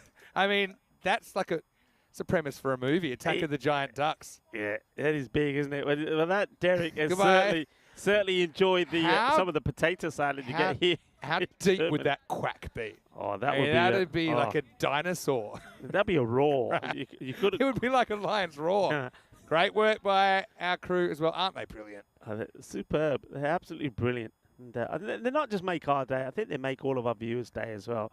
Spring Productions, that's Elvira, and of course Helena and Valentine, and also Maria. Simply the best. How about Cameron, who's currently on 0? Imagine if he caught a whiff of one of the TV screens here and he sees a giant duck walking at him. Oh, well, speaking of our crew, there's Helena from her day off, and she has brought the van back. At least the crew know that they're going, hey, there's Helena. Yeah, so she's not pushing the buttons today. She's been out doing a bit of shopping. There she is. So she's been spotted. Yeah. Where is she? I can't even see where she is. She's coming around. She's over there. Is she? Straight.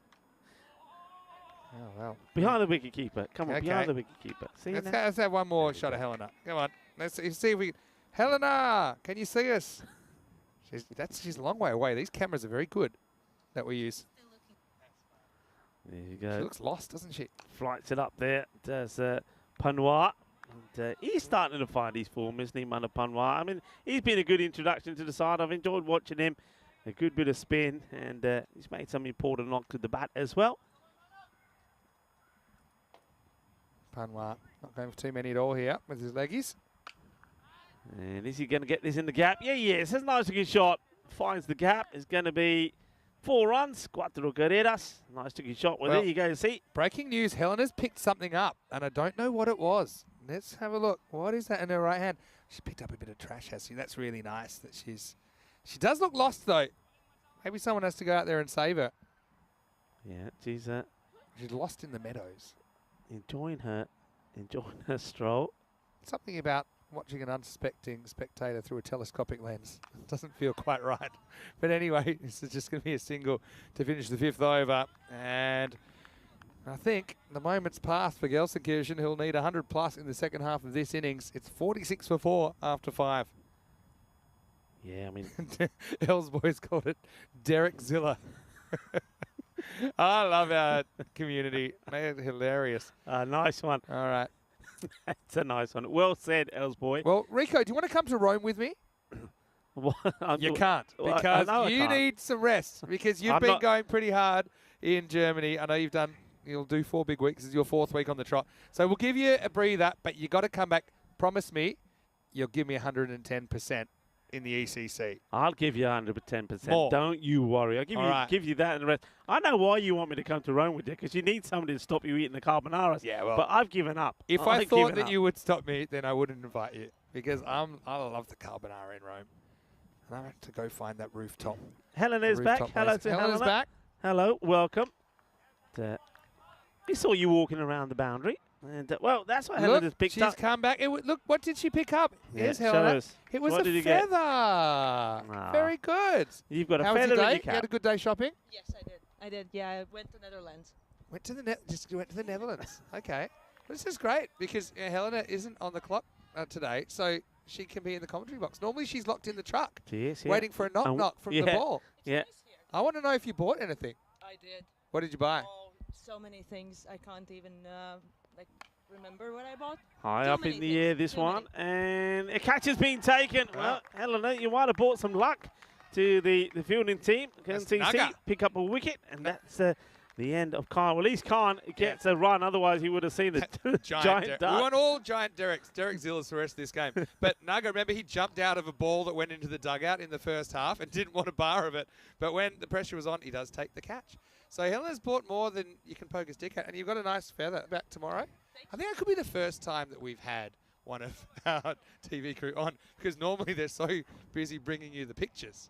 But isn't that nice that we had Helena join us? It's very nice indeed. Helena's I mean, Latvia. normally we're like, can we see this? Can we see that? I mean, when you had Simon in here the other day, Yeah. I spent a bit of time in there, and it's quite the multitasking that's got to be done. It's quite incredible. And I mean, I know I couldn't be able to do it, because it's concentration on the screen all the time. Press this, move that. We're mouse, barking that. instructions. It's incredible. At them. Yeah, incredible. You So know. top draw from Helena, the likes of Elvira, Valentine, and also from Marta Maria. I just hope she's running at a profit now in Krefeld because it sounds like she did a lot of shopping. Demuel getting a bowl. Oh, wait, that's ours. That's you.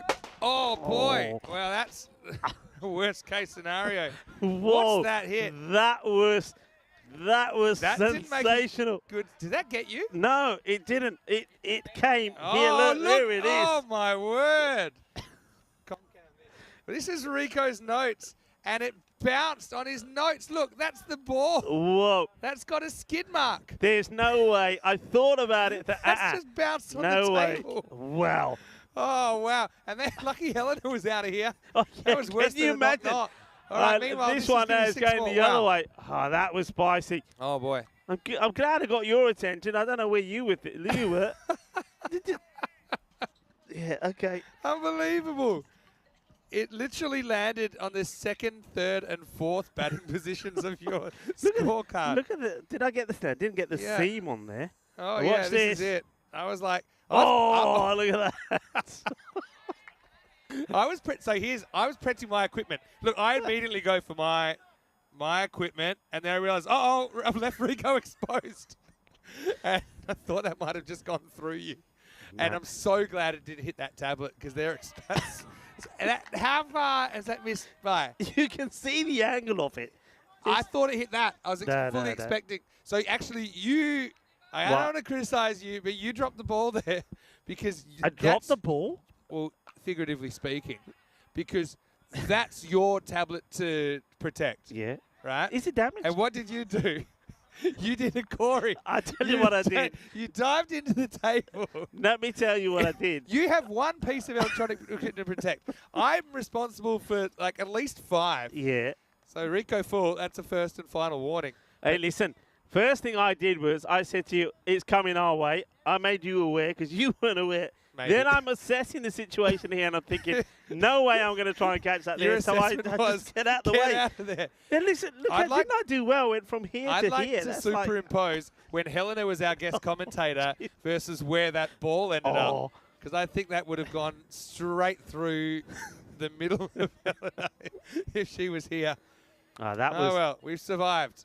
yeah. I can't believe that hit your score sheet. Is your score sheet okay? The score sheet's fine, yeah. That was travelling. Oh, yeah, you're that right. was travelling. That was... Who hit that? I can't remember now. Uh, But they're in trouble. well, it's got to be. Well, it could have been Tamawalu, I suppose. Swing and a miss. As, I think this Munrock game has comes gotten back on. too dangerous and we should probably call it now. I don't think we've ever had such a great shot of the ball bouncing into the back wall. Yeah. Listen, that's a good shout for danger money. I want one of those shields that those umpires have. You know, I could just get me shield in and just protect myself.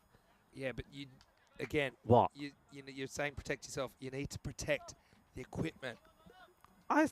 Did the equipment get... Only my paper got damaged. Only my paper. Well, I must have instinctively known where it was going. And then I looked down and I fully expected that to be smashed. No. Remember in Rome a couple of years ago, one hit my second monitor? Yeah. And I was grumpy for the rest of the innings because I had to order another one. Well, we both had equipment damages. I had it in the Croatia, remember. Yeah. The thing is, when you look at the line of that ball, it has missed the tripod by Because I thought a it hit the smidgen. Yeah, I thought it hit the tripod, but then it never moved. Well, this is why I went out of the way, because I'm expecting it to smash into that, and I thought, I'm not getting my hands anywhere near this. But You don't need your hands to commentate. You just need your face. all So right, you just think about remember this. If you know how ball that was hit, if I went to move this out of the way, what do you think would have happened with me? Yeah. I would have been taken out. Well, see, There was you're- a split second to do anything. All right, in the air, that's going to go all the way. 6 runs. Yeah, that'll be a 7-up, I think. Wait for the no ball call coming. Yeah, but see, you'll heal. Yeah, you'll heal. yeah, You'll sure. heal. That's got to be a no-ing. That's an easy call. So no ball, +6, 7 up. Yeah, well, people think Charlie would have gone for it. I mean, it's not one of those ones we Nah. had time to try and catch. No, It was definitely into the equipment. Like Yeah. it was desk high. It wasn't above. Charlie would have, if he wouldn't have taken it, he would have probably worn it. I will say something though. Huh. I think you're the only one of us to have not taken a catch yet. I have taken one. When? I took one in, where was I? fake news. No. Honestly, I tend to care. Wasn't with me. It was on camera as well. Okay. Took one up here. Where was I? In your dreams? In Hungary? Was it in Recently? Hungary? No. It was in. No, yeah, this year. All right. Okay. It was up You've done here. your Took best one work. up here. I can't Okay, remember where it I'll was. give In it to you. Hungary. Probably It was Hungary, 'cause I Hungary. wasn't In there. Hungary. Coming up tomorrow, if we survive the next 3 overs, it will be day 10, and the Bayer Spartans will have 3 games. Big day for them. A big game against the Spartans in match 48 that could decide their fate. VfB Gelsenkirchen will play their 10th game as well. PSV Aachen, that could be a really important game. Last game of the day as well. So the finals picture will become a little bit clearer after tomorrow. Join us 7:15 a.m. GMT, which is 9:15 in Central Europe, and 12:45 in India. 1:15 in Bangladesh. 3:15 p.m. in the west of Australia, 5:15 in the east. And this one will go all the way as well. There's been some good hitting. Well, I tell you what, eventually we'll be able to see past that tree because we keep knocking leaves off it and branches. This is another one that goes into that. Still can't believe. How many pages deep is that? There's only 1 page deep. Yeah, It's actually got a bit of a grassy hue where that ball's hit your sheet. Lucky you're not scoring on a computer because that would have smashed it. Swing and a miss. That's Demi Wild doing the bowling here. It was a little bit expensive in his first one. That was something else. All right, we've recovered. Yeah, but you're right. If Helena was still here with us, Yeah. I think, okay, where's this one going? It's going to go for 6 as well. 6 more. Well, that's why we carry a spare director. And so, yeah, it would have been, life goes on. We just would have sent our condolences to Helena's family and so on and so forth. But the cricket goes on. No delays. Maybe a 5-minute delay to tomorrow morning. That's what it would have cost us. A bit of talking. That was a bit worse than a knock-knock. That one. Knock-knock scares you, but it's not going to do any actual danger. They're lying. I'm still here. Helena's still here, but we've ushered her out of the cube. For your own safety, you might want to go sit down. See, it's a dangerous job. Dangerous job.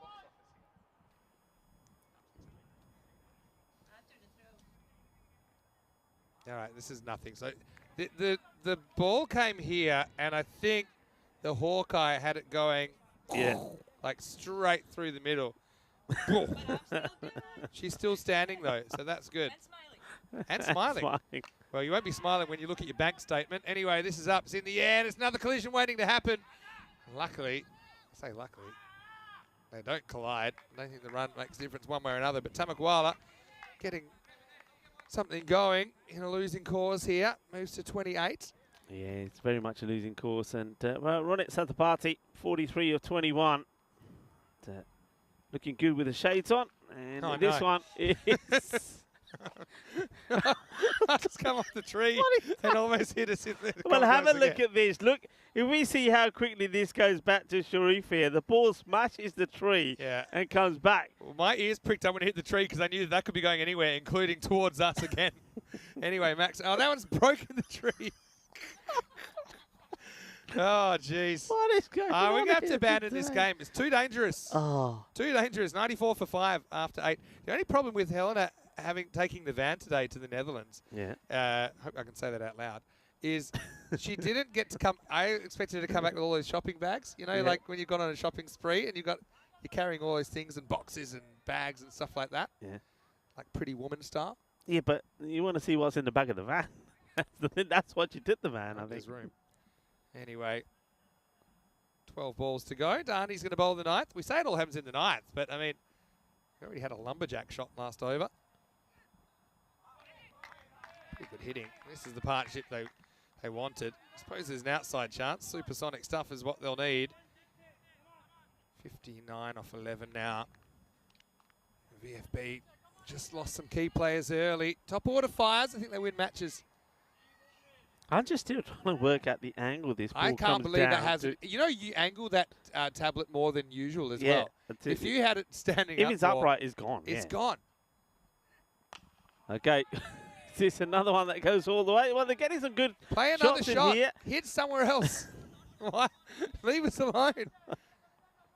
Yeah, that tablet, I've actually had that one since before ECN even started. I donated it to the company. I think I've had it It's about 8 years old. Mm. And that was almost the end of it. Almost. But still standing. 100's up now for VFB Gelsenkirchen. Nice. Looking short. It's bobbling around. Nice work done there by the man who bowled very well at the beginning of these innings. Steady follow Shazad. He's had a good day. He bowls with a fair bit of pace. Can we go back to the fact that you almost knocked the table off next to you, which has another computer on top of it? It wasn't a graceful Hey, weave. was it? It was very. It was like a bouncer where the batter ends up on his backside. How about saying that this one's going to be 4? How about saying it did very well to actually get out of the way of it? Yeah. First of all, I warned you of it. See, I put your safety first, and then Matrix style, I went side on, which I had to like this. And It was about as... It was never a catch. I'm thinking about catching it. It was never a catch. No. That was my first reaction. reaction. But I thought, classic Rule 1, protect the equipment, but still. I'm just so happy we got away with that. We did. Anyway, Ujwal, he better be on notice in the next few days. Of course, tomorrow's my last day before I have to head off, but Ujwal's going to fill in for me. Better bring a helmet. Yeah. 50's up for Satapathy, by the way. Brings up his 50 off 23 balls. It's been the knock needed, but it's just a little bit too little too late, unfortunately. But he's hit the ball really well, and that's going to be 4 more. So, yeah, it's going to take him to 57. It's a cracking cricket shot, that. It's a smashing shot. A great effort also from Shazad, diving full length. And, I think he's thinking that Deanna Ores has got the camera, but she hasn't, so that was in vain. Diana's not taking any photos at the moment.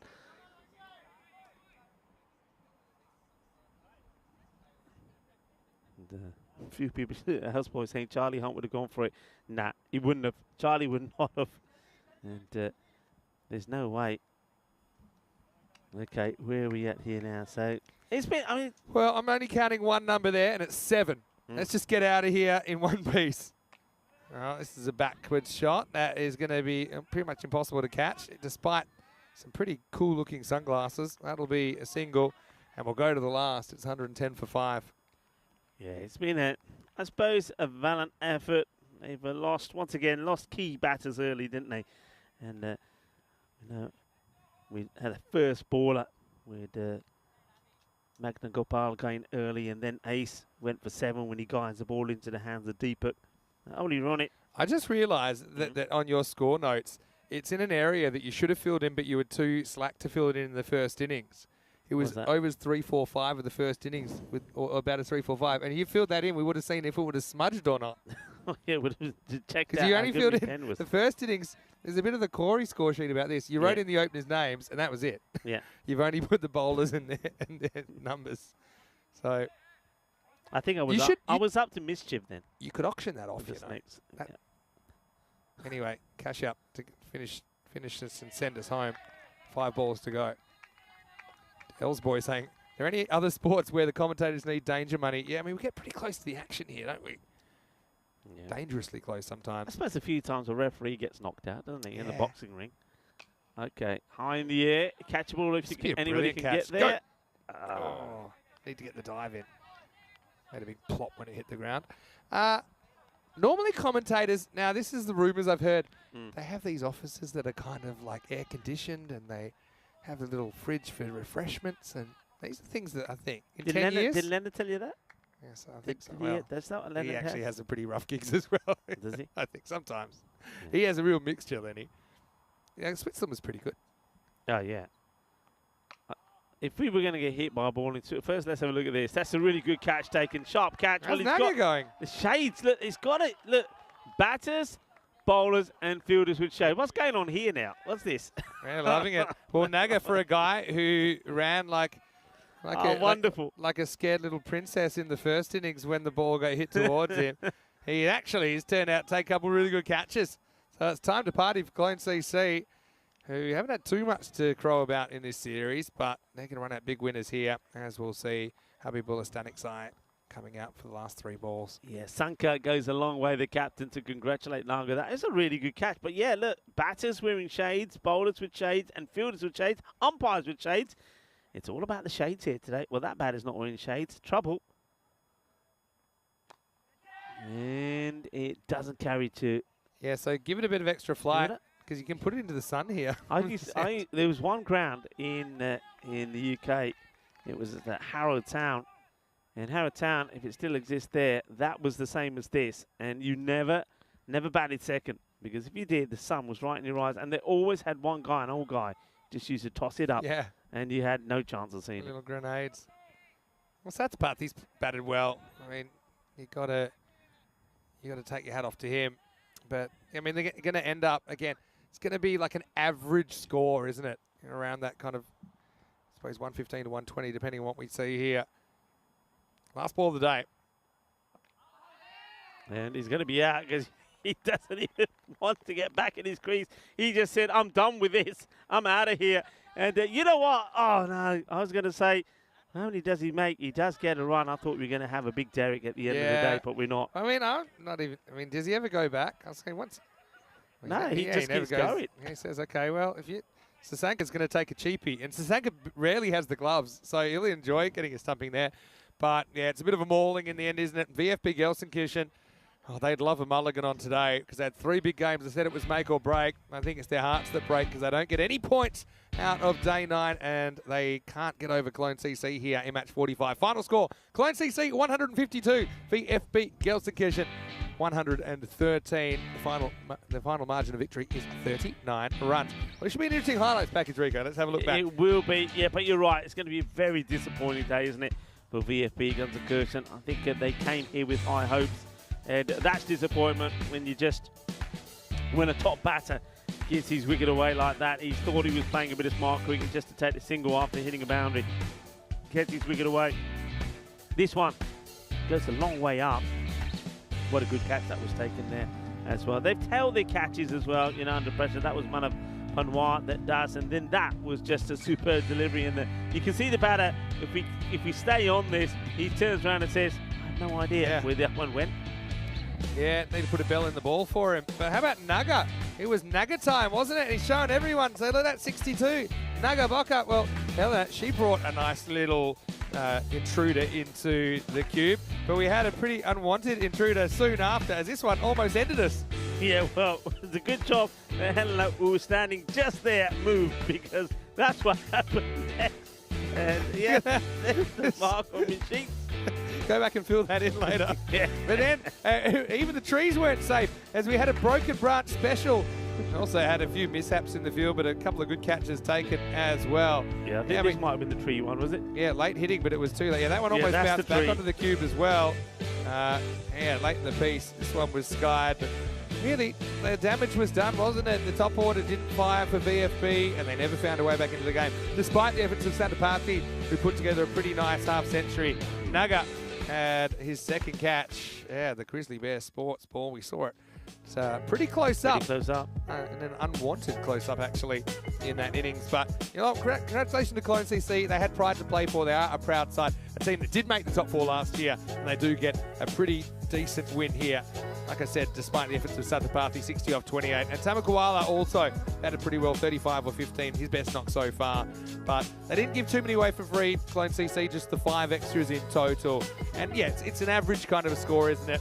Whereas Cologne CC batted exceedingly well in the first innings. Yeah, it's disappointing because once again, you needed the top 3 to click. One of them did click, and once again, well done there to run it, Satapathy. And also, I think a good innings there towards the end from Jay Tamakawala. But while the time he was in there, they were at the point when they needed someone like 30 runs.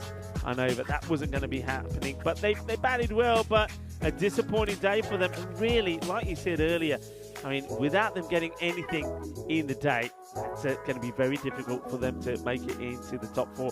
One team that will be happy with that result will probably be PSV Aachen, because I think that result going their way means that maybe they got the opportunity to sneak in there in the 4th spot. Yeah, I mean, it throws it wide open, really. Let's have a look at what's coming up tomorrow. We've got Bias Spartans versus Cologne Challengers first up.